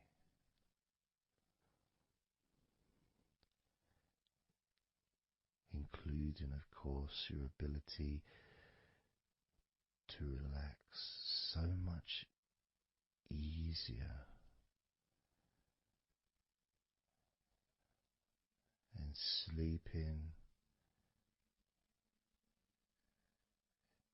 is the most natural thing in the world to you, because falling asleep is something that you've done so many times in your life, and you know that you were born, as we all were, with the ability to fall asleep naturally. We were born with that ability to just drift off into a deep, healing sleep.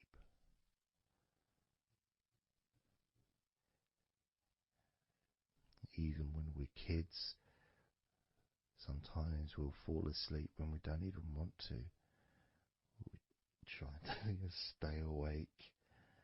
Maybe it's a birthday in the morning, or it's Christmas or holiday or something we look forward to. We don't want to go to sleep. But the more we want to stay awake, the more we just start to drift. And the more you fight drifting, the more you try and stop yourself from drifting asleep, the deeper and stronger that drifting becomes.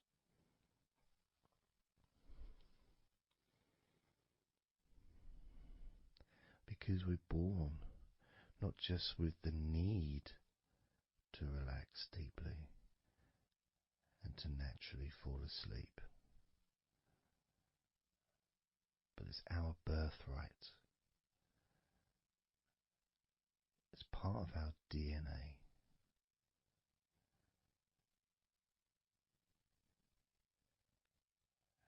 And sometimes as we get older in life, perhaps at times we have forgotten that relaxing completely is not only a wonderfully pleasant experience,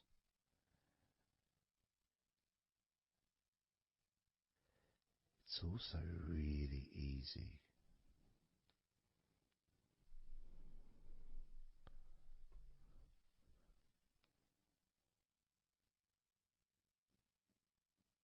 It's very, very easy to let go. Because that's all it is. It's just deciding to let go.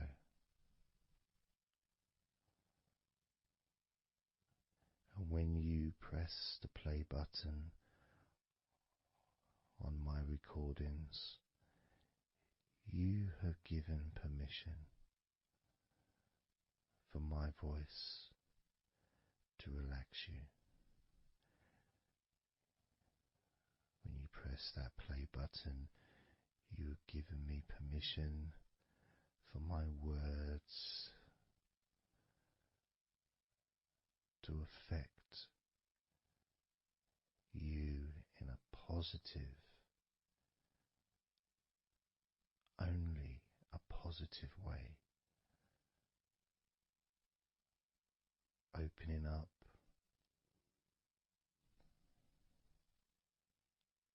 your mind to useful and healing suggestions that can have such an amazing effect on how you feel right now, as well as those changes that continue long after the recording ends, those changes within you that continue to flourish and grow, transforming your life in a positive, beautiful way, allowing you to move forward in your life in the direction that you choose for yourself.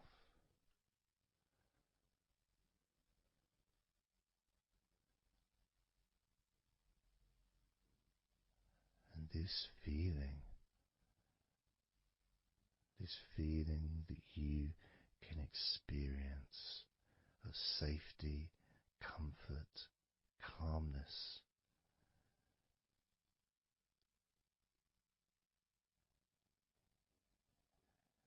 just feels so nice.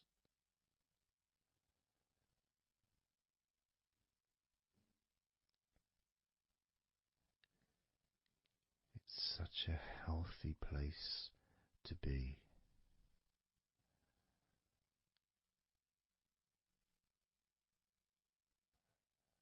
And that positivity grows within you.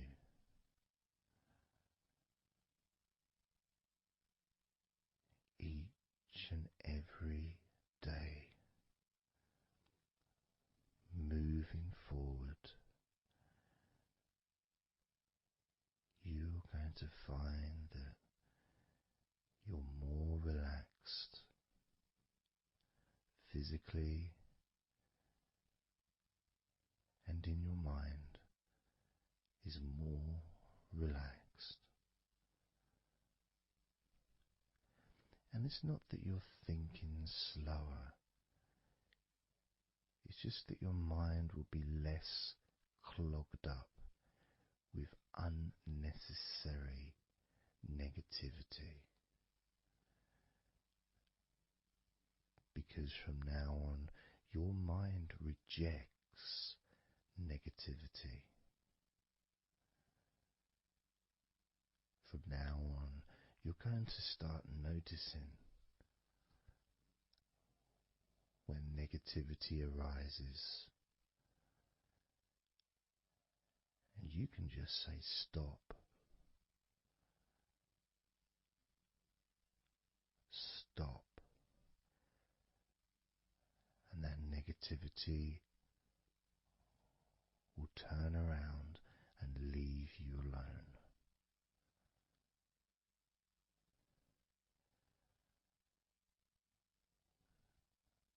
stop, and that negativity would disappear.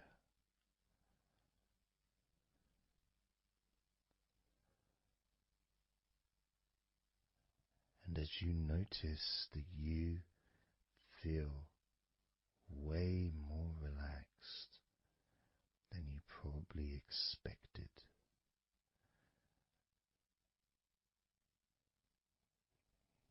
you can now congratulate yourself because you're the person that has done this. You are the one that has opened your mind up to the simple facts that you can feel more relaxed in your body and in your mind.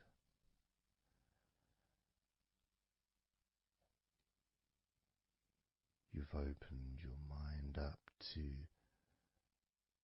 the birthright of being able to just fall asleep easily when you choose.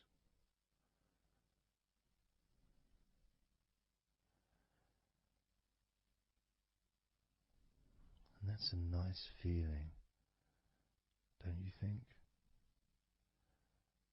It feels nice, doesn't it?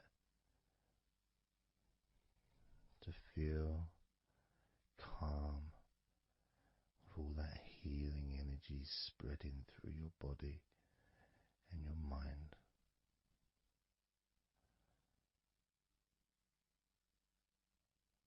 To spend time in that special place where negativity can no longer enter.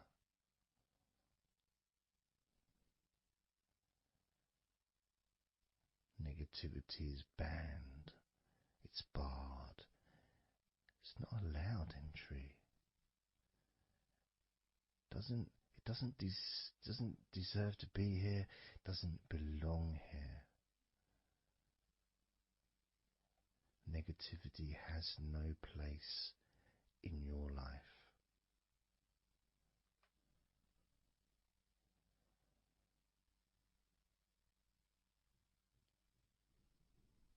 Which makes room for more comfort, more healing, more relaxation, more peace.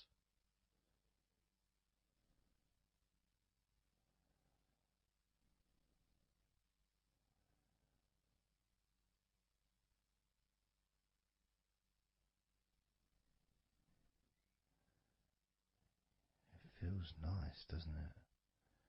To just let go of everything.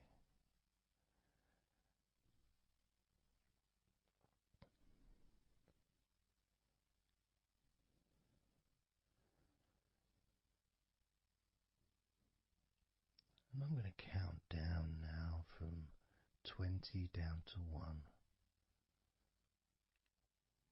You can continue to relax. If you choose, you can drift to sleep. With every number you hear me say, you can feel twice as relaxed.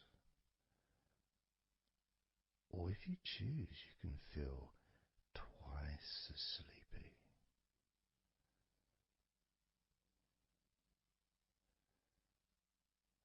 Now,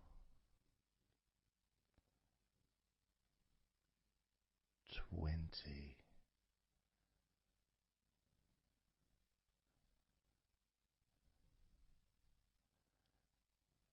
19.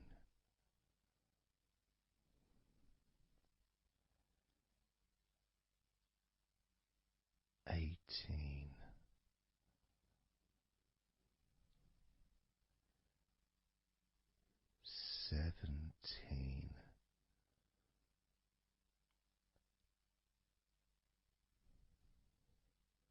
16,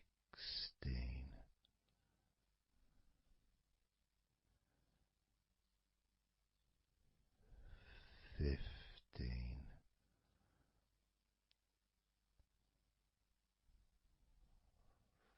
14,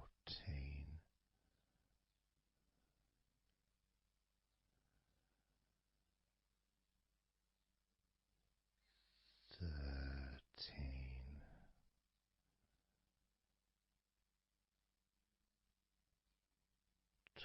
12,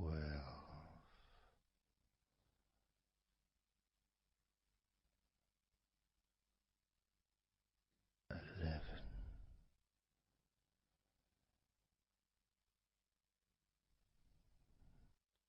10,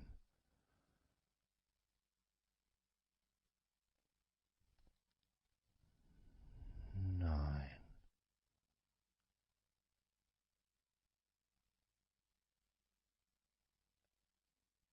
8,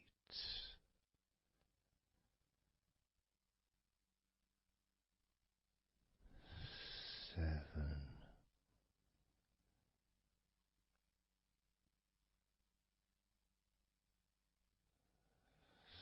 6,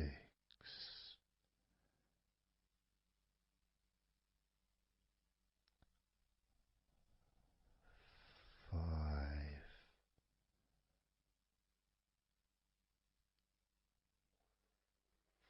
4,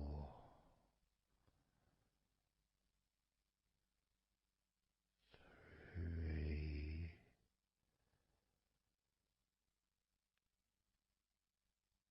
2,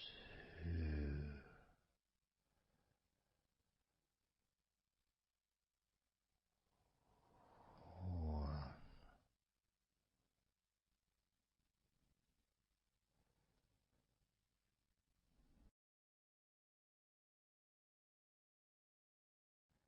This is your time to just take a break. Your time to relax, to allow your mind to slow down.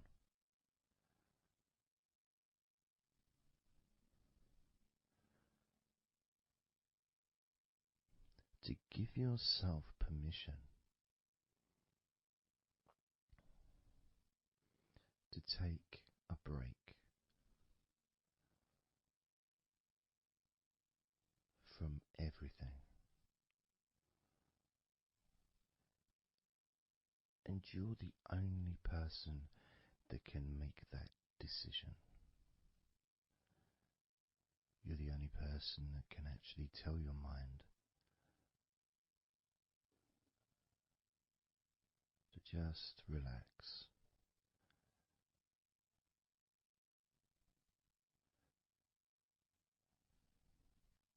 To just take some time off.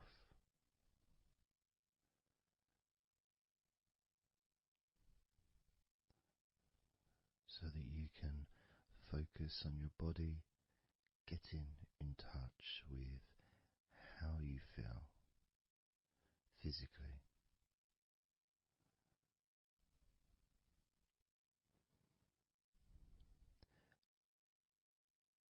And in the process of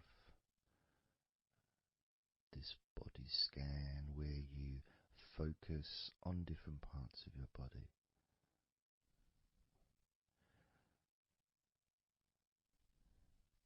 those parts that you focus on and observe, even though you're not purposely requesting for those parts of your body to relax, it's kind of expected. You expect, when you listen to my voice, to feel more relaxed naturally.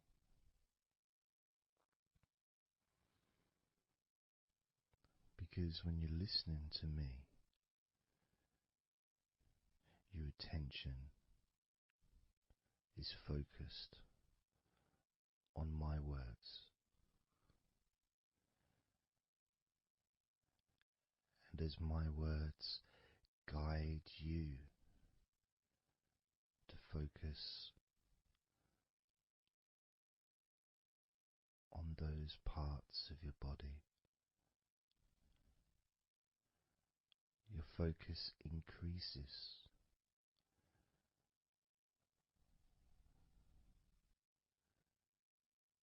which actually calms your mind.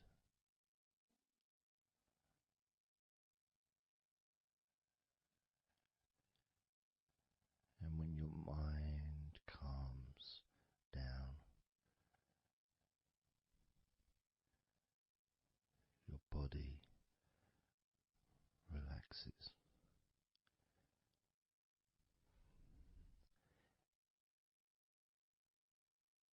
And when your body calms down,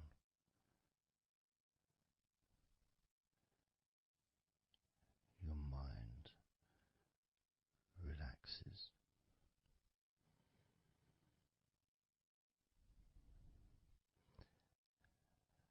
And even though we've not really started to focus on your body,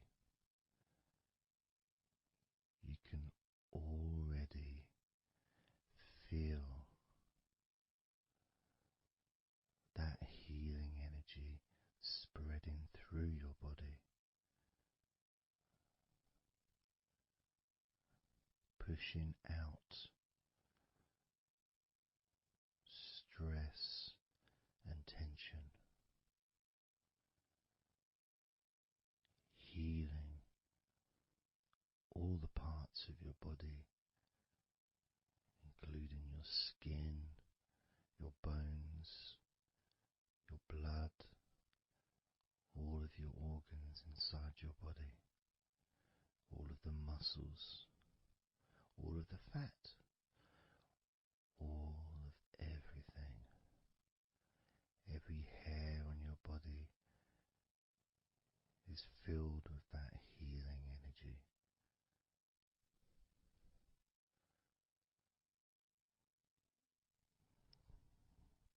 And when your brain fills with that healing energy,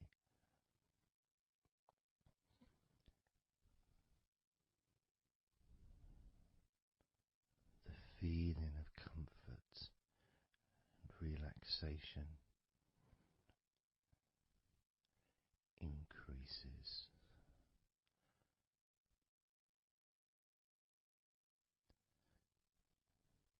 Deeply increases.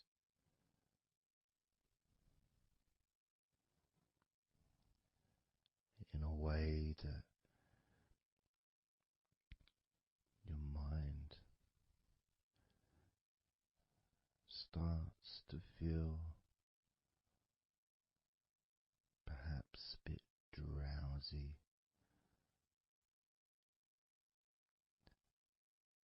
because it's not needed, and it may start to drift.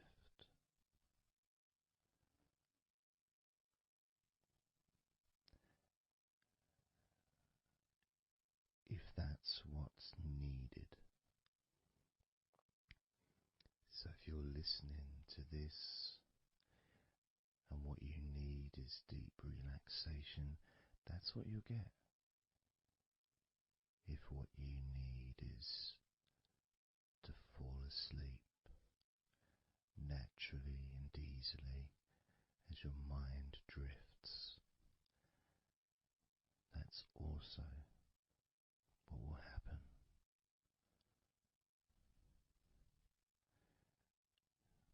Because by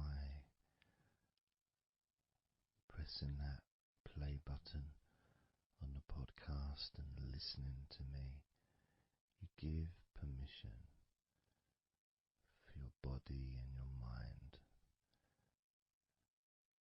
In fact,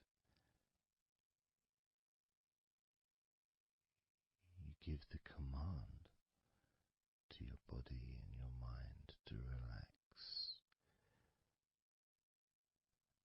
deeply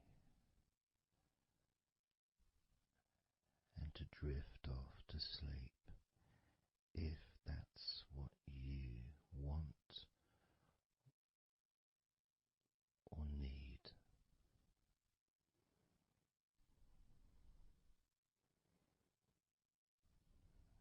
And as I focus on the different parts of your body, you may start to just drift,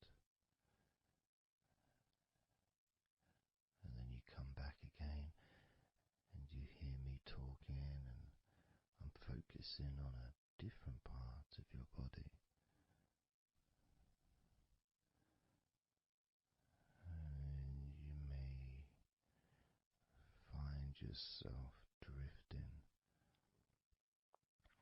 but you don't realize you're drifting until you stop drifting and you're alert again to my voice, focusing on a different part of your body starts to relax even deeper,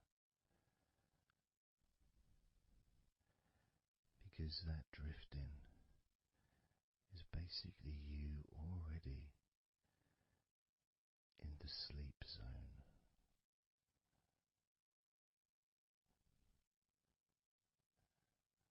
And the more you drift, the longer you drift, and the longer you drift, eventually that drifting continues into sleep. And that's the last you remember until you wake up in your own time, when you experience the right amount of sleep for you.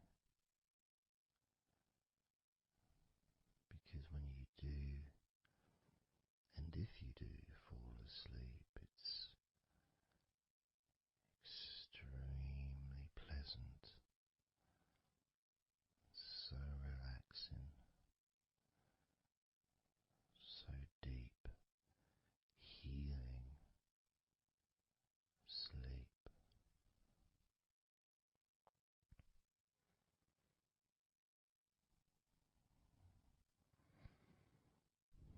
And it feels so nice to relax into your own body and mind as you feel that healing energy spreading through you, relaxing you so deeply,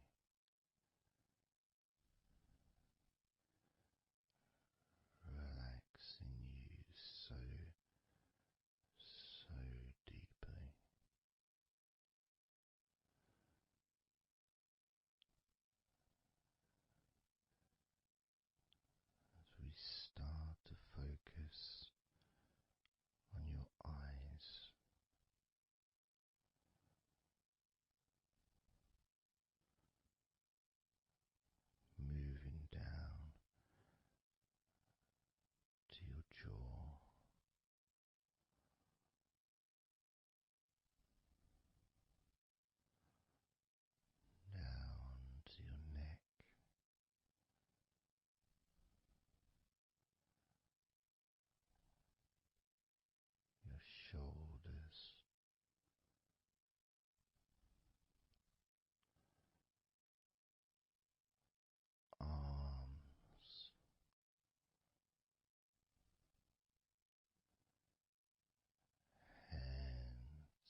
Just focus again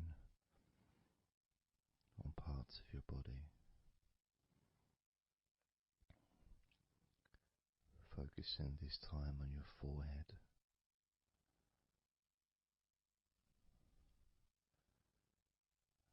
Now on your mouth, your lips, your tongue, the whole of your mouth.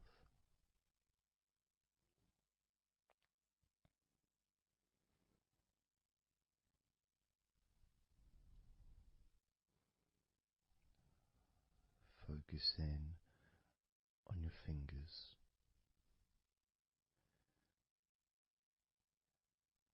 Maybe you could move your fingers a little bit so you can focus on each one individually.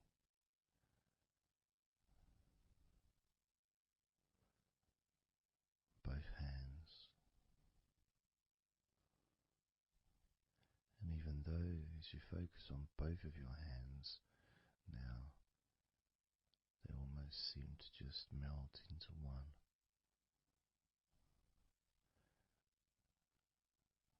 Where does your right hand start and your left hand end? It's almost as if it just mix together.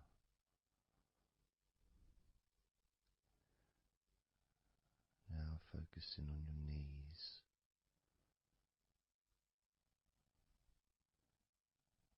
Just noticing how your knees feel.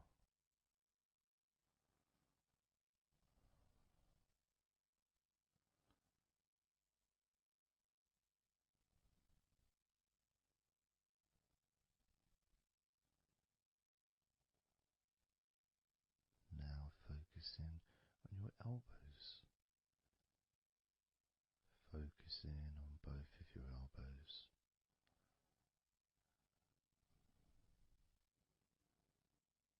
Just observing the feeling of your elbows.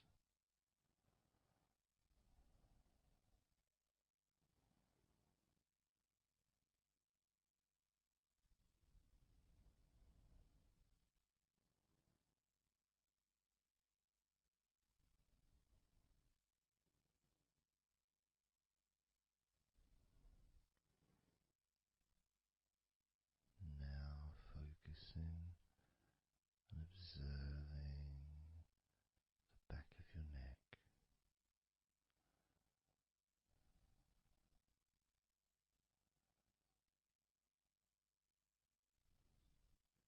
Feeling that energy in the back of your neck.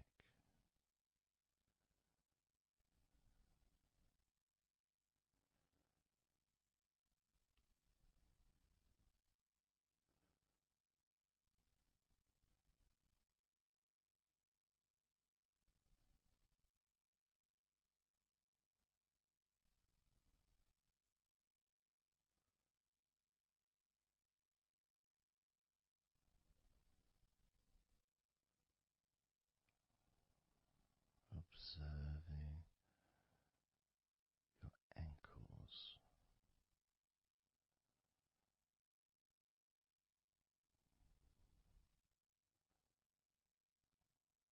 Being aware of the physical sensations in your ankles.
letting go.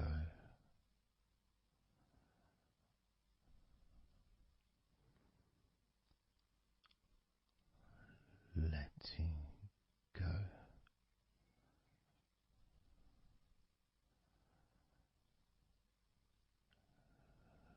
Letting go of everything.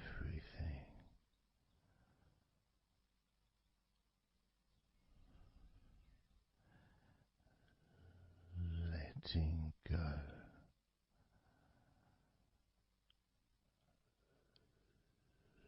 Letting go.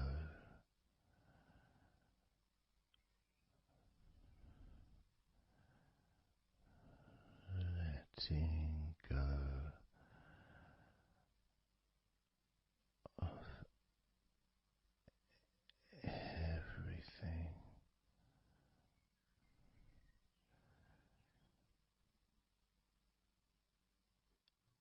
Everything.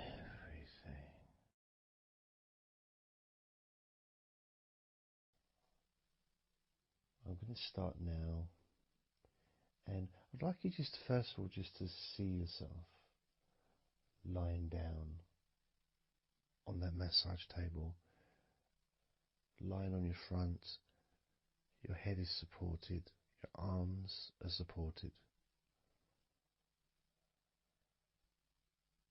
and you feel comfortable, and breathing is really easy, and you feel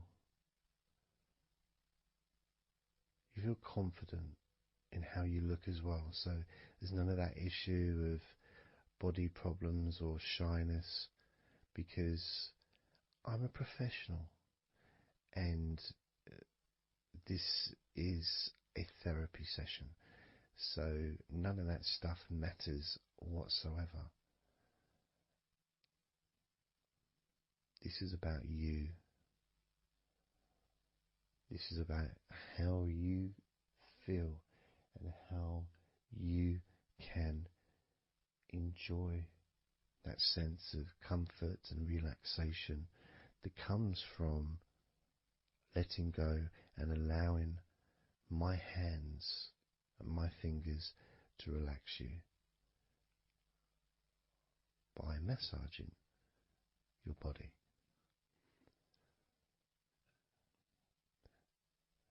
So I want to start off just by placing my hands on the back of your head, just gently, just so you can feel what my hands feel like really on you. So you can maybe feel the warmth of my hands on the back of your head. And I'll move my hands to the side of your head, not pressing, but just holding them there very gently. Maybe over your ears and a little bit on your face, just so you can feel my hands, so you can become accustomed to them.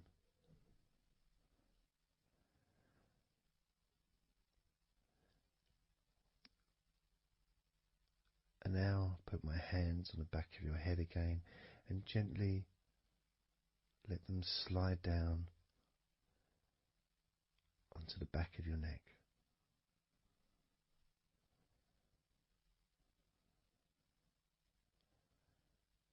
You can feel my hands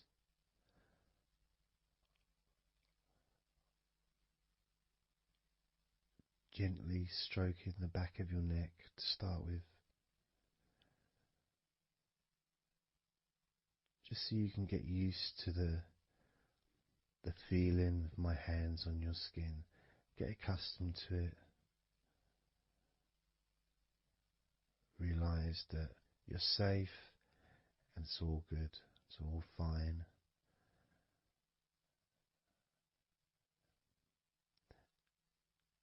And I'm going to start gently massaging the muscles in the back of your neck.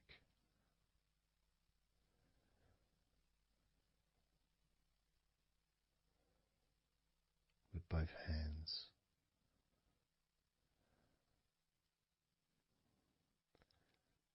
this is a very trusting situation, really, because our necks are so fragile, and to have someone have their hands around your neck in that way can sometimes be problematic for people, which is why massages are quite good, because it allows you to relax and to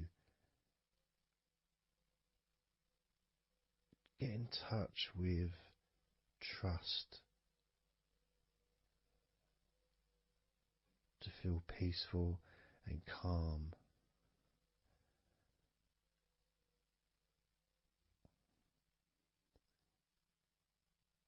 There's a massage the sides of your neck gently, moving from the bottom of your neck, which would be sort of near where your shoulders start, I guess, all the way up to your jaw, your ears kind of area, that side of your neck, of course, is a lot longer than the front of your neck.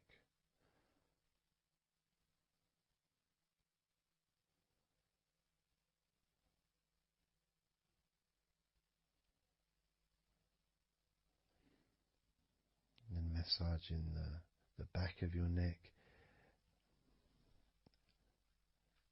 especially that area where perhaps we hold tension.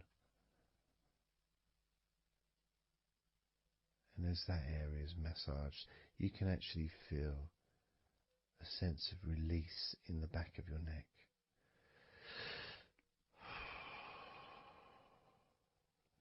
And maybe you can breathe it out as well. Notice how it feels. Notice how you feel.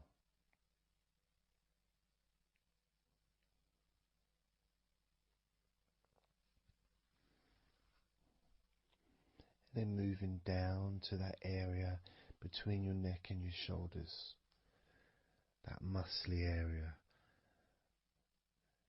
starting to massage that area on both sides. I mean, this would be the area that a lot of people would massage if they were going to give you like a shoulder massage. Even that's not technically the shoulders, but it's all the muscles that lead to the shoulders, from the neck. And again, that can hold tension and stress. And when massaged, sometimes a nice deep massage is useful. And you decide how deep that massage is.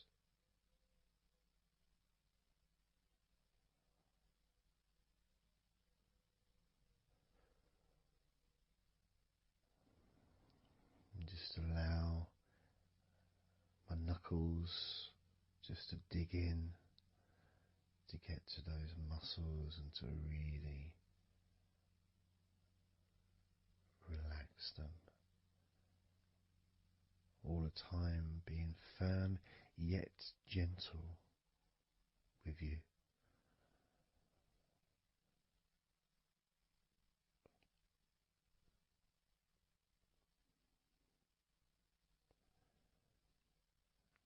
And just stroking down that area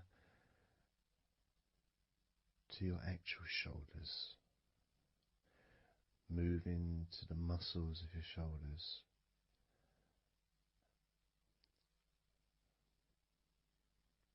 And maybe initially just pulling up the shoulders a little bit off the table, just to give you a little bit of a stretch, but very gently.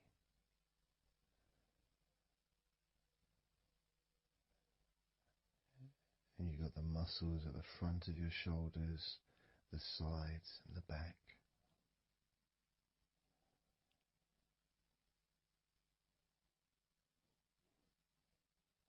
Again, this is a part that can really take quite a bit of pressure, quite a bit of kneading, if you wish, to really release the tension, to really get into those muscles, and you can let your fingers in there and it can feel really nice.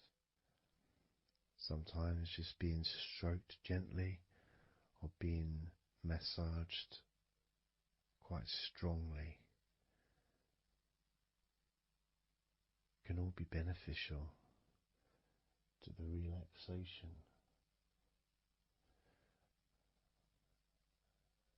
of the muscles in your shoulders.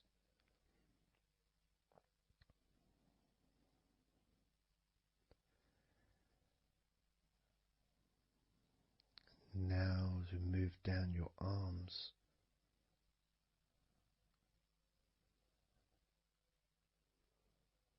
we'll do one arm at a time, starting with your right arm.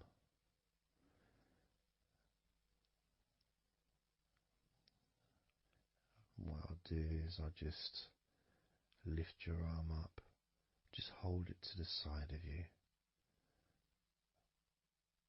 Don't worry, it'll still be attached. And I just massage the tops of your arms.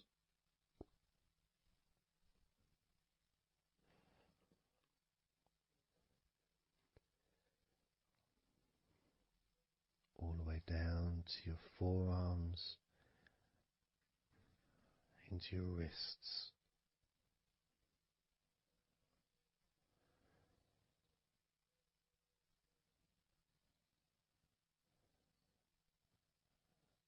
Gently massaging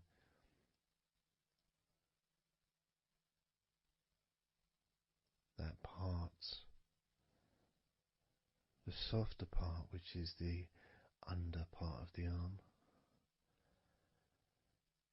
which leads to the crease in your elbow, the inside. It's much more sensitive skin.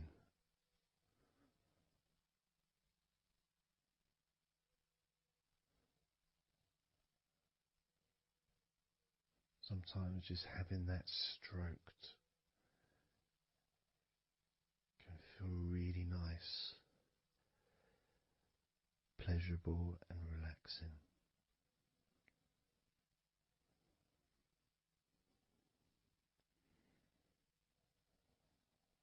Now moving down to your right hand.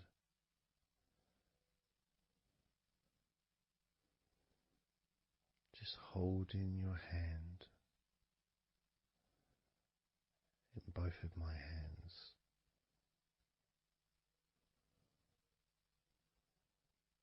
Just pressing gently on the back of your hand and stretching your fingers ever so lightly.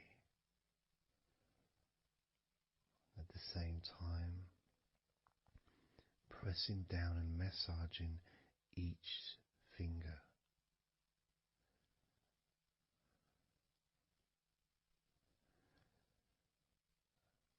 And then starting to massage the palms of your hand.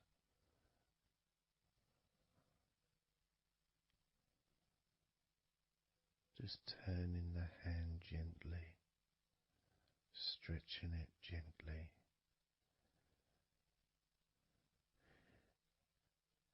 And actually having your hand held can really be an emotional experience sometimes, even if it is with a stranger, someone you don't know very well, like a massage person or a therapist maybe, because it's intimate.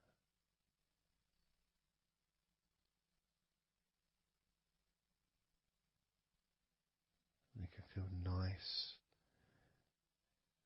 and you can feel safe.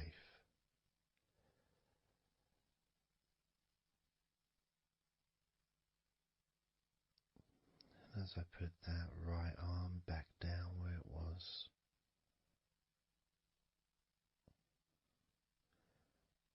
we're going to do the same with your left arm. Exactly the same. massaging the muscles in your arm all the way down to your wrist, stroking the inside of your arm.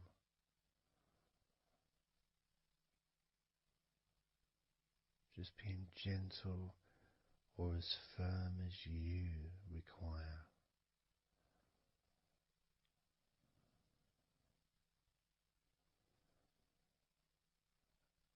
And then massaging your left hand.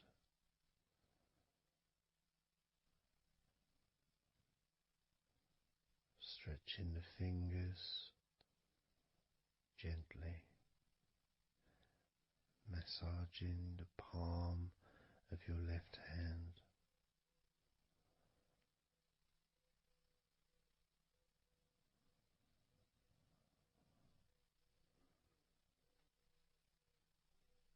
You can feel so relaxing.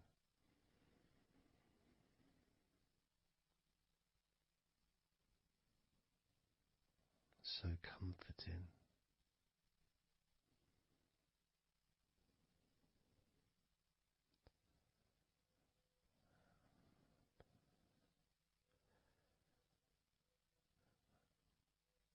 Now just rest your left arm back down.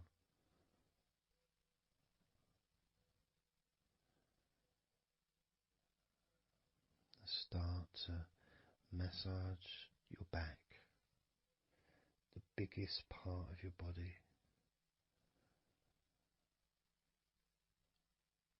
Starting at the top, starting again where we already have been, that area at the top, in between your shoulders, near your neck, going back and massaging that area again, but this time moving downwards.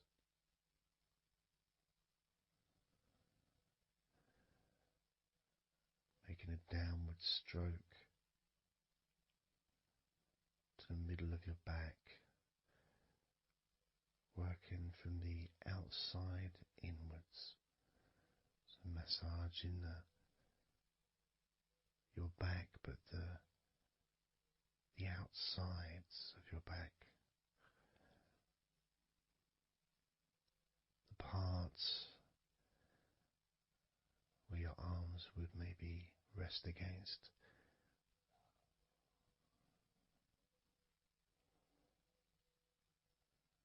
Almost the part that connects your front to your back.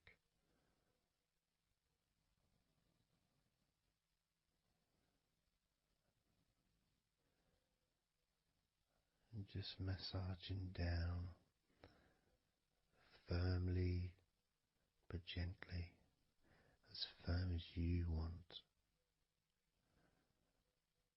Moving down and then moving across a little bit and moving all the way down again. Being very gentle, yet firm as you choose.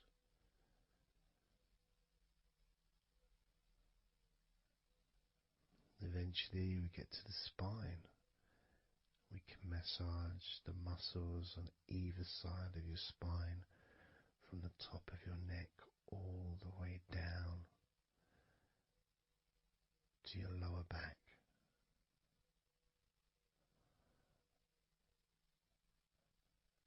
We can do that a few times. Sometimes people would use the knuckle or the two fingers and just go either side of the spine and almost just push down and go all the way down to the bottom of the spine, each time releasing tension and opening up the body, stretching your body so that you feel more relaxed, but at the same time rejuvenated.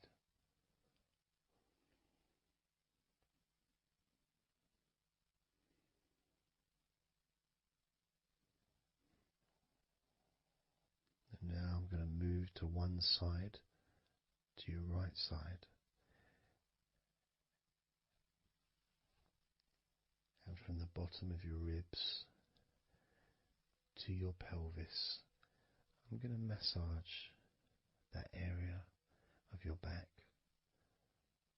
I'll stretch over the other side and I will pull the muscles gently and massage and push from one end, that side, all the way to my side, to the middle, in fact, to where your spine is. Massaging that side of your spine, the opposite side to where I'm standing. It's almost like kneading bread. There's that big area which is firm, yet lots there to massage.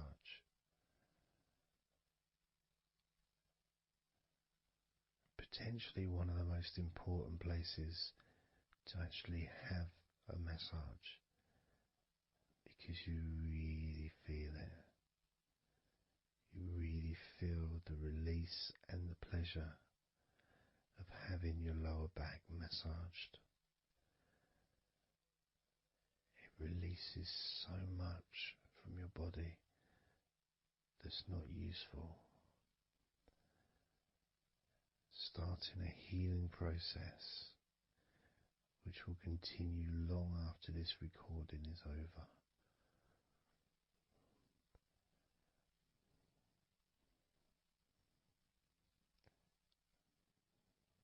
And massaging this part of your body not only feels really good for you, but it's actually fun to do, because it is, as I said, like kneading bread.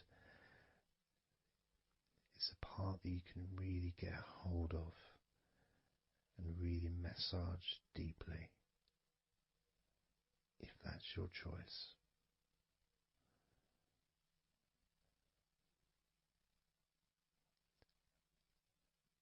Then I'm going to move over to the other side of your body and do the same with the opposite part of your lower back,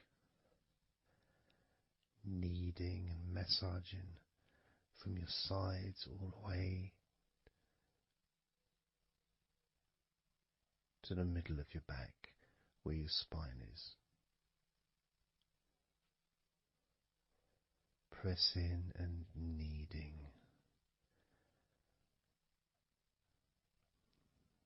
firm and gentle at the same time.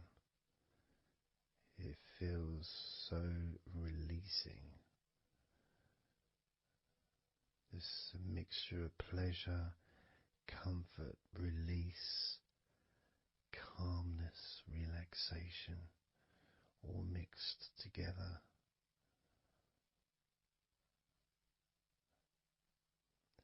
Plus there's that feeling from your stomach as it's being stretched. Even though you're on your stomach now, you can feel it being stretched because that whole area is connected to your stomach.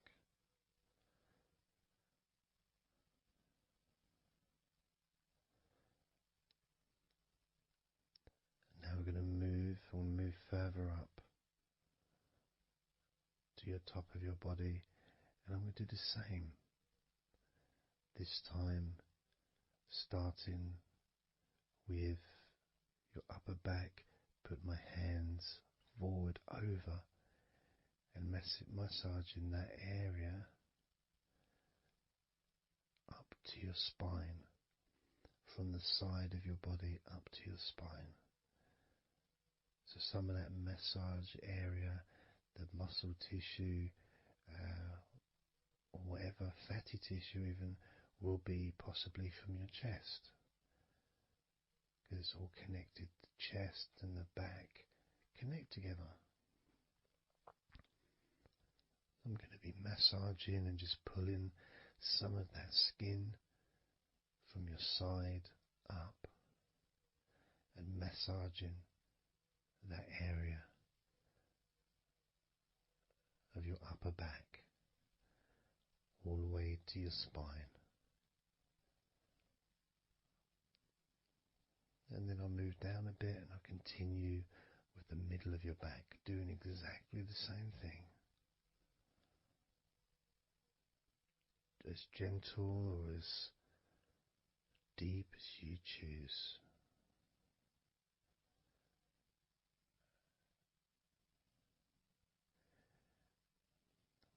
Now I'll move the other side again and do the exact same thing with the top of your back on the other side, from pretty much underneath your arm area, really,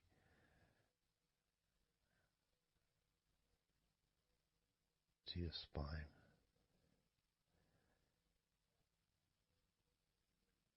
And then continuing that all the way down, including your middle of your back.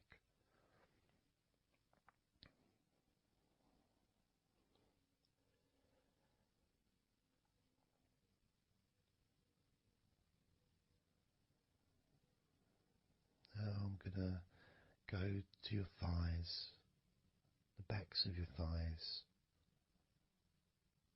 and the sides of your thighs. Starting with your right leg,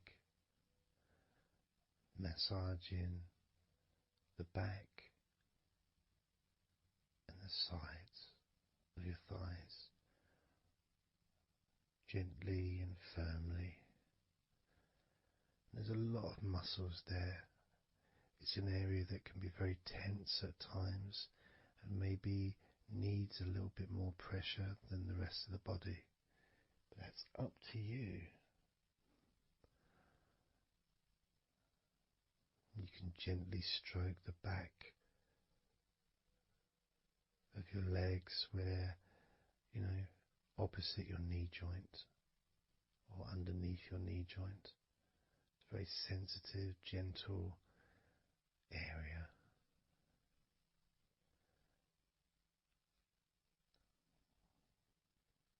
And working down to your calf muscles, massaging your calf muscles thoroughly and deeply if you choose, using both hands and fingers, digging deep.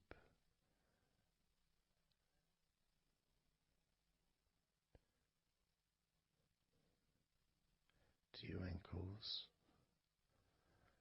and the back of your ankles,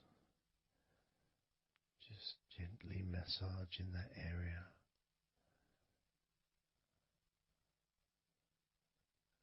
Maybe lifting the leg and stretching it a little bit.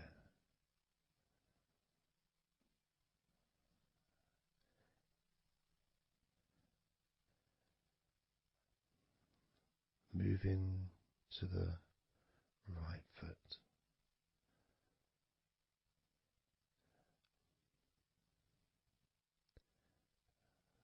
Massaging the bottom of your feet and the sides of your feet.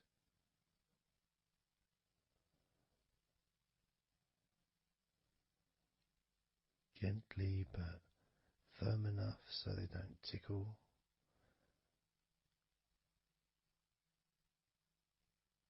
And just allow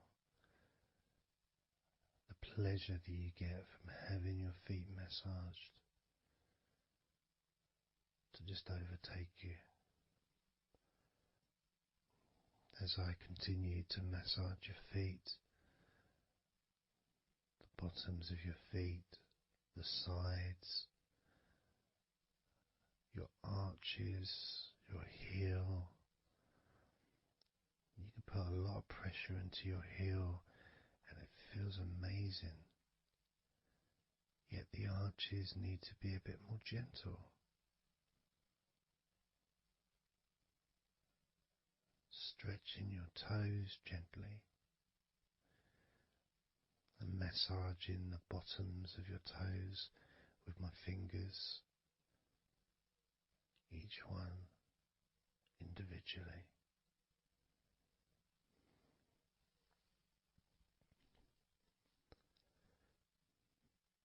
Moving over to the left leg to do exactly the same thing.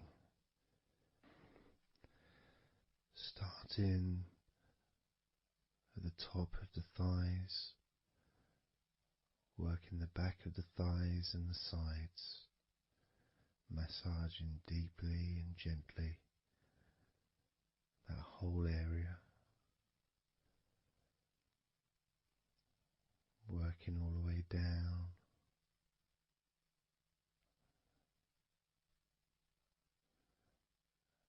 And this is an area that maybe you could like to spend more time relaxing and massaging. So perhaps if you wanted, I could make a future recording where I spend more time on one particular area.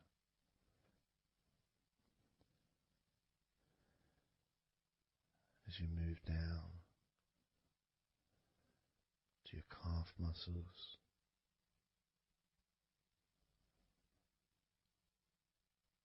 massaging your calf muscles firmly and gently.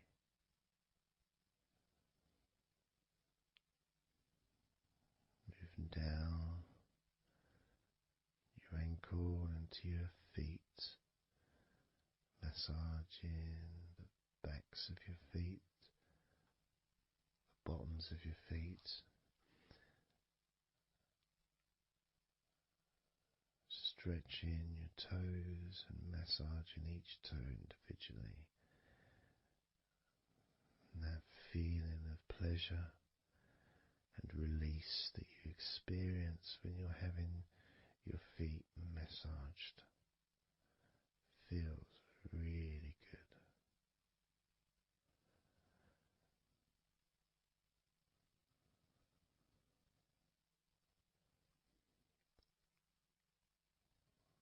Now, as you turn over in your mind, laying on your back,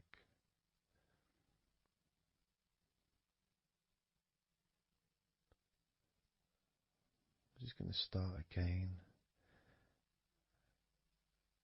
at your neck area.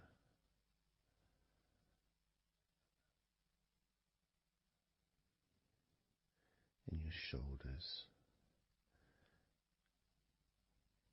just to get back in touch with that area.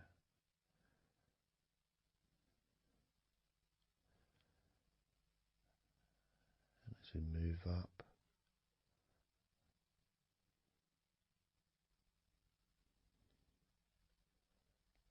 I can clean my hands, make them all fresh, because now I'm going to massage your face gently.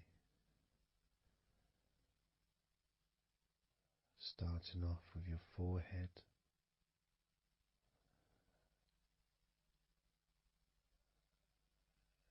your eyes are closed, and I can just stretch your eyes a little bit, pushing up on your eyebrows.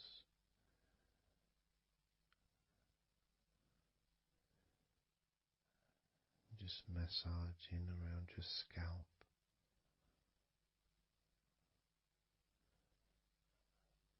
Massaging down your cheeks, around your ears,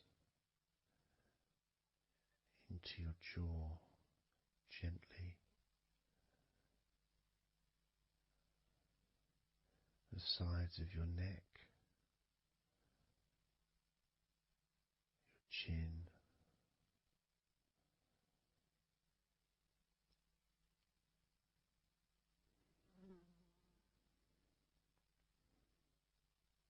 then just moving down from your neck down to your chest, Starting by massaging the very top of your chest, where the collarbone is, either side of the collarbone.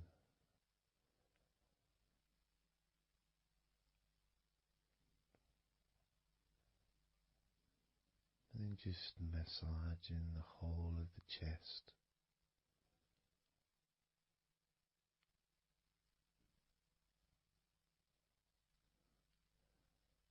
Moving the chest around.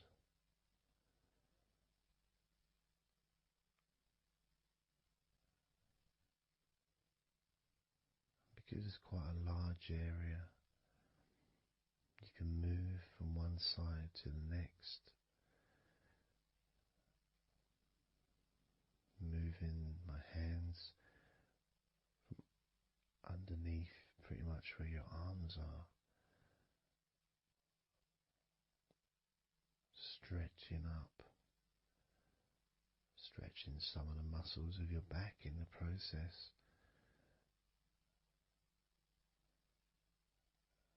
Moving up over your chest, and then moving down again.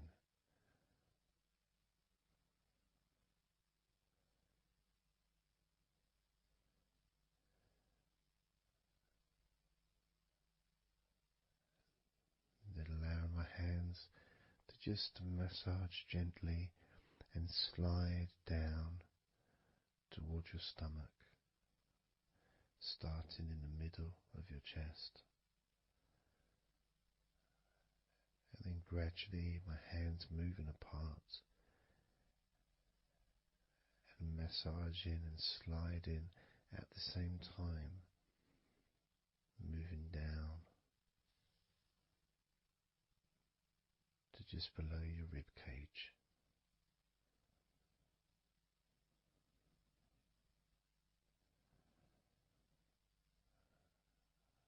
Moving down, then massaging up again, giving your chest all the attention that it needs to feel completely relaxed.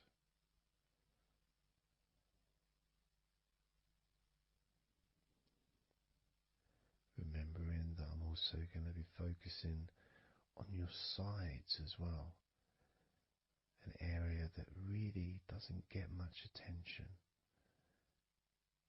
but feels really good when it's massaged. Just stroking my hands down the sides of your body, just below your arms, all the way down to your hips.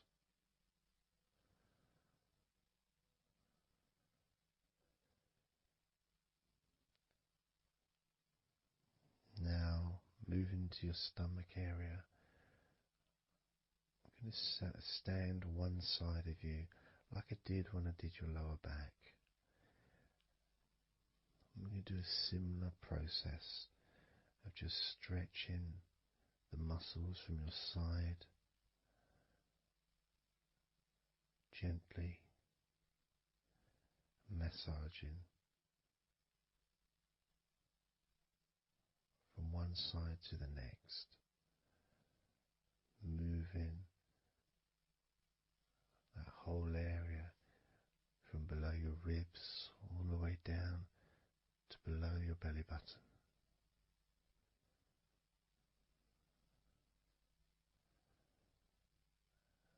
And then I move round to the other side of you and repeat that.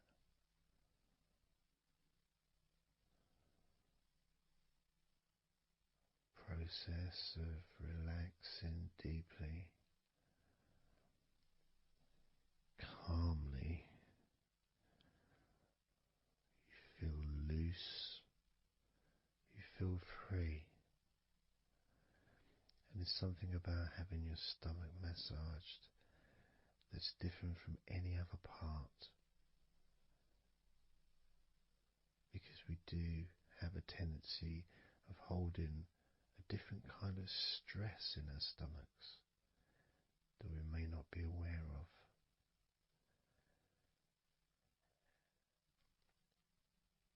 As I now massage your stomach, the front of your stomach, making circles around your belly button,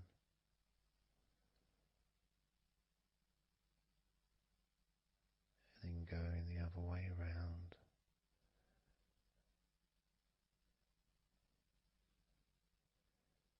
There's a gentleness and a freedom that comes from feeling how you're feeling.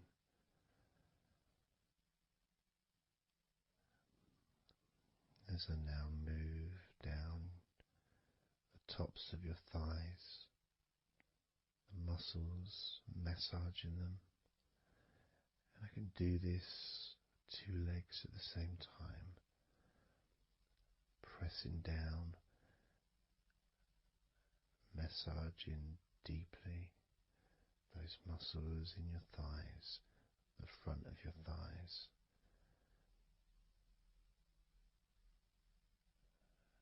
And moving down to your knees, gently massaging your knees. Sliding down your shins, putting pressure on either side of your shin, gently, softly but firmly. Moving down to your ankles,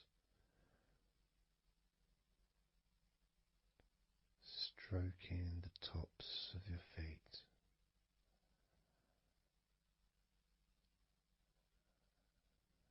And then with each foot in each hand, just gently massaging the whole of the foot. The top, the bottom, your heel, your ankle, your toes. Massaging every part of your feet. It feels so good just to let go and enjoy the process.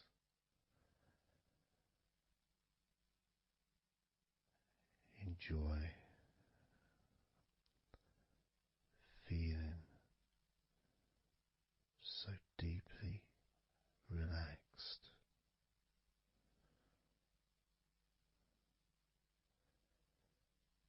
So much comfort and so many feelings that come just from touching your skin.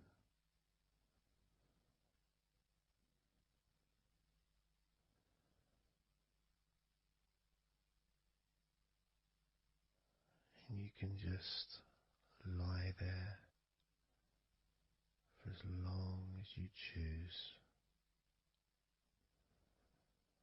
enjoying the feeling of deep comfort from being massaged by me.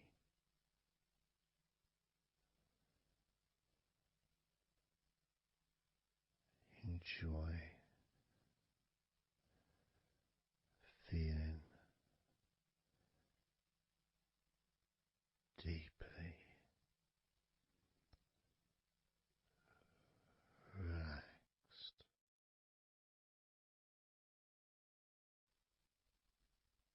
And all we're going to do is blow out some candles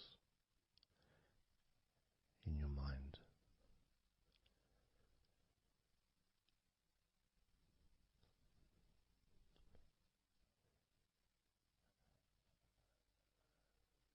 There are going to be 100 candles.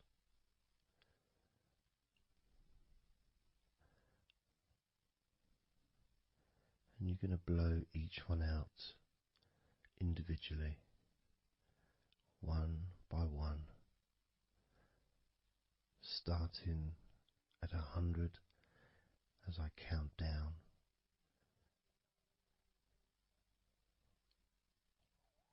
down to 1. And each time I say a number,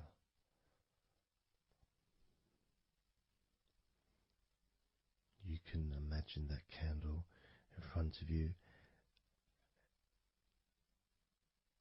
and I'd like you to actually physically gently blow that candle out.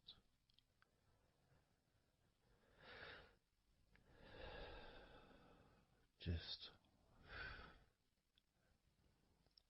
so it's not a big blow, it's just a gentle, and that candle will extinguish. And then I'll say the next number as we move down, and you can just blow that one out as well.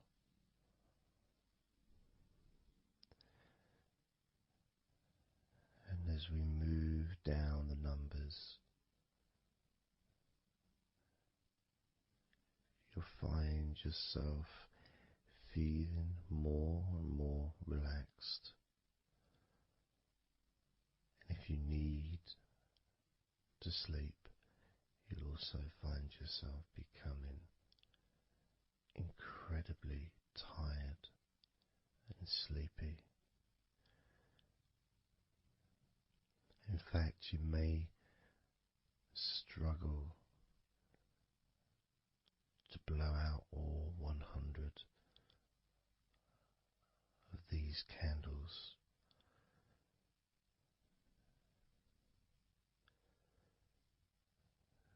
As you feel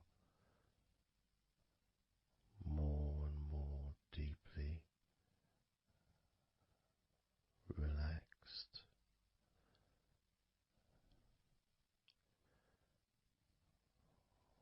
more and more deeply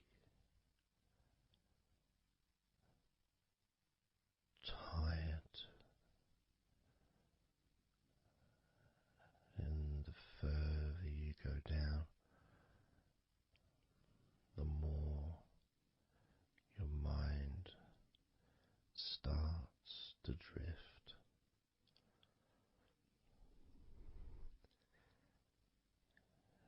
You may find that you stop listening to me after a while.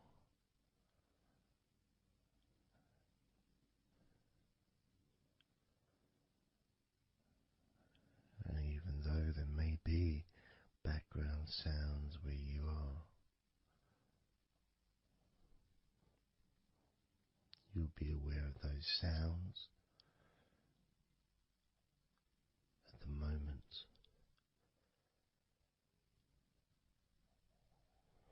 You may start to just not even notice them at all, because they're unimportant.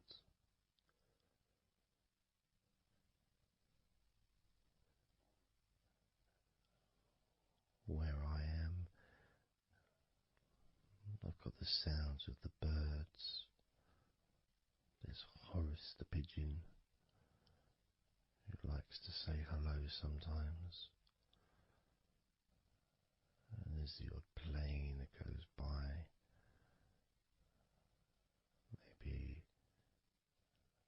traffic and trains in the distance.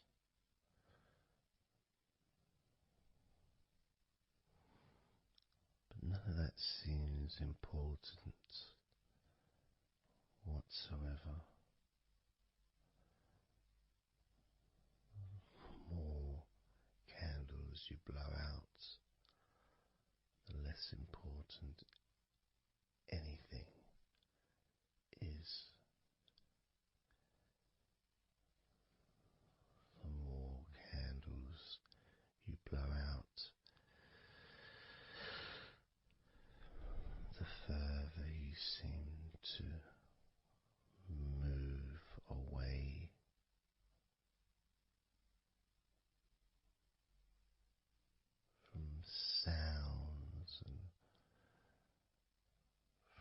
general day-to-day stuff seems to just move away on its own as you feel more calmer with every candle you blow out.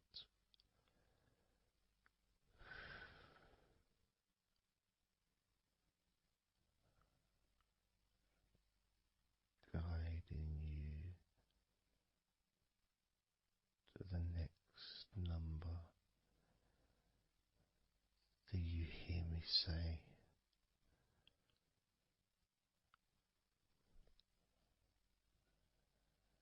and then you blow that candle out too.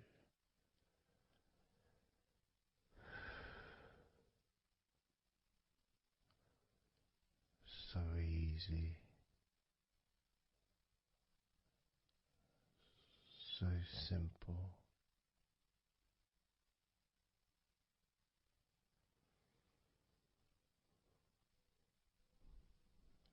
I'm going to start by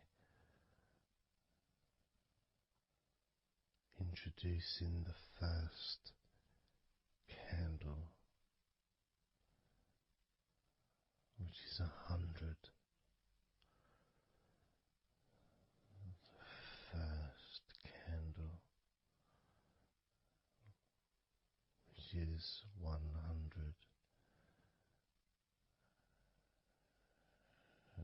When you blow that candle out,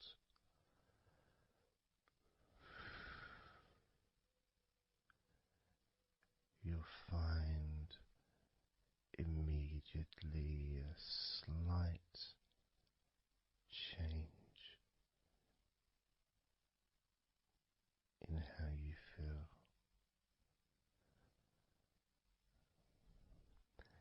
as well as a real sense of positivity growing within you.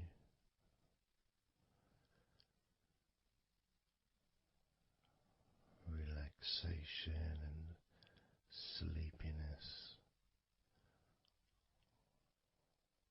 expanding,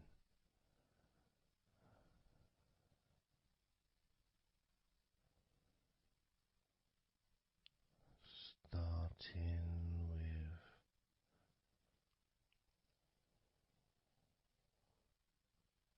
100. Blow out that candle now.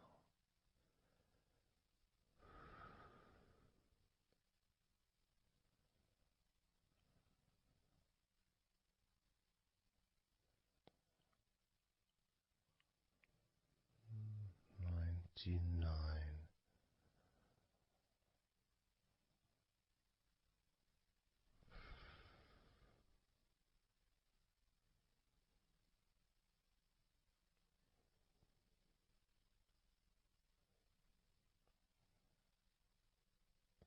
Candle 98.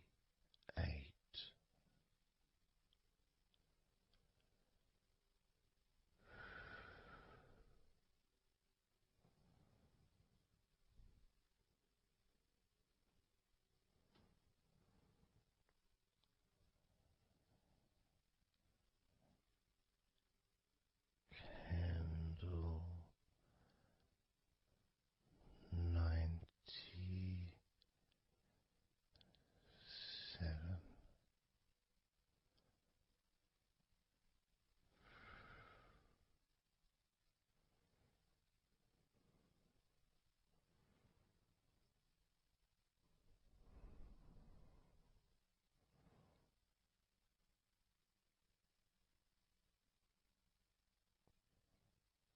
Candle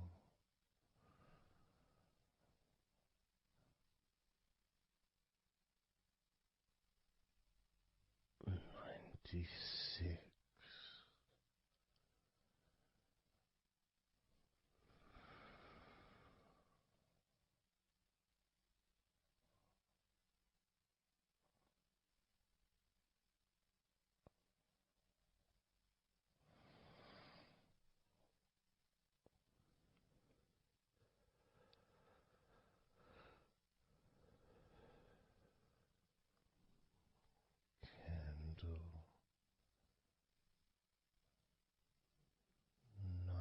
85.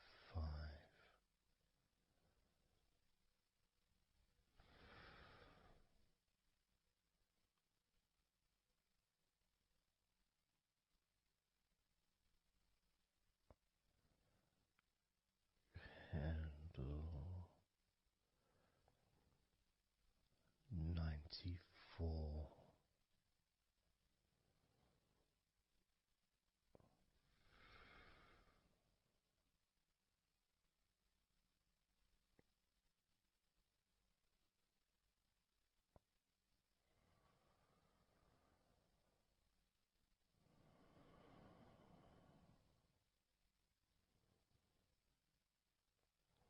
Candle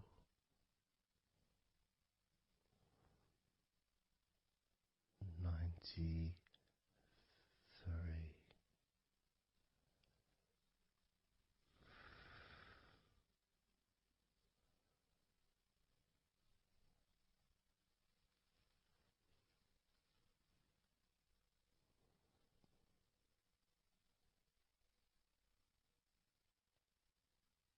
Candle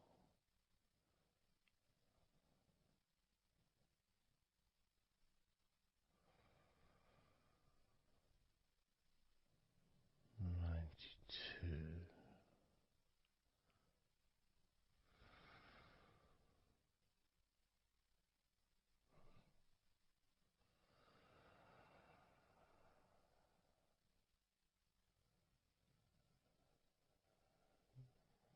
Candle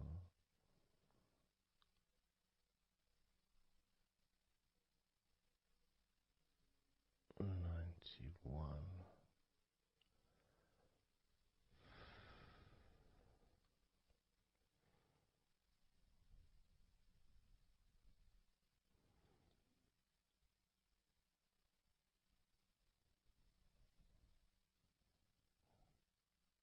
Candle 90.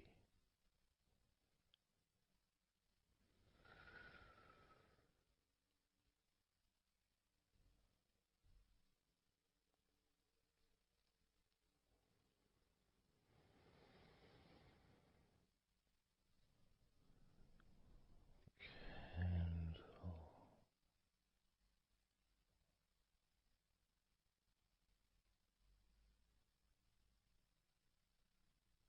89.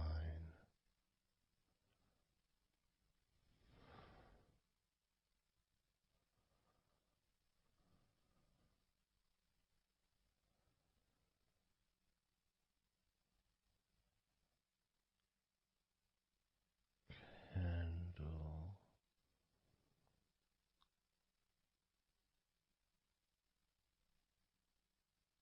88.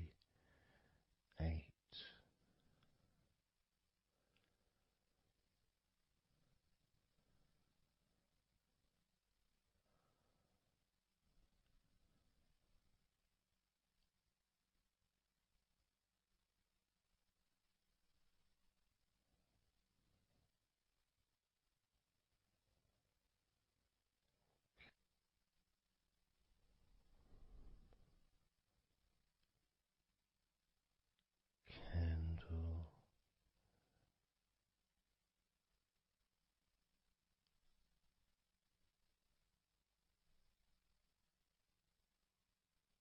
87.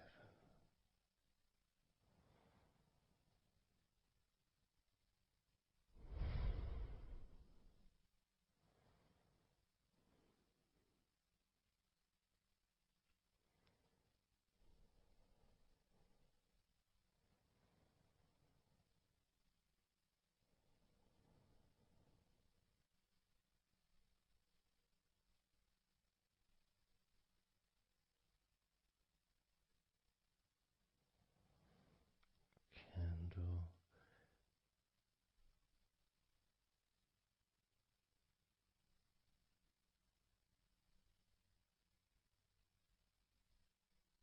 86.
82.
81.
Candle 79.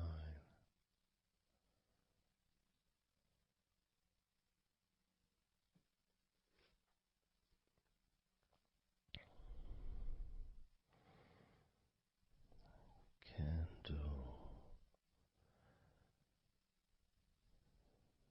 78.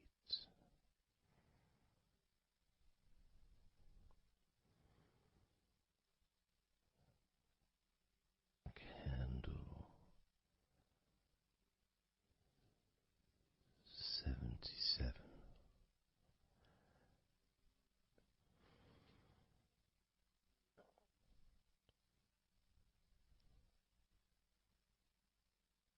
Candle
65.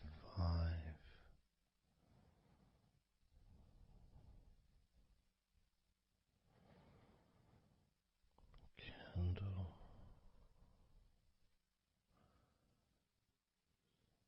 64.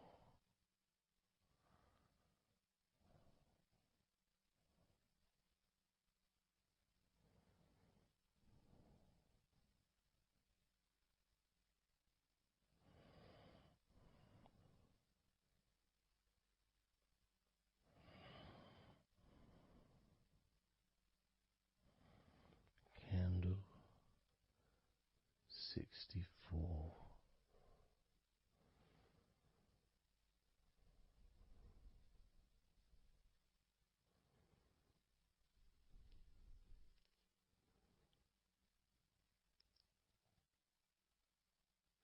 Candle 63.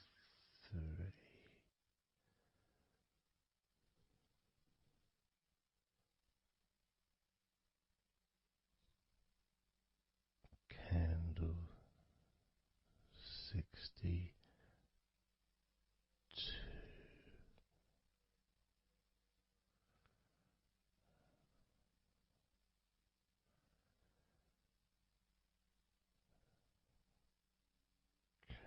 Candle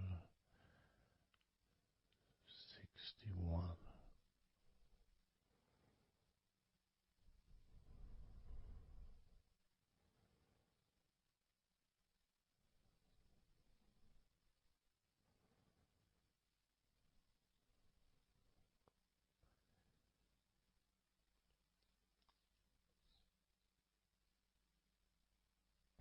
Candle 60.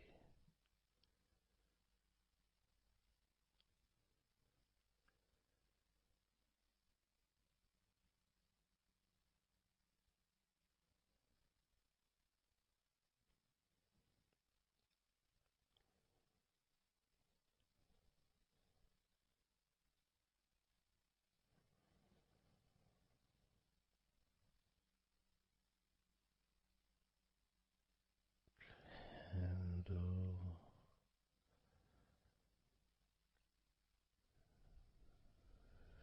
59.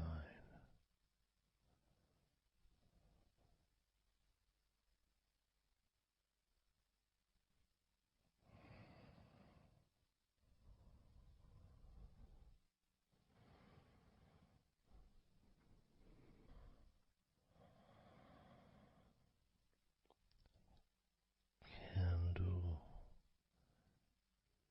58.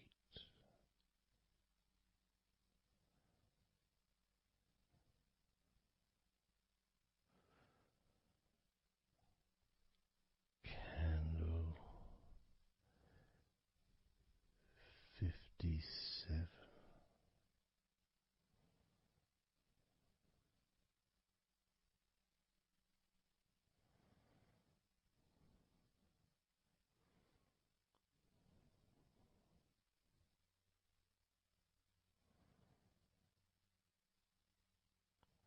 Candle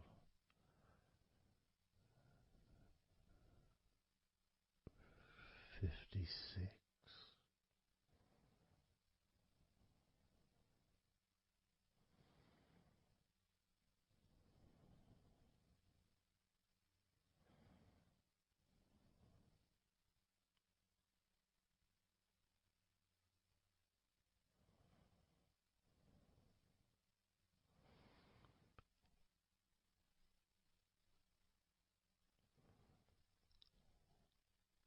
Candle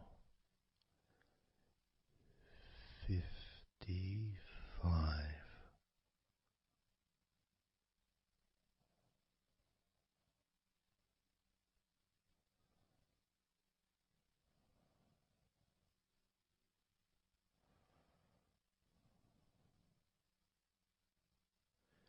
Candle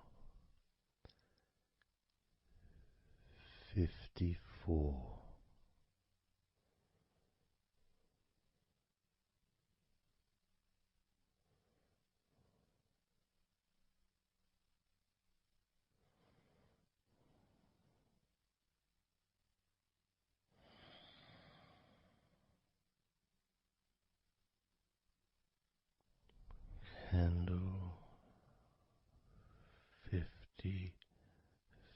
three,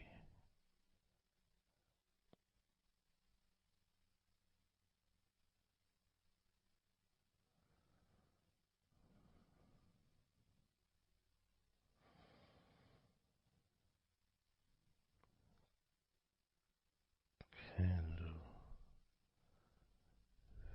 52,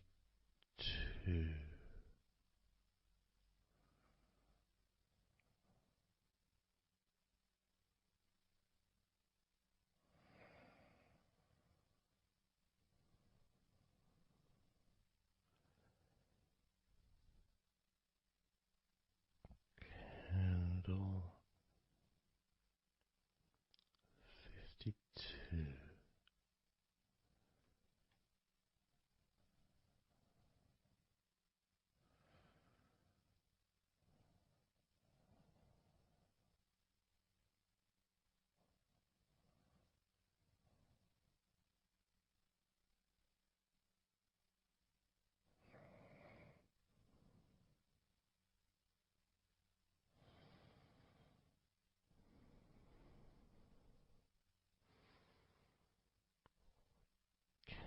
52,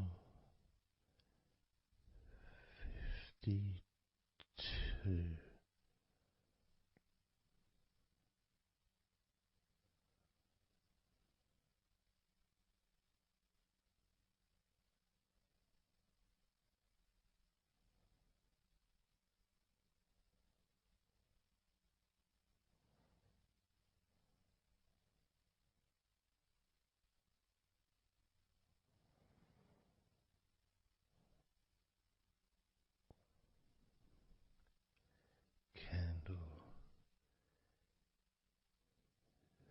51,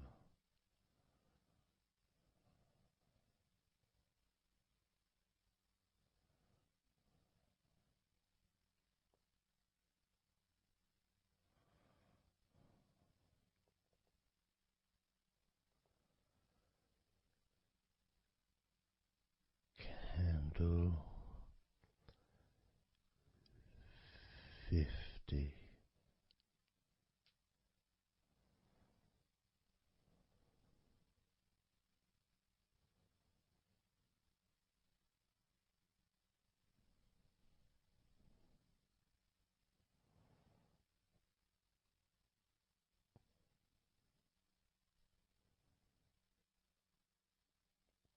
candle 49,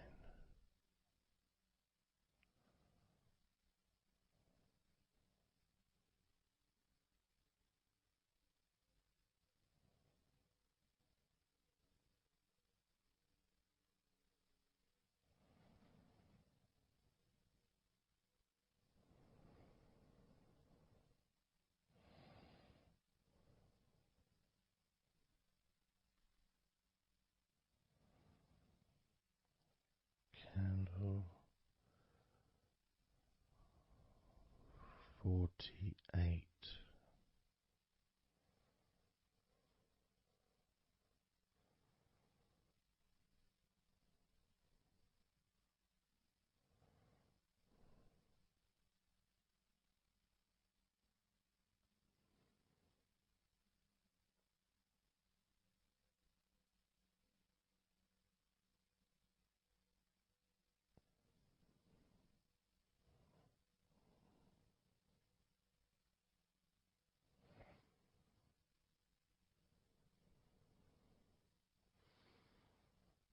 candle 47,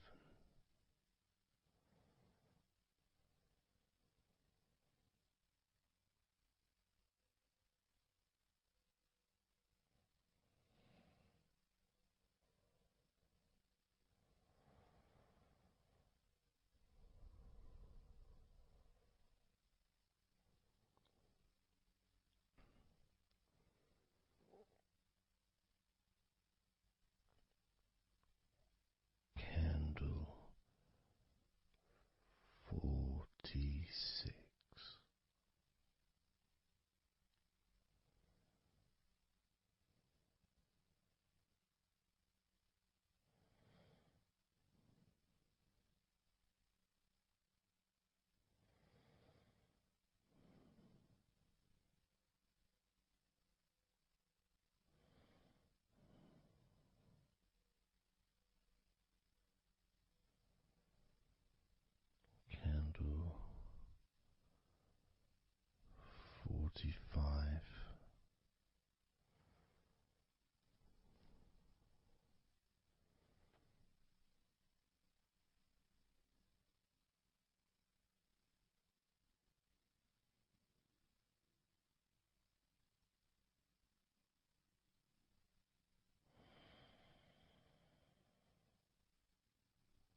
42.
29.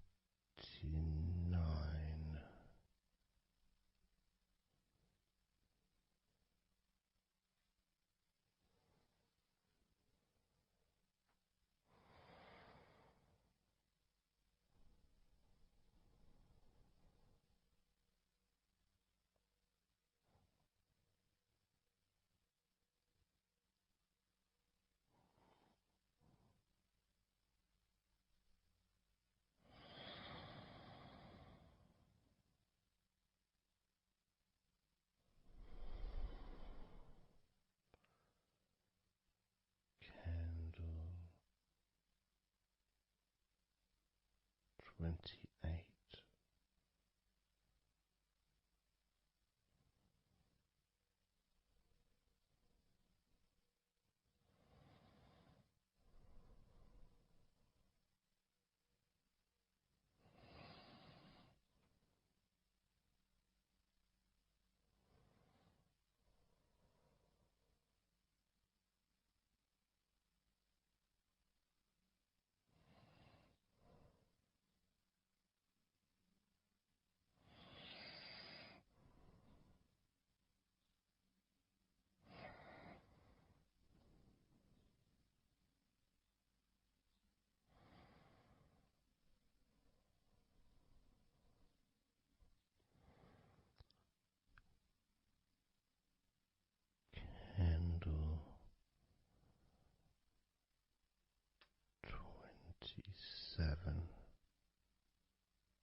candle 22.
candle. 10.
let go of all of those thoughts, worries, concerns about the past, thoughts about the future, and even things you've been thinking about today.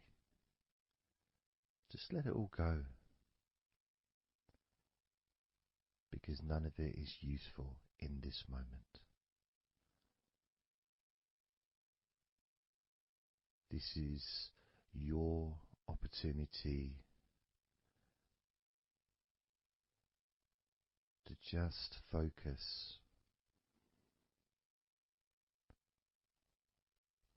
on feeling relaxed, allowing yourself to get in touch with that natural sense of peace that we all have within us. It's available for everyone.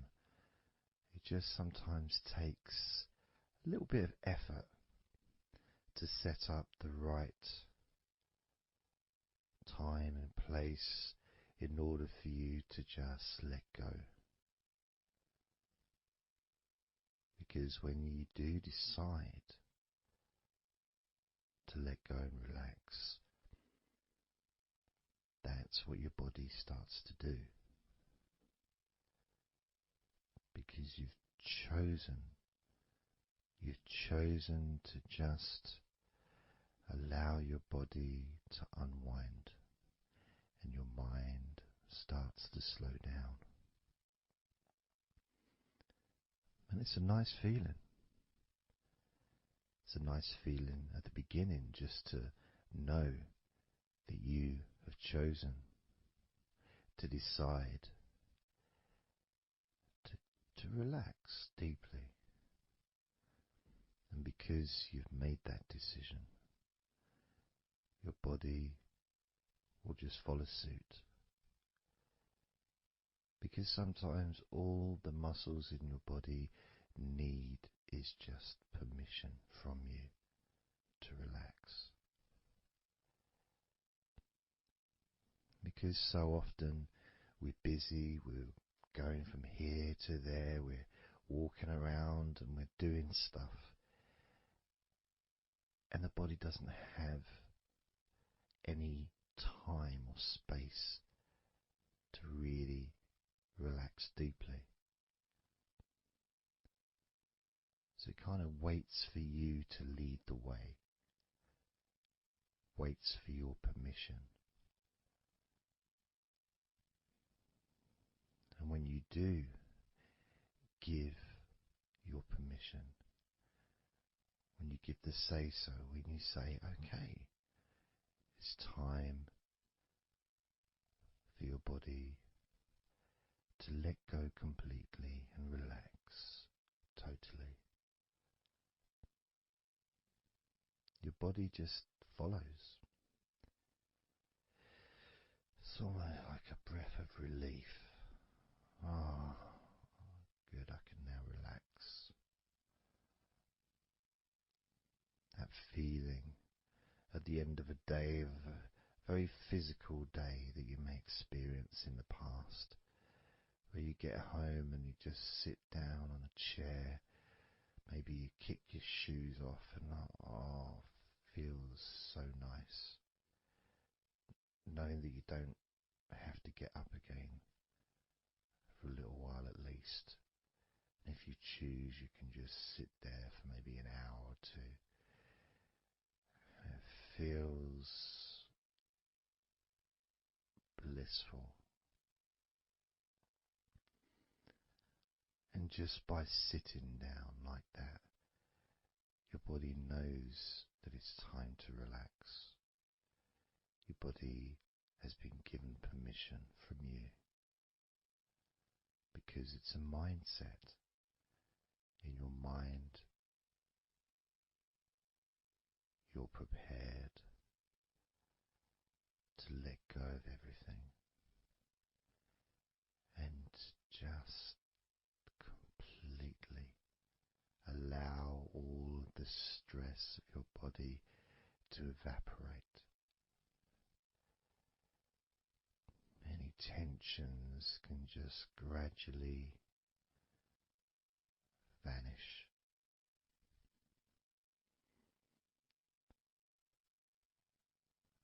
It's almost like magic, really.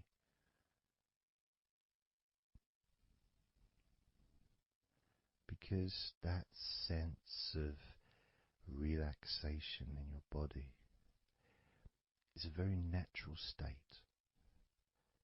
It's not something unusual.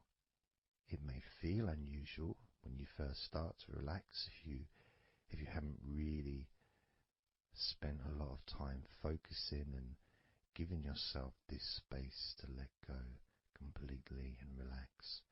It may seem almost alien, but it isn't.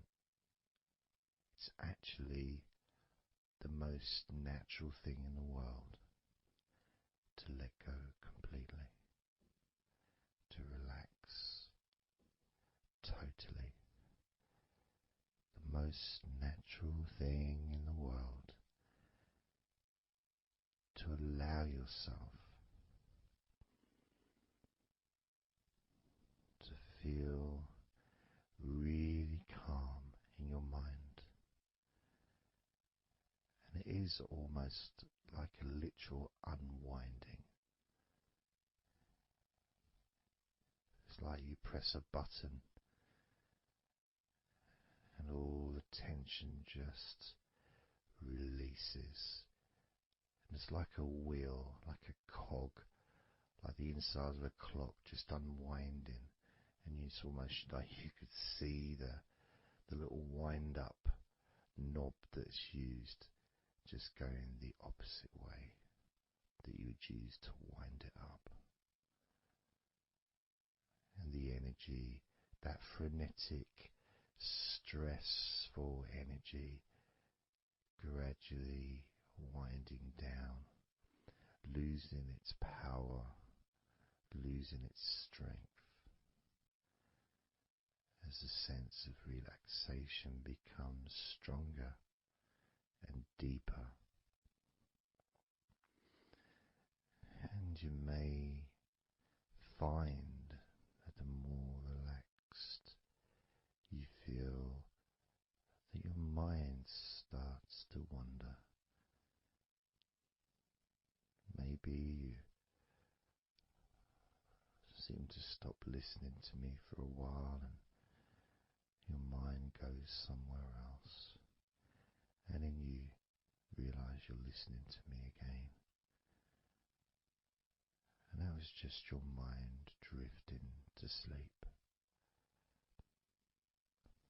which is quite natural, because sometimes when we're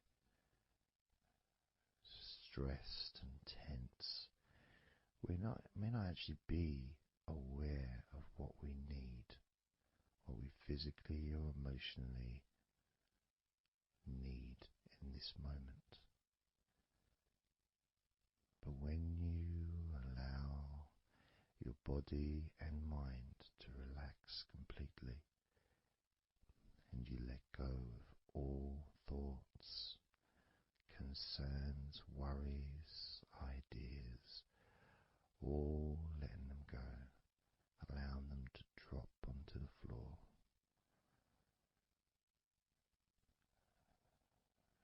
You start to get in touch with the feelings of such relaxation. It feels so nice to be in touch with the calmness of the different body parts as they become looser and looser. Even your breathing seems easier and more natural, effortless, as that cool air enters through your mouth or nose into your lungs, breathing in comfort and relaxation, and then just breathing out any excess remaining tension or stress from every part of your body and mind. As you start to focus on your mind, maybe you notice that things have come to a standstill, or maybe just much, much slower than before, because your mind is not really needed when listening to my voice, which allows your mind to relax just as deeply as your body.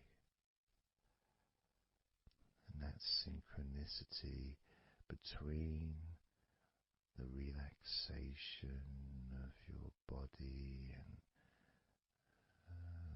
relaxation of your mind lets you know that feeling completely calm, loose and relaxed really is a great healing experience for you, and has so many positive benefits for your body, your mind, and your life, to be able to let go of everything and to relax completely in all parts of your body and mind. Even your bones are relaxed. All your muscles are relaxed.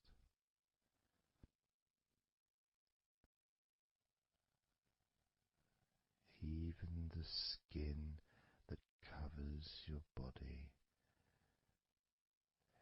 is relaxed. Every hair that you have is also deeply relaxed.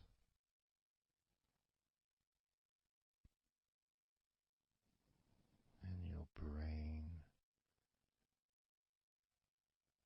really starts to feel the benefit of this healing relaxation.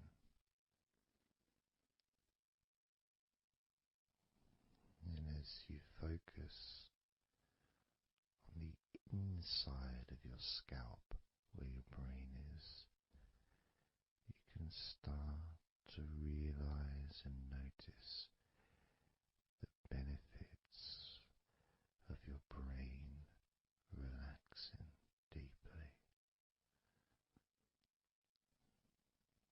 And as your brain continues to relax, it sends those messages to the rest of your body and your mind to really relax even more deeply, relaxing even more completely, letting go of any remaining thoughts or concerns. Allow them just to drop onto the floor, because they're no longer necessary in this moment, this moment of deep relaxation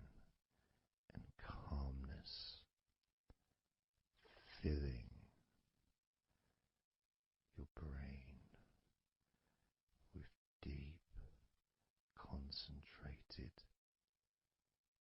healing,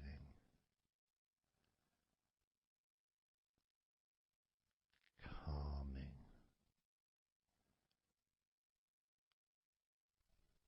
relaxing every part of your brain, feeling so loose and comfortable, so relaxed and peaceful.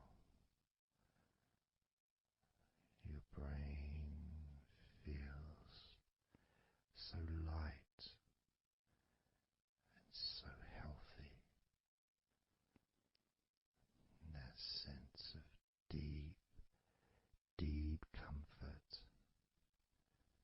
really does allow you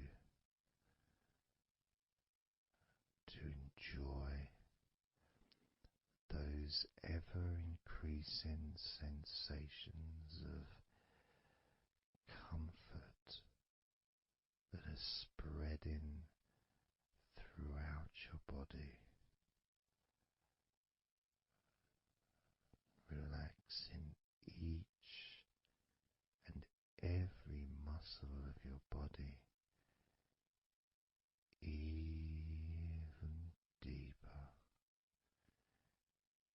even deeper, much more deeper than before,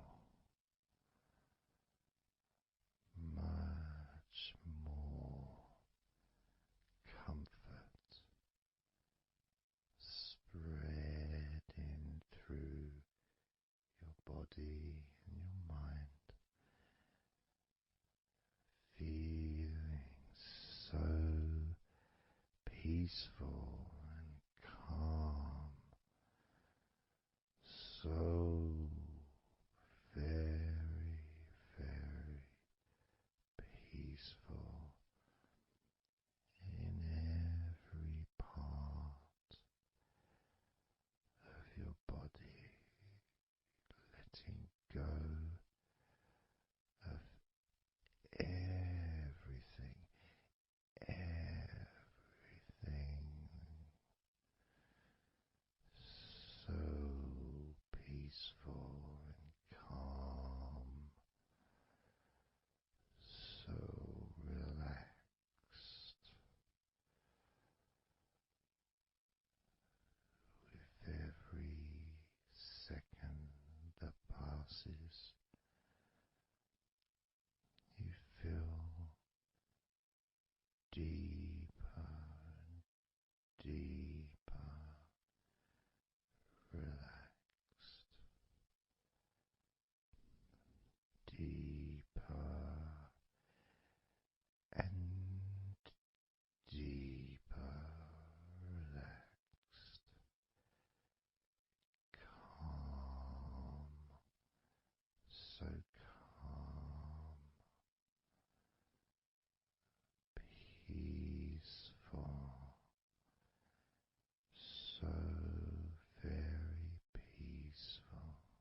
do a body scan, focusing on firstly how you feel in your body, not trying to change how you feel, not trying to relax, not trying to move away from any discomfort or stress or tension, but just accepting, observing and accepting how you feel in the different parts of your body. Just allowing yourself to be exactly as you are, to notice, to get in touch with how you actually feel in this moment. So we're going to start off by focusing on your hands. Just be aware of your hands.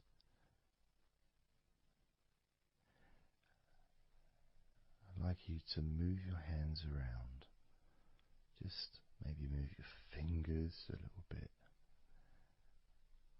Open and closing your hands very gently. Just so that you can get in touch with how your hands and your fingers feel. With very, very slow movements.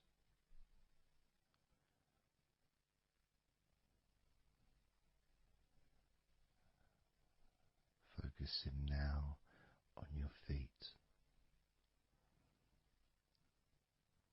And if you can, just do kind of an equivalent with your feet as you've just done with your hands. Maybe turning your ankles, moving your feet around, moving your toes gently, but only very gently and very slowly. Noticing how your feet feel in this moment.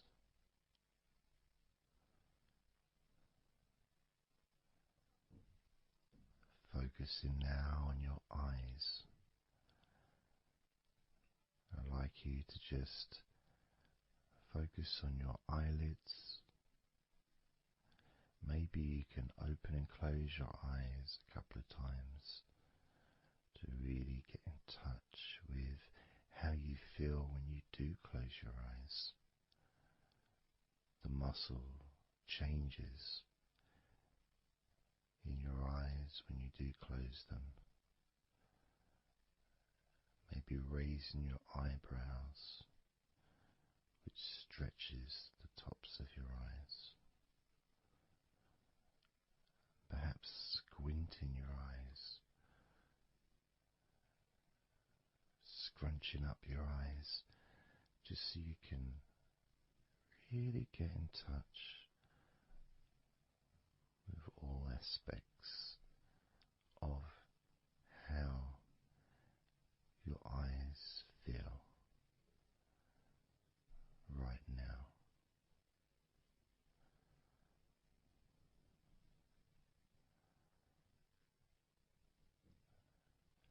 Now focusing on your thighs. And I'm going to just ask you to gently tense your thighs, just very, very gently, just enough so you can become more attuned to the physical sensation of your upper legs, the front of your thighs and the backs of your thighs. Noticing and observing how your thighs feel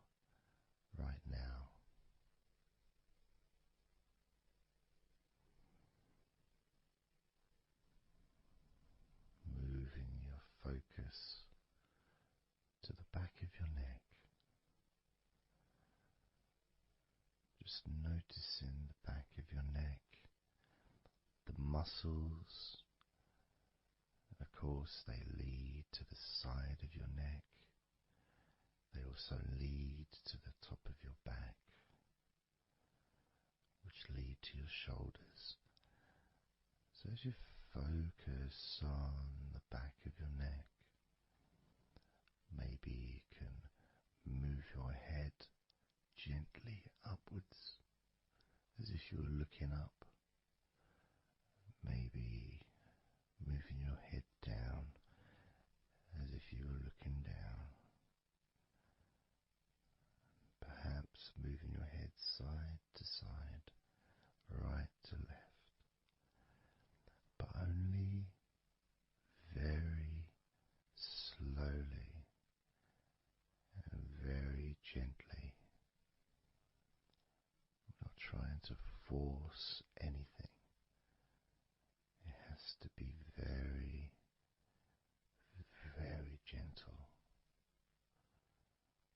just so that you can be more in touch with the feelings, with the sensations, the physical sensations of how the back of your neck feels right now.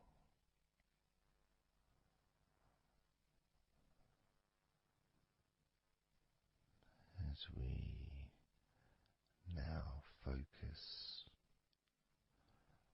on the tops of your arms, the parts where your biceps and your triceps are, between your elbow and your shoulders. As you focus on those parts, the tops of your arms, you may like to just tense them, but very, very gently and slowly, so you're not straining or putting any pressure whatsoever on your arms. It's just so that you can gain more of a sense of how your upper arms are feeling in this moment, and just noticing as you gently, very gently and slowly tighten the muscles and then let go. Notice how the tops of your arms feel right now.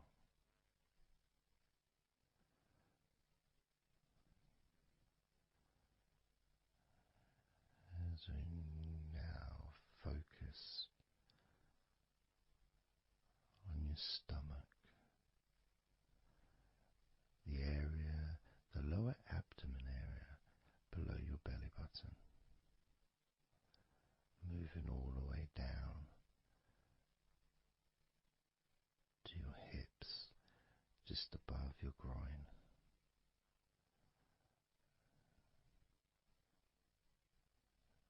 Maybe you're able to tense these muscles in that area very, very gently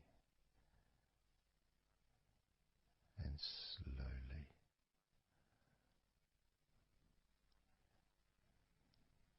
If that is a difficult thing to do, then maybe you can just move your body,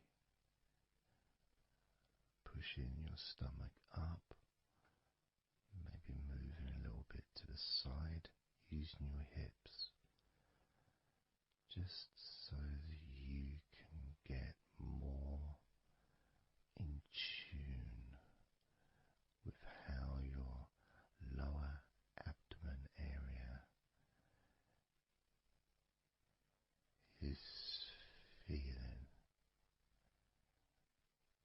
this moment.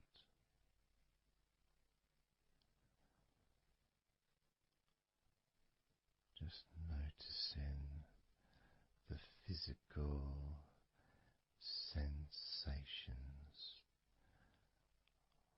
of your lower abdomen.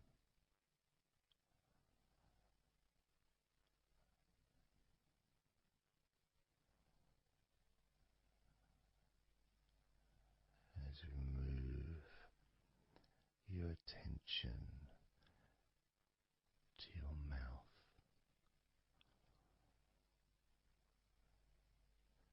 noticing your lips and inside your mouth, your teeth, your gums, your tongue.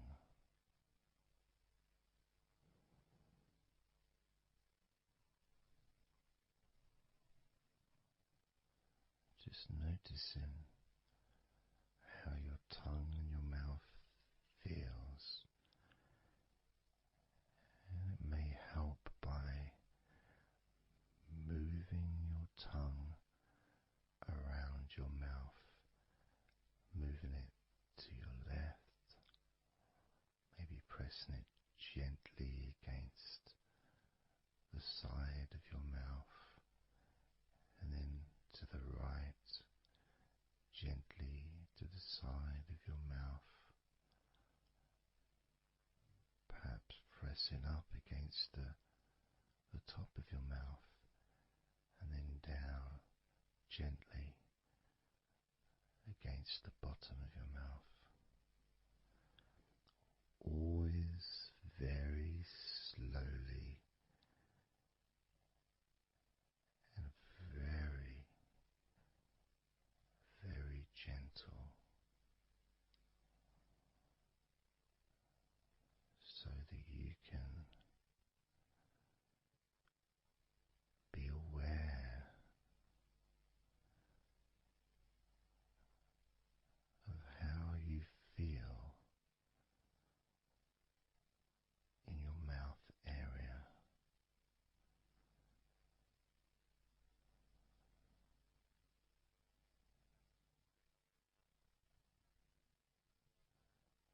Now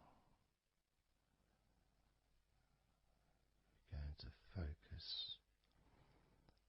on your wrists.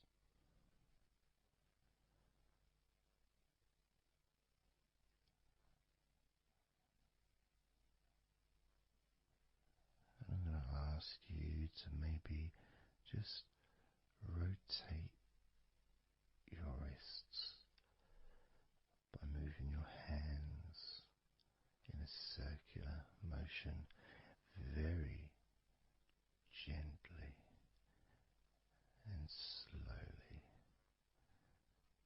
just so that you can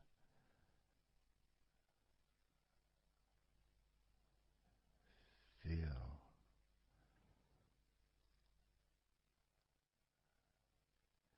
the sensations that you are currently experiencing in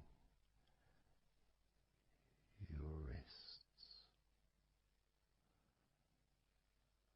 perhaps moving your hands up and down, again very, very gently, and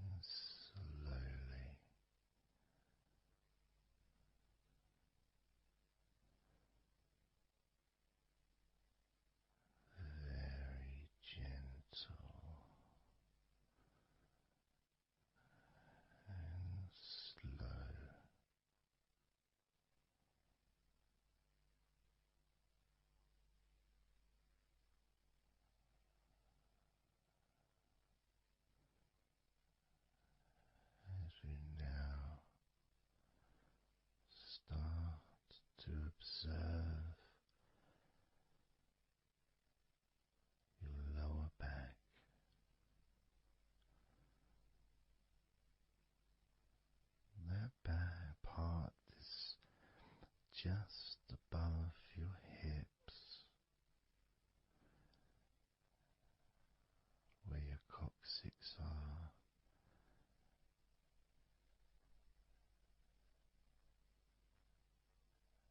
That whole area, which also really does include the sides of your body, because those muscles are very much connected.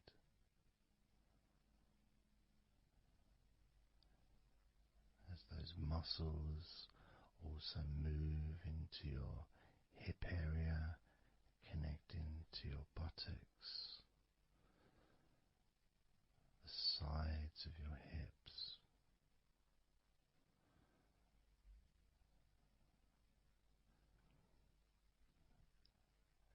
and if you're physically able to do so,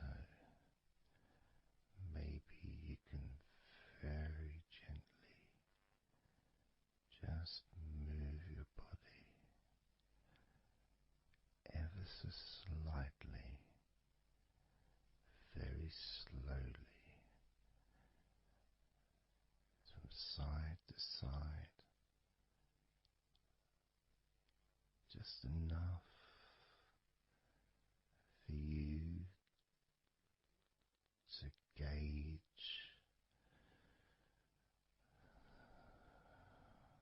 how you feel in your lower back.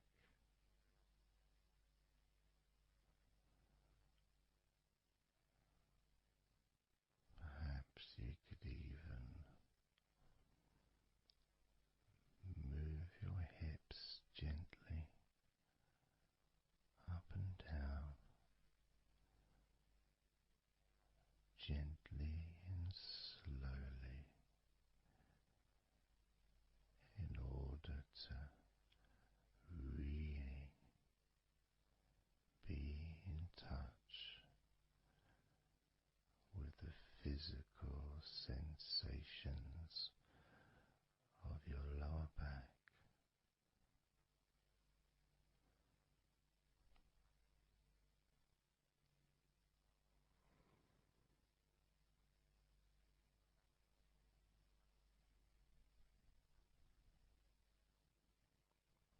As we now move your attention to your jaw, that area from your chin all the way up to near where your ears are,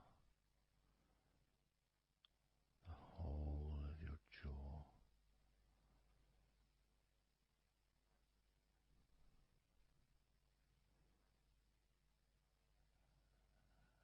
And you can just, if it's okay to do so, gently open your mouth,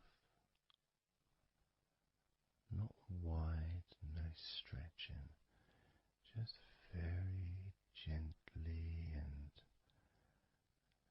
slowly opening your mouth and closing your mouth very gently and slowly.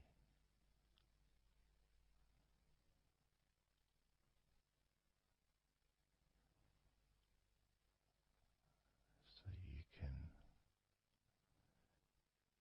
be in touch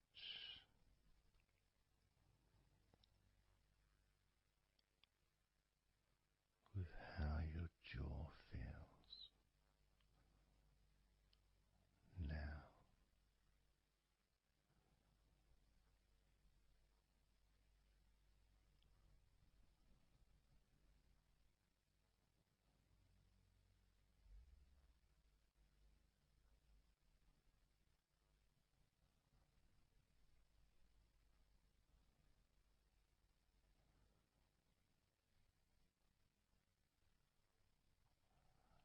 Noticing now your chest area,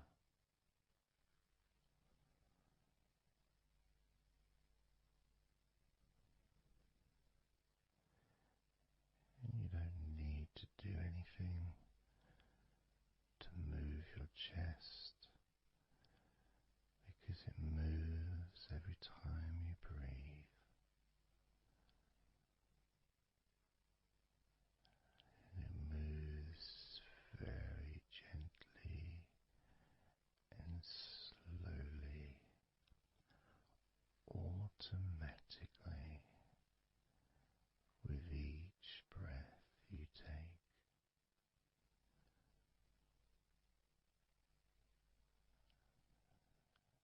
As you focus on how your chest feels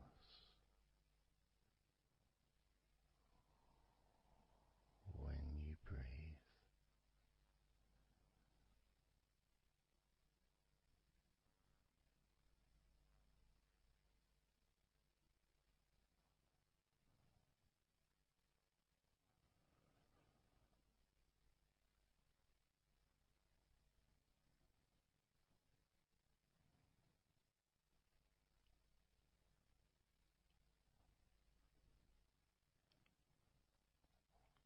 Moving your focus to your forearms and your elbows.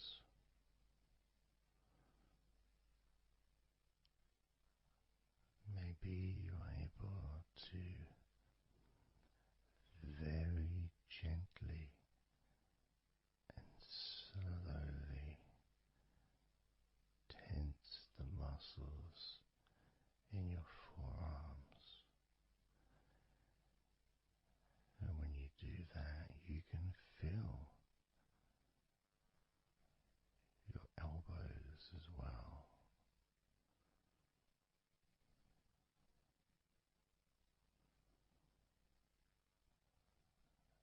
Very gently and slowly.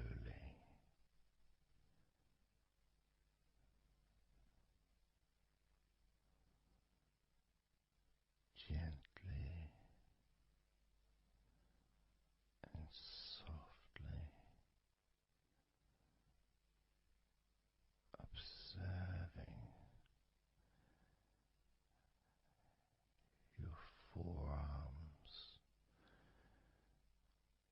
and elbows.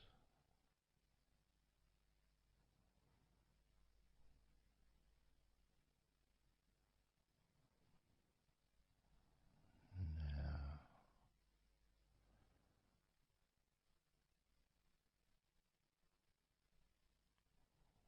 you can focus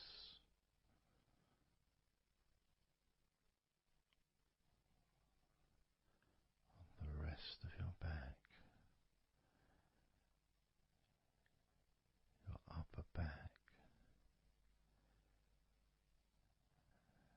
and the middle of your back.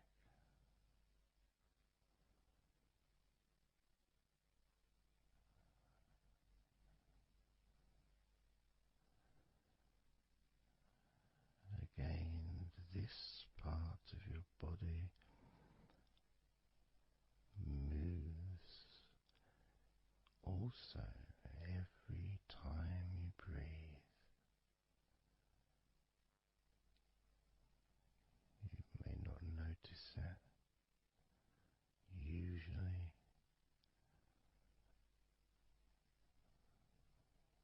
but as you observe your upper back and the middle of your back, you can really feel that gentle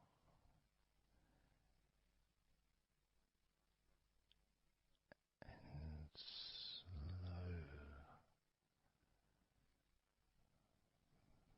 movement.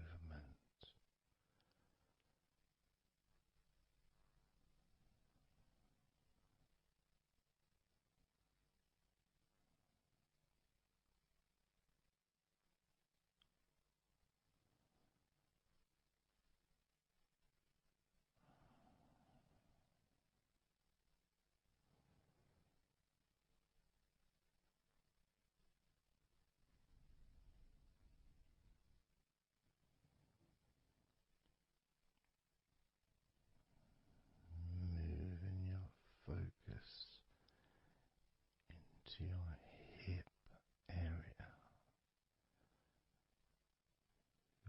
your groin, those muscles and those bones in your midsection.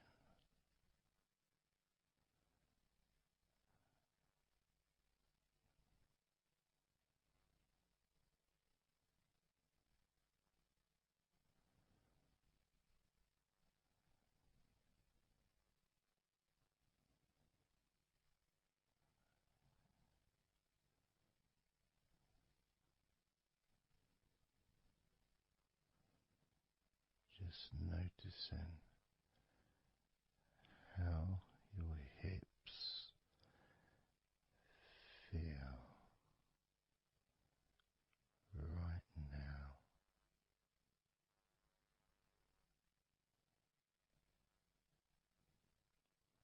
You can very, very gently move your hips, maybe side to side, very gently and slowly.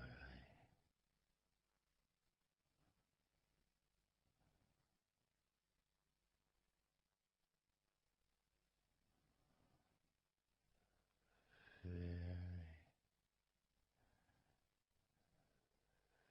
very gently,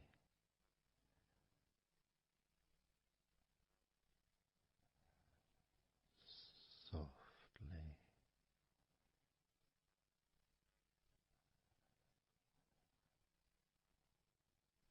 and slowly.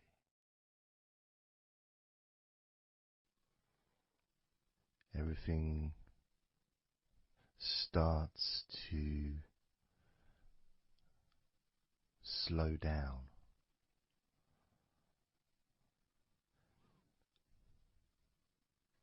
including the thoughts in your mind, and your mind itself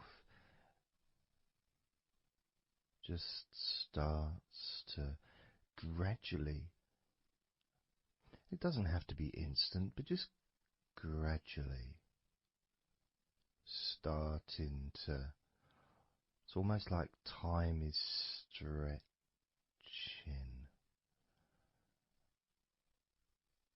It's a slower pace to maybe what you're used to in your day-to-day life. It's a slower movement of energy.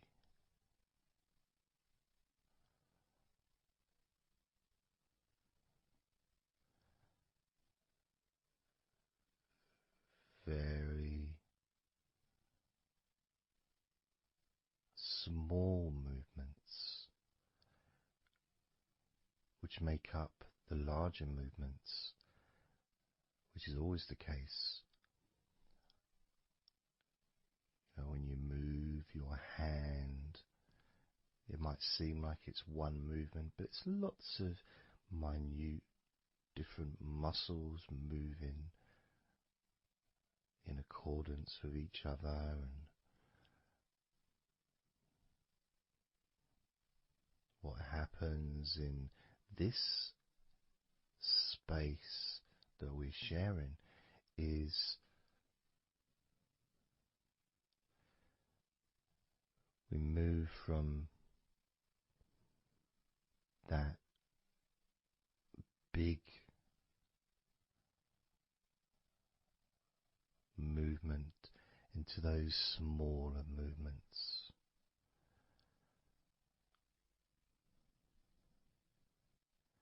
starting to focus on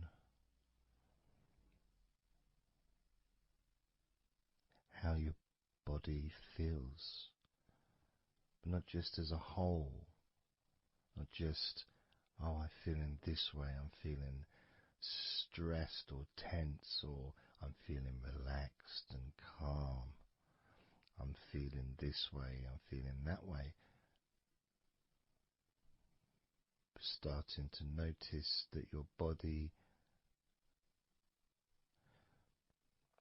begins to present to you small feelings around your body.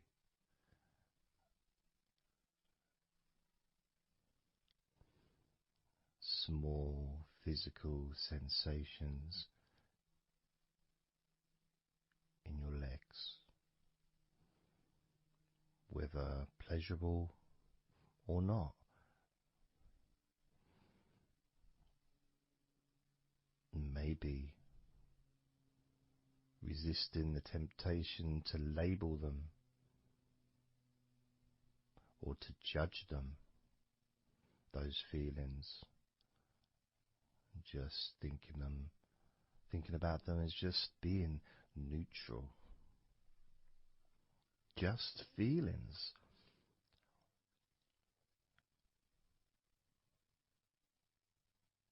Not being particularly concerned, but just noticing what your body is telling you.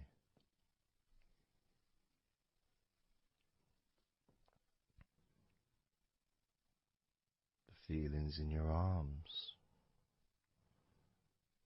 Instead of feeling the whole of the arm, maybe notice those individual feelings of all those different muscles and the skin, the hairs of your arms, all the internal parts of your arms, the veins.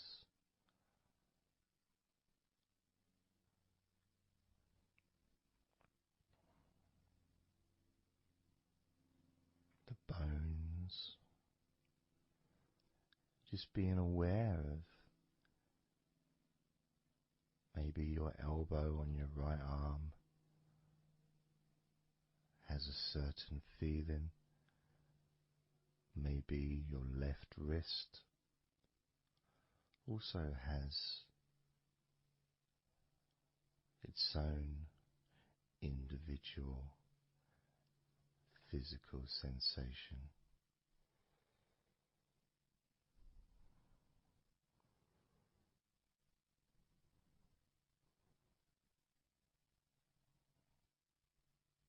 What about your forearm on your right arm?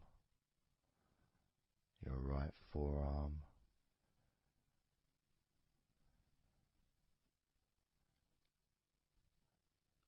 There may not be any particular feeling that you could even give a name to. It may not feel like anything other than just a feeling. You know, it's there.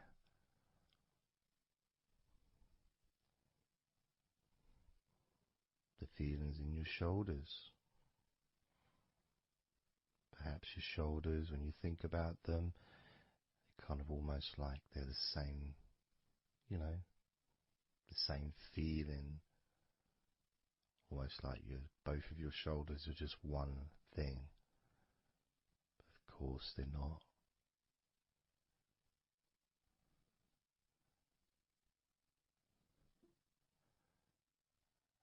And when you focus on your left shoulder and then on your right shoulder, maybe you find that you move the muscles a little bit. Maybe tense the muscles gently.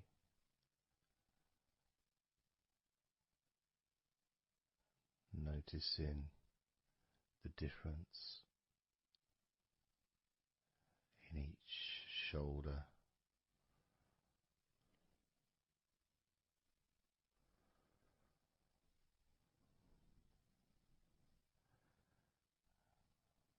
Your lower back.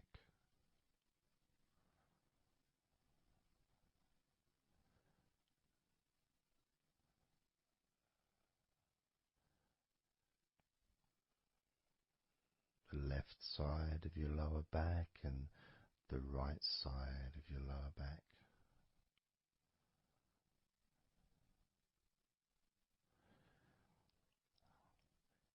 Of course, that connection to your buttocks and to your hips,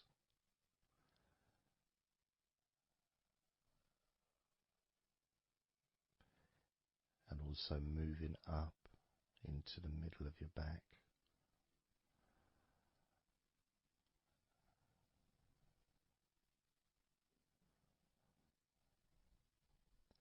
And sometimes, like right now actually, when I focus on that part, when I focused on my buttocks, and then I focused on the middle of my back, it almost felt like the muscles in my lower back were being stretched very gently,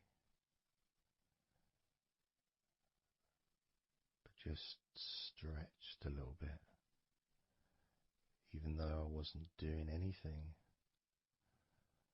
to try to stretch your lower back. It just seemed to happen. The feeling of very gently stretching your lower back.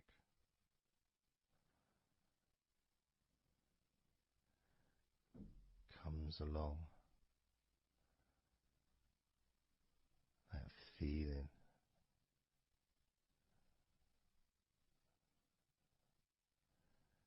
in your chest.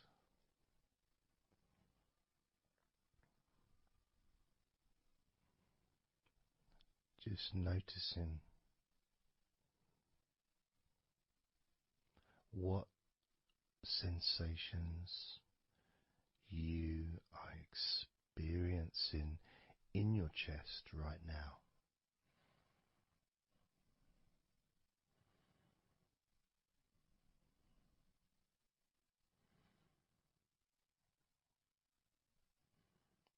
And there's so much of the chest. Obviously there's the collarbone leading to the chest. You've got the chest bone. You've got the muscles in your chest. And of course, if you're female, there's possibly the breasts. If you're male, you've got the different, well, mine aren't that different these days, but there may be more muscles at the top of the chest, but at the side, underneath, it's pretty much the same. Whether you're a man or a woman, there's muscles there, muscles that stretch out to your back, as well as breast tissue which stretches and moves into your back. So just being aware of your chest,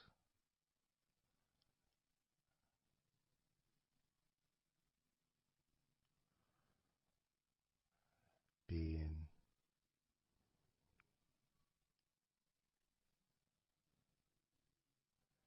with whatever feeling there is in your chest.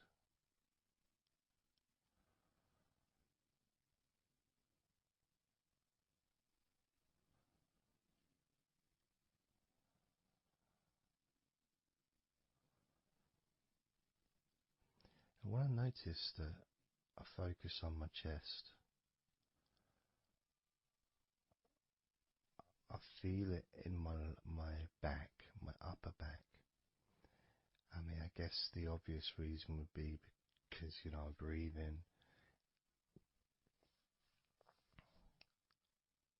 in, and it stretches my chest and my back at the same time.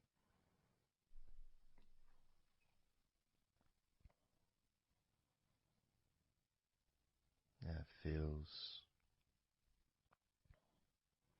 feels okay.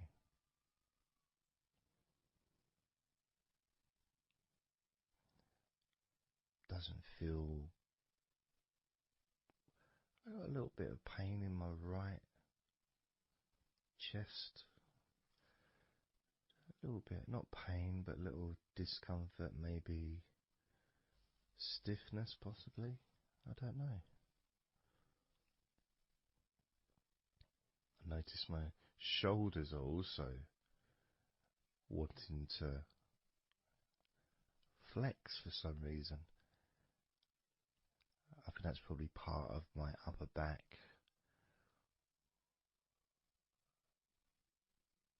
That connection between my shoulders and my upper back.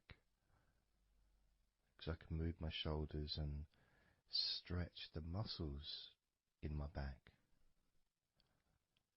Moving the shoulders backwards or up, which then moves I think it's the scapulars in your back.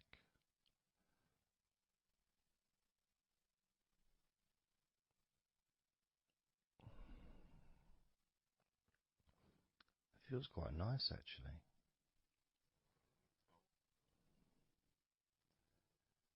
The good thing about this is you can, if you want to, you can just flex or stimulate the various muscles in your body gently in order to get more of a sense of how they feel.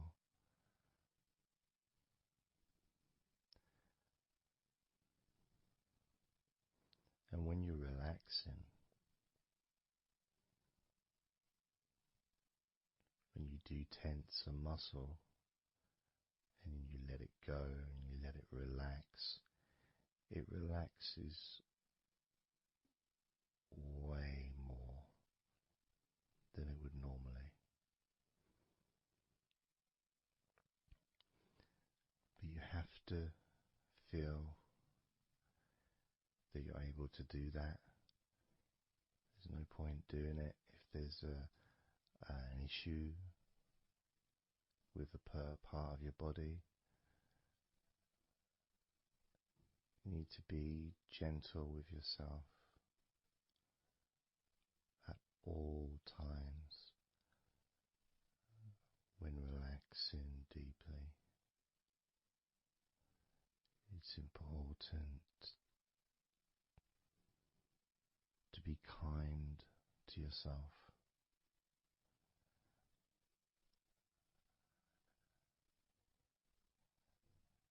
As you notice your mind, how much has your mind slowed down since we started this recording?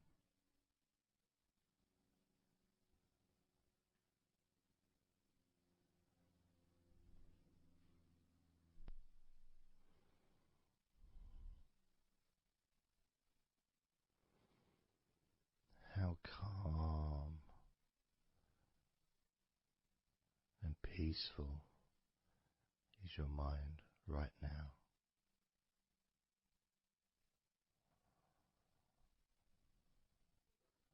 With nothing to think about and just my voice to listen to, because you know the intention behind this recording is relaxation.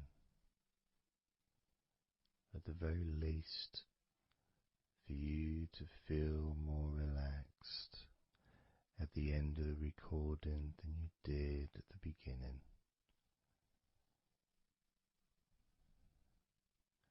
At the very least, for your mind to slow down as your body continues to relax.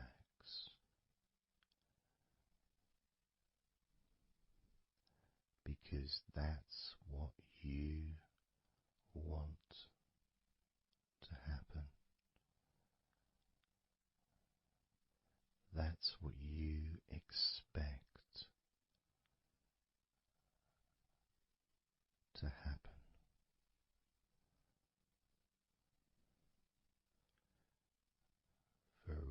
relaxation,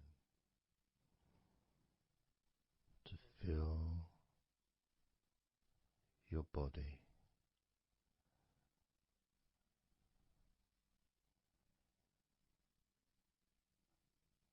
Maybe calming your mind to the point of boredom when you start maybe to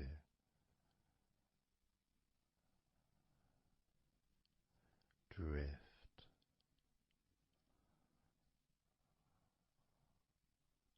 away.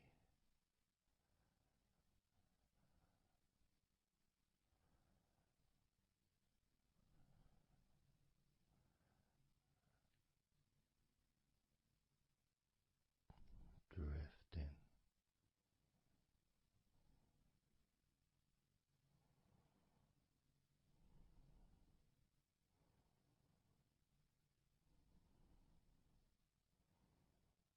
It's almost as if you're moving further away from your body and your mind, just leaving that there.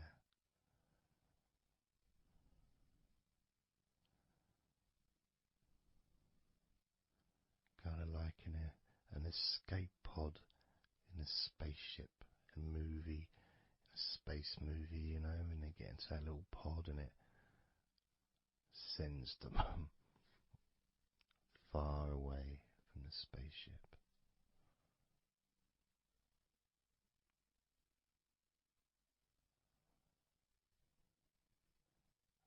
Safe to dream.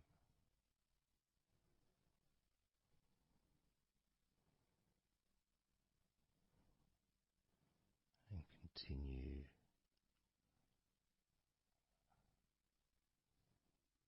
to relax.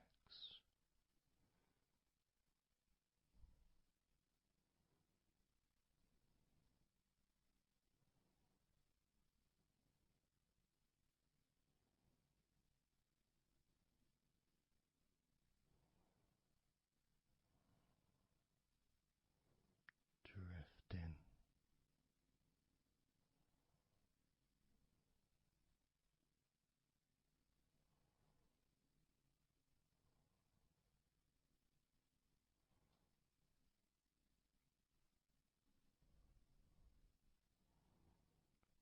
So slow.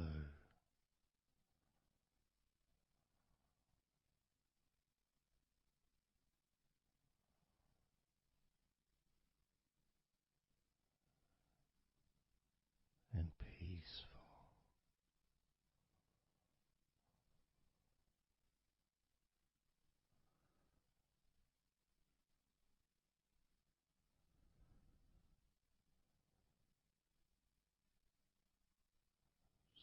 So relaxed.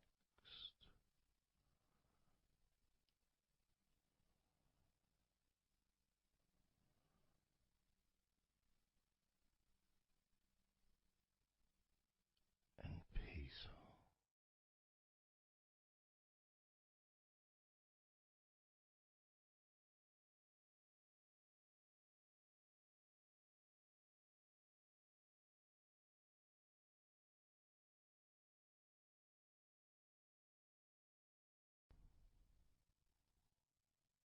And focusing on the feeling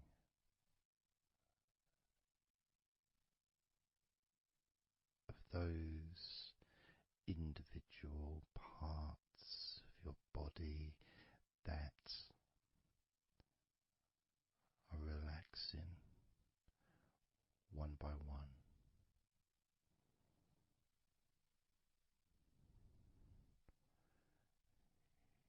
You may find that every now and then you realize that you weren't listening to my voice because your mind started to imagine something different. Maybe you started to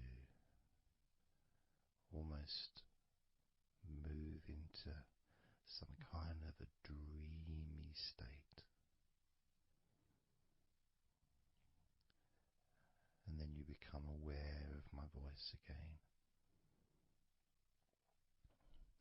And even though you may want to focus on my voice, you may also wish to allow your mind to just drift naturally into that space of comfort and safety.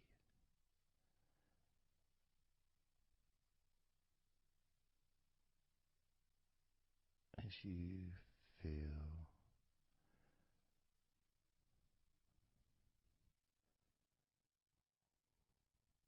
more comfort spreading through your body like a warm blanket, covering you gently, keeping your body at just the perfect temperature.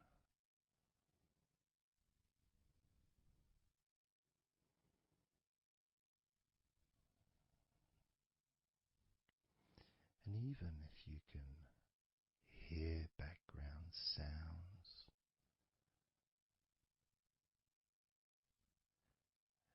they just don't seem to matter anymore.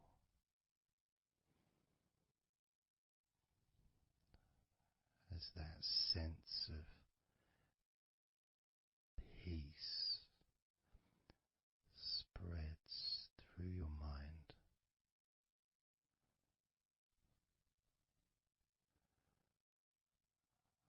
like a gentle breeze, yet strong enough to blow away all negativity, strong enough to remove from your mind any anxiety or stress that was there before.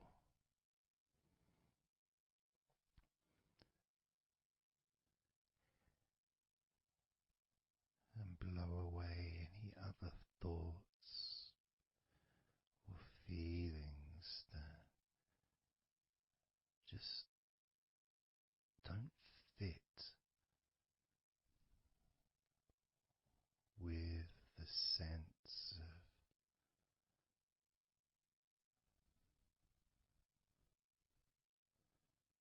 relaxation that is filling your body and your mind.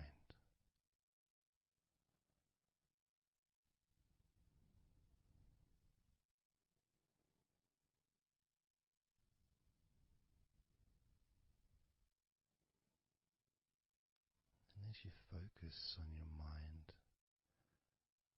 I'm going to count down from 10 down to 1. And with each number you hear, your mind will become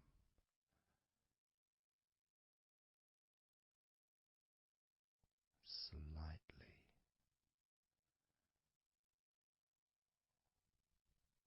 more relaxed. Just slightly. So from 10 down to 9, just a slight movement. From 9 down to 8, just another small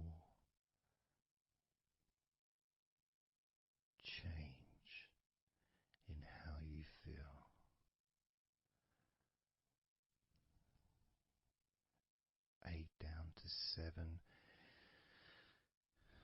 that feeling is a gap, almost like a gap that starts to get wider, the gap between those feelings that you used to have in your mind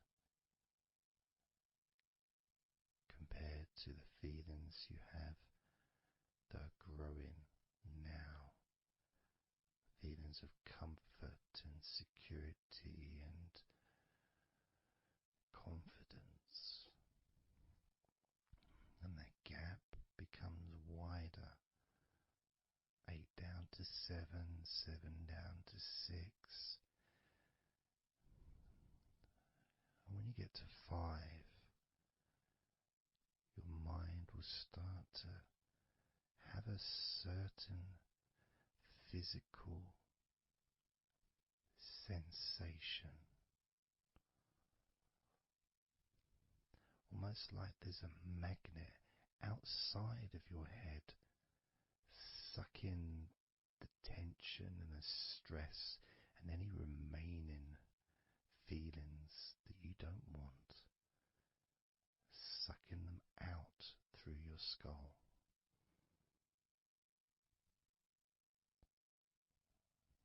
And then down to 4, you can start to really experience that sense of not just emptiness but space. A place full of fresh air. A place where you can stretch. It's almost as if as you go down to 4 and 3, your mind is expanding with this sense of peace and tranquility growing. As it moves down to 2, when you get to 1, your mind just feels exactly how you want to feel. It's almost a perfect feeling.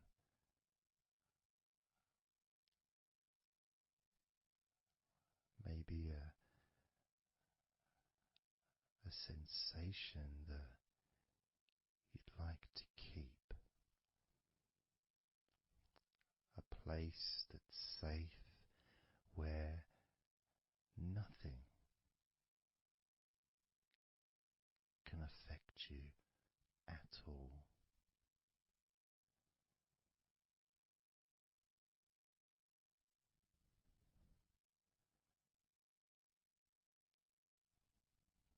And you can stay in that space of comfort and confidence. Confident in your own ability to create this space and this feeling of comfort within your own mind, just by counting from 10 down to 1. And this is something that you can do yourself when you're on your own. A time when you can maybe sit down, maybe just for a few minutes. Close your eyes and just count slowly from 10 down to 1. And re-experience these feelings in your mind.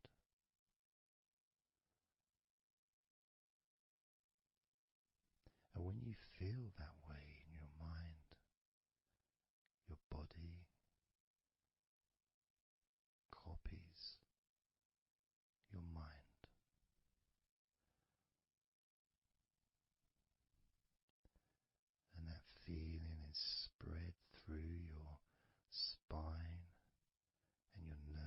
system into every part of your body. It travels through your bloodstream,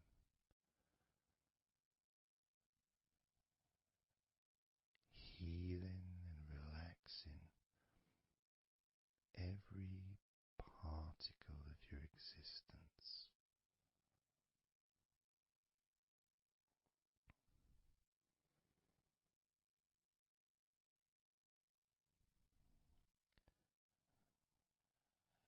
And we can practice this a few times before the end of the recording, and then you can practice on your own. And each time you count from 10 down to 1, the feelings of comfort, calmness, and deep relaxation become stronger and deeper.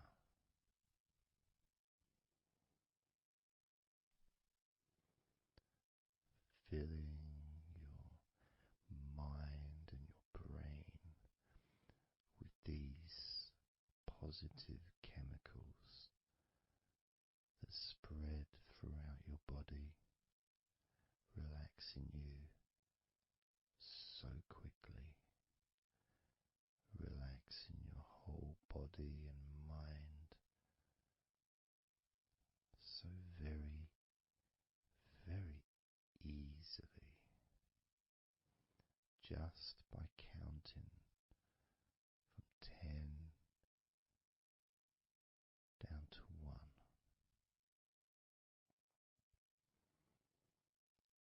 So we're going to do it now. I'm going to count from 10 down to 1, and I'd like you to repeat the number after me. So when I say 10, you can just repeat to yourself 10.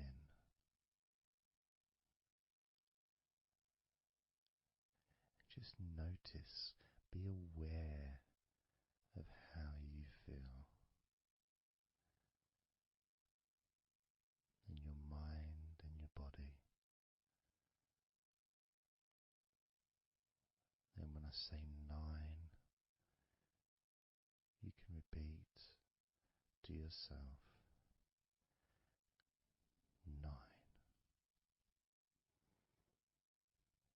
Again, noticing the increase in comfort and calmness in your mind and in your body.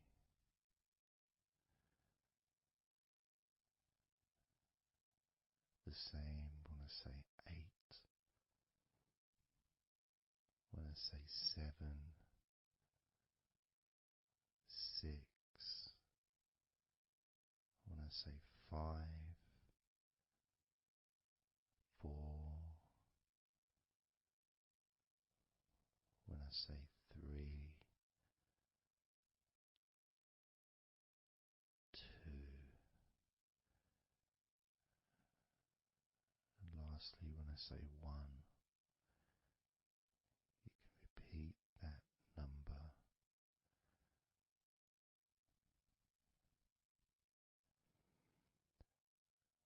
Now, of course, when you do this on your own, without listening to me, you can say the numbers at whatever speed that you feel is necessary for you, so you can adapt. So if you feel you want to say the numbers 10 down to 1 faster than I do, then go ahead and do that. Or if you feel when you do it yourself that you'd like to have more space between the numbers, maybe take a lot longer to get from 10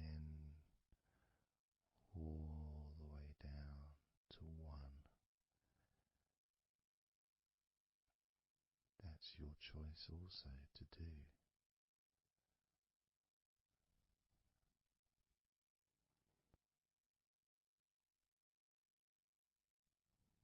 So I'm going to count from 10 down to 1.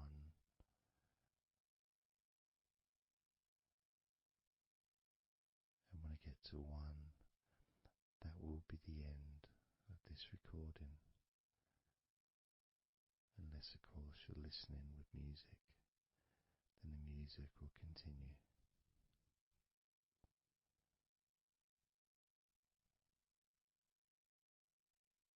10.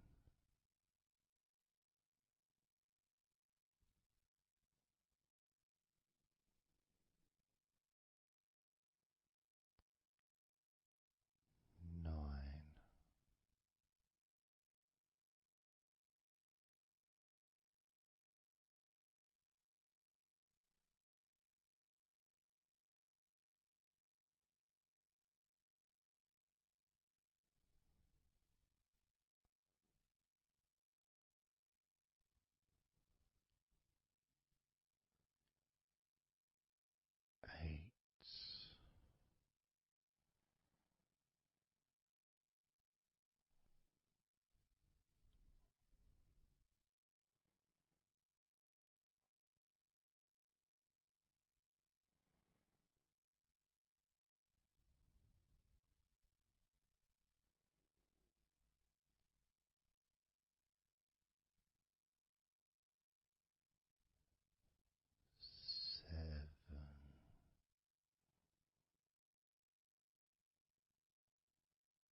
20,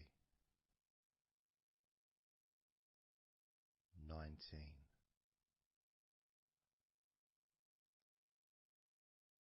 18, 17,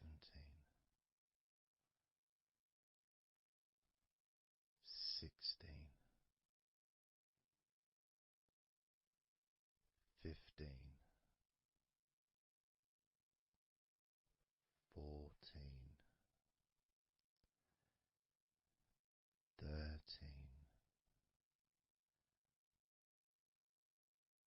12, 11, 10, 9, 8, 7, 6,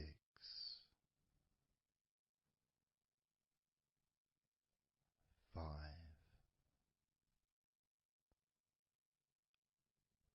4, 3,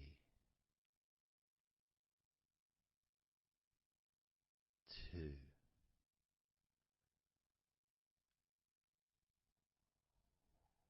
1.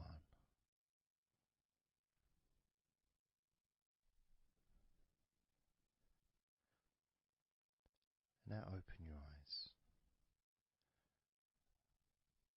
noticing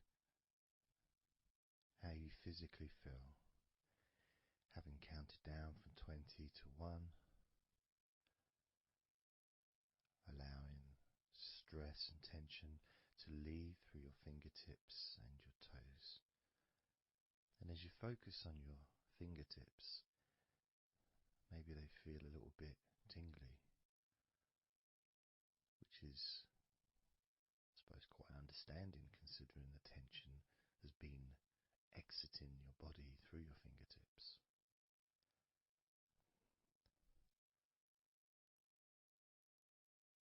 So now we're going to count from 20 down to 1 again. This time you're going to feel relief of tension and stress, any anxiety that you may have, leaving through your stomach. Just leaving through your stomach, almost as if it's just releasing the whole of your stomach, from your navel to just above your chest, or below your chest rather. So surrounding your belly button area, that whole area, you can feel the tension of your body, whatever's left, just releasing from that area. And you may notice that your stomach will become very relaxed as I count down from 20 down to 1. Now, 20, 19, 18,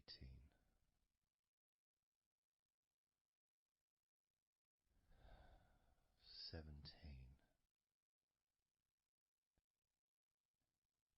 16, 15, 14,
eyes again if you choose, or you can just keep them closed because it feels relaxing. Just notice how your stomach feels. And notice as you focus, just do a little scan of your body. Just notice how your body feels. Focus in on your upper body, your back, chest, stomach, legs, arms, hands, feet. Just noticing.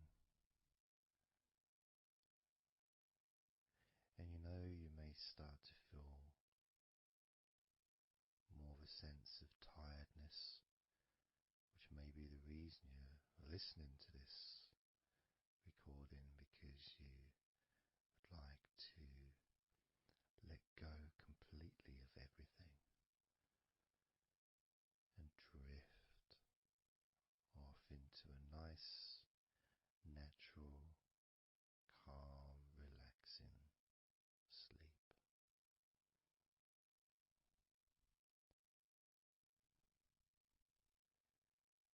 So now we're going to focus on your forehead. And if you choose, you can incorporate your eyes in this focus as well. So your forehead and your eyes. Just that whole area, basically. Almost as if you were wearing a mask, like a, I don't know, Batman mask or something. Or, I'm trying to, Zorro or something. The kind of mask that covers your eyes, but also covers quite a lot of the forehead.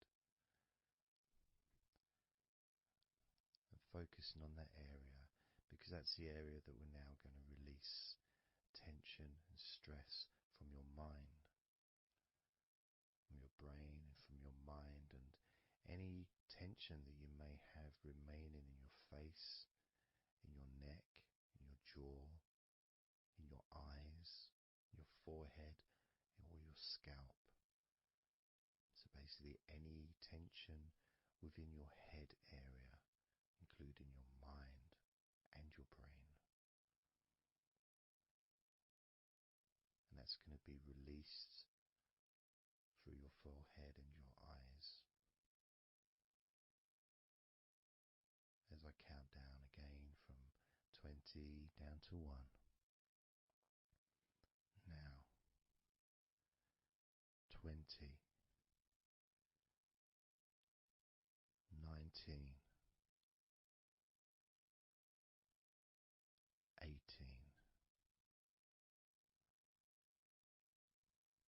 17,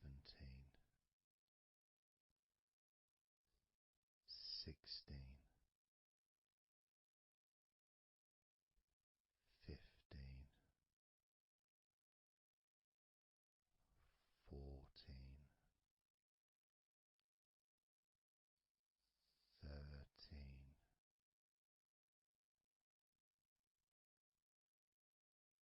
12, 11,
just in your head and neck and mind, also the rest of your body.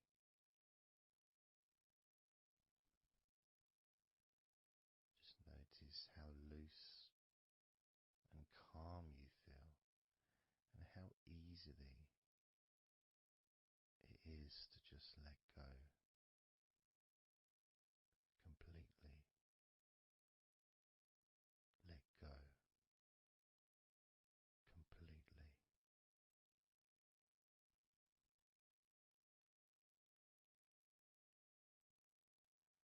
How easily.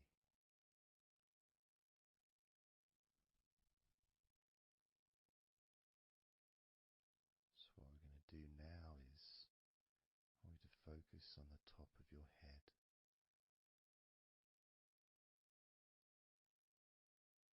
And we're going to allow every last piece of tension or stress that might be lingering or hiding in your body or mind or head to just be sucked out at the top of your head and released into the air, almost sucked out into the clouds. Imagine a big cloud above your head, almost like a whirlpool, and it's just going to suck that tension out of the top of your head and just take it away for good. As you focus, imagine an opening in the top of your head where that tension and stress and any remaining issues, maybe worries or concerns that are of no use to you now, can all be sucked out of the top of your head and taken away. As I count down again from 20 down to 1. Now. 20. 19.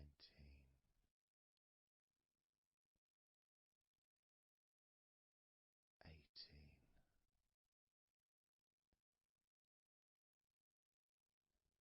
17.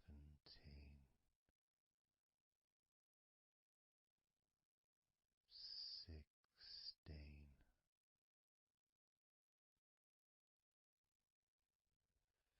15. 14.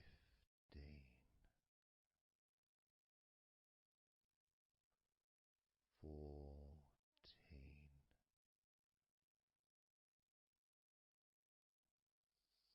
12.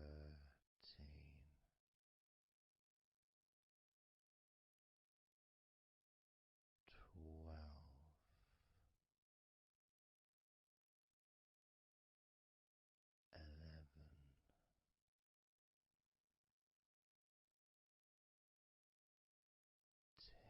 10.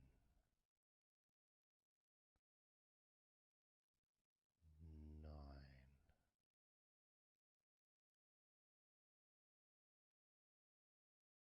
8.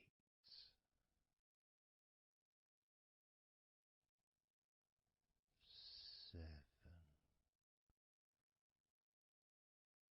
6. 5.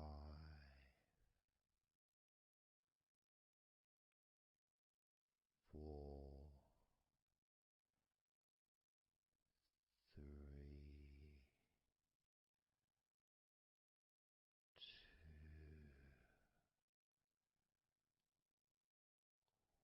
1.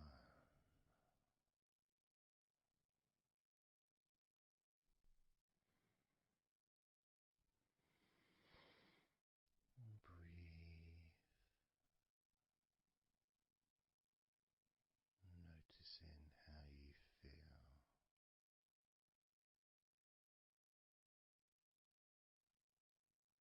how relaxed and calm you physically and mentally feel right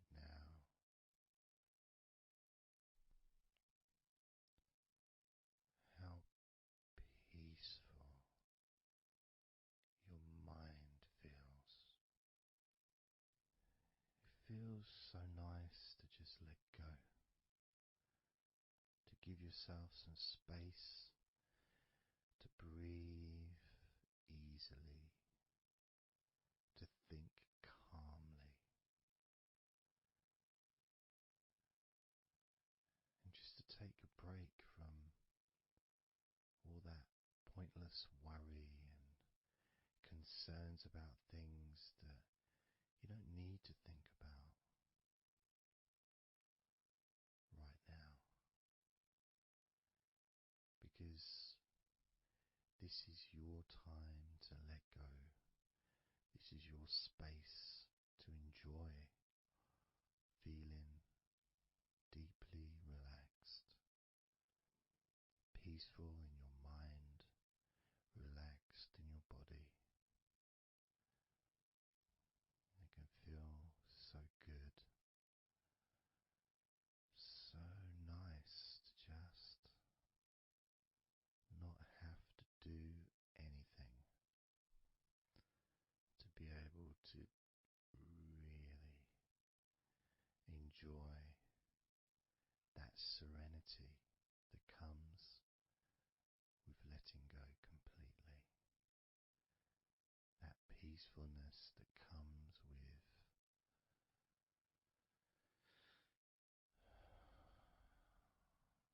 being in this peaceful space.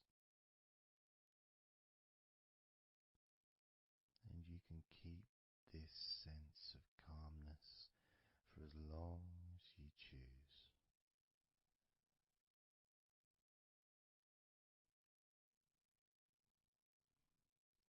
If you choose to drift off into a deep, healing, natural sleep, then you can do that. It's completely up to you. And you can keep this feeling of calmness physically and in your mind for as long as you choose to feel completely relaxed.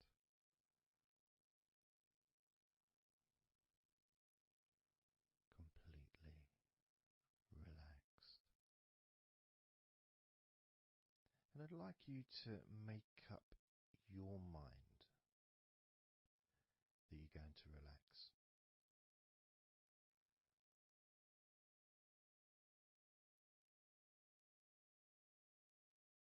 And I want to explore that with you, what it feels like when you actually decide that you're going to relax. Not forcing yourself, but giving yourself that. I guess it is a command, really, isn't it? When you're telling yourself, relax. In a gentle but firm way that only you can really tell yourself in that way. You can't really have someone else saying to you, now relax, relax, you know. It needs to be gentle, but someone else can't really have the same kind of influence or power that you have over your own physicality, over how you feel.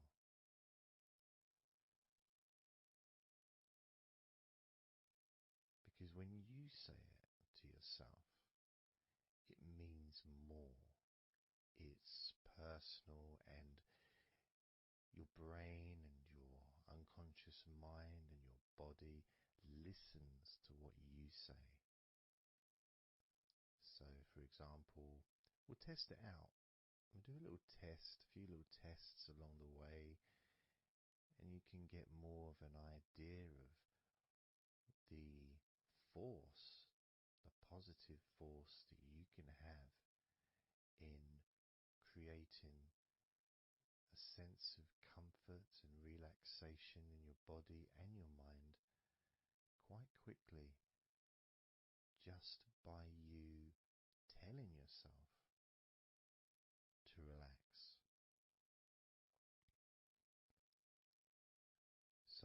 want to start by, let's focus on your hands. So focus on your hands and just tell your hands to relax. So just say relax as you focus on your hands.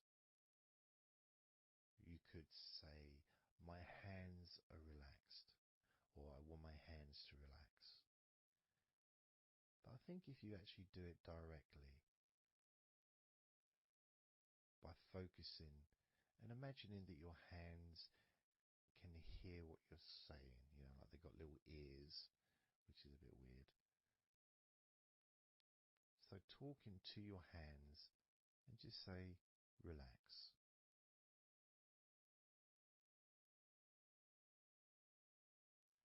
Noticing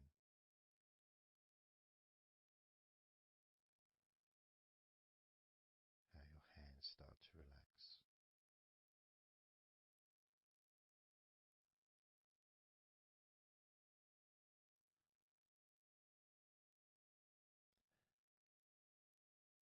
Now focus on your eyes and tell your eyes to relax.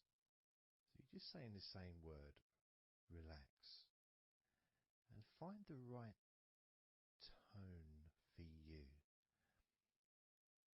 I might say relax, but you might say relax or relax. You might say it differently to yourself, and that's important for you to gauge what feels right for you. So just tell your eyes to relax whilst focusing on your eyes, your eyelids, the muscles around your eyes, your eyebrows, and just tell your eyes directly, relax now.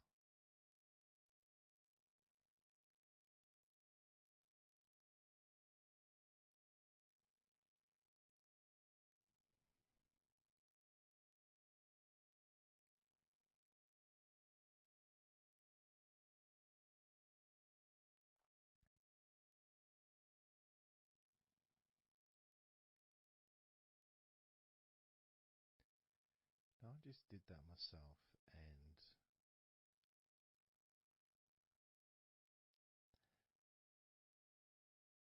sometimes you may feel that you need a bit more time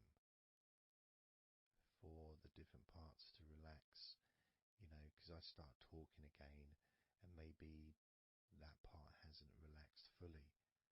But what will happen is it will just continue to relax even though I'm talking. And that's happening with my eyes. Something else I noticed is when I started focusing on my eyes, they actually they got worse before they got better in a way. Sort of, I felt a degree of tension growing in my eyes and then disappearing. So I think what that was really, it was just me becoming more aware of the tension that was already there, that I wasn't focused on it before. So I wasn't really acknowledging it or really conscious to those feelings.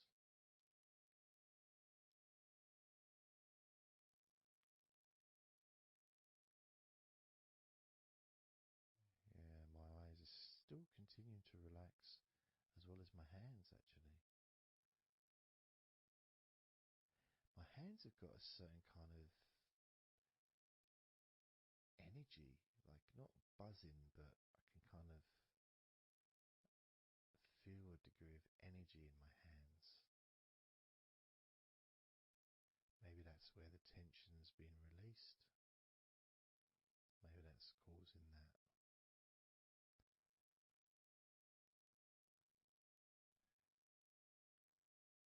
The next part, I think we should focus on the back of the neck.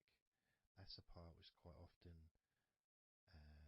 well for me, holds tension. I don't know about for yourself, but I think it's quite a standard place where tension is sometimes held. So, and doing exactly what you're doing as you do it as well. So I'm telling my body parts to relax as well. So if you tell your neck, the back of your neck, focus on the back of your neck and just say, relax, in your own words, in your own tone, in your own voice. You can say out loud or you can just say it to yourself internally. But you're focusing and you're saying it literally to the back of your neck, as if the back of your neck can actually hear what you're saying. So do that now. Just say relax to the back of your neck, and I'll do the same.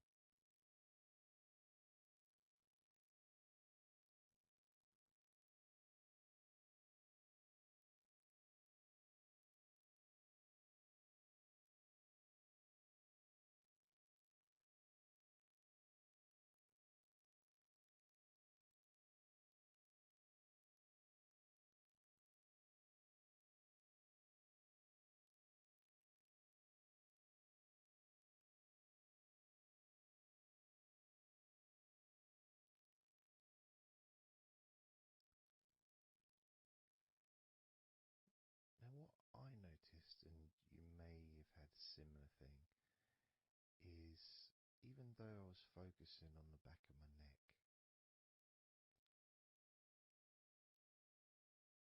other parts started to, I don't know, show themselves to me, or maybe because they want to be relaxed as well, but I started noticing the feelings in my shoulders, the tension in my shoulders and in my upper back. Whether that was because my back of my neck was saying, well, I'm pretty much okay. It's the other parts that need attention.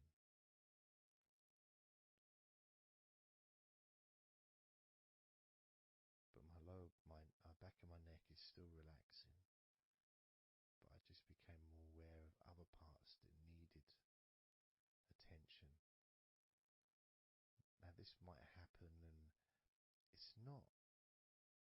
it doesn't mean that it's going wrong. It just means you're being notified of more places that also want to feel relaxed. So I'm going to focus on my upper back. So you can do the same. Even if you don't have any feelings of tension that are obvious in your upper back, you just focus on your back and the whole area from your shoulder blades down to the middle of your back, down your spine. I mean, with me, it's more the shoulder blades that are more, that's the parts that are really sort of giving me the nod that it needs relaxing. So I'm just going to ask that part to relax. And you can do the same now.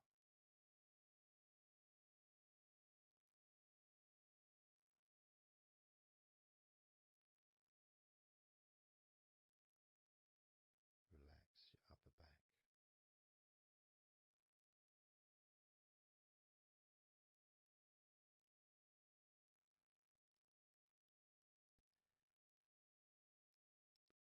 Something strange happened there, and this often happens. I've been doing this for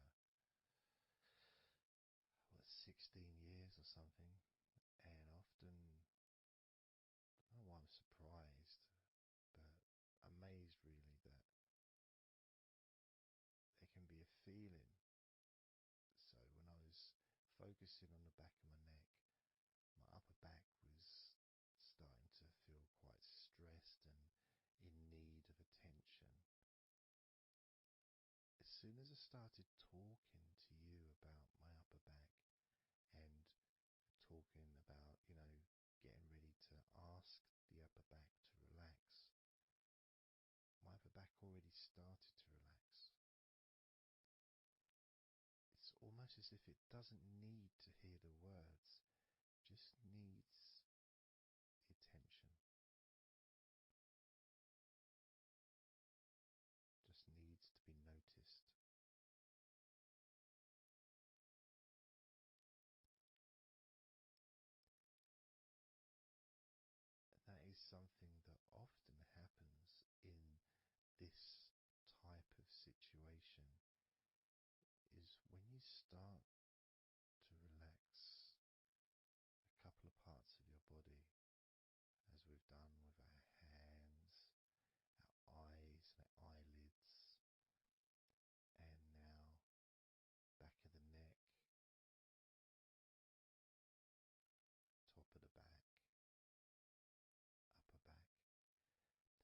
most of the body seems to just take notice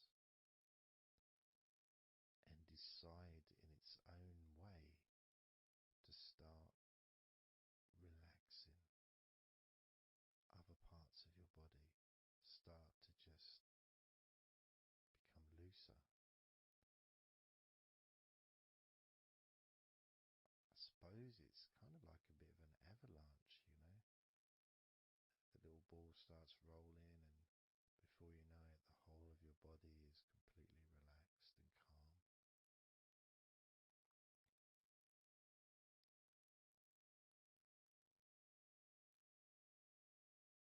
And if you focus on your face,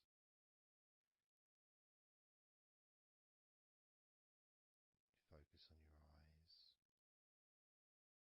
your eyelids, your eyebrows, and the muscles around your eyes. Maybe you start to notice that your forehead is more relaxed than it was. Maybe your face is more relaxed. I would say my entire face is a lot more relaxed than it was.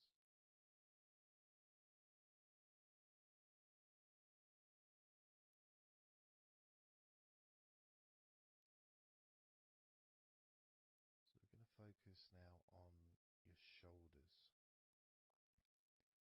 Again, just like before, just tell your shoulders. I mean, you can do them individually. You can do right shoulder, left shoulder. I just generally do both at the same time. And just tell your shoulders as you focus on them in your mind. Focus on how they feel. Maybe you can see them in your mind's eye. And just tell your shoulders to relax.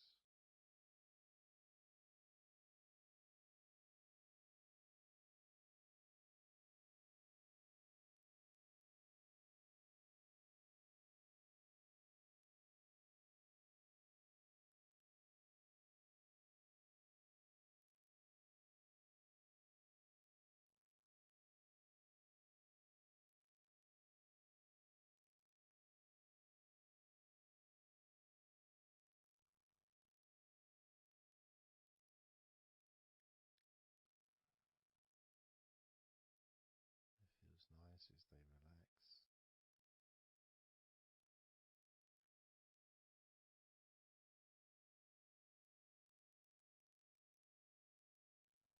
But I do notice, probably especially with my back,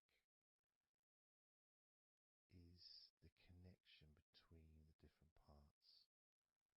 The back, the shoulders, the neck.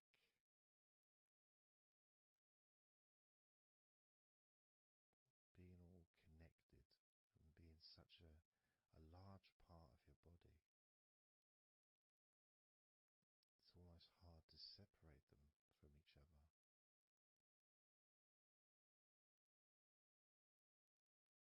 And my lower back has started to relax on its own.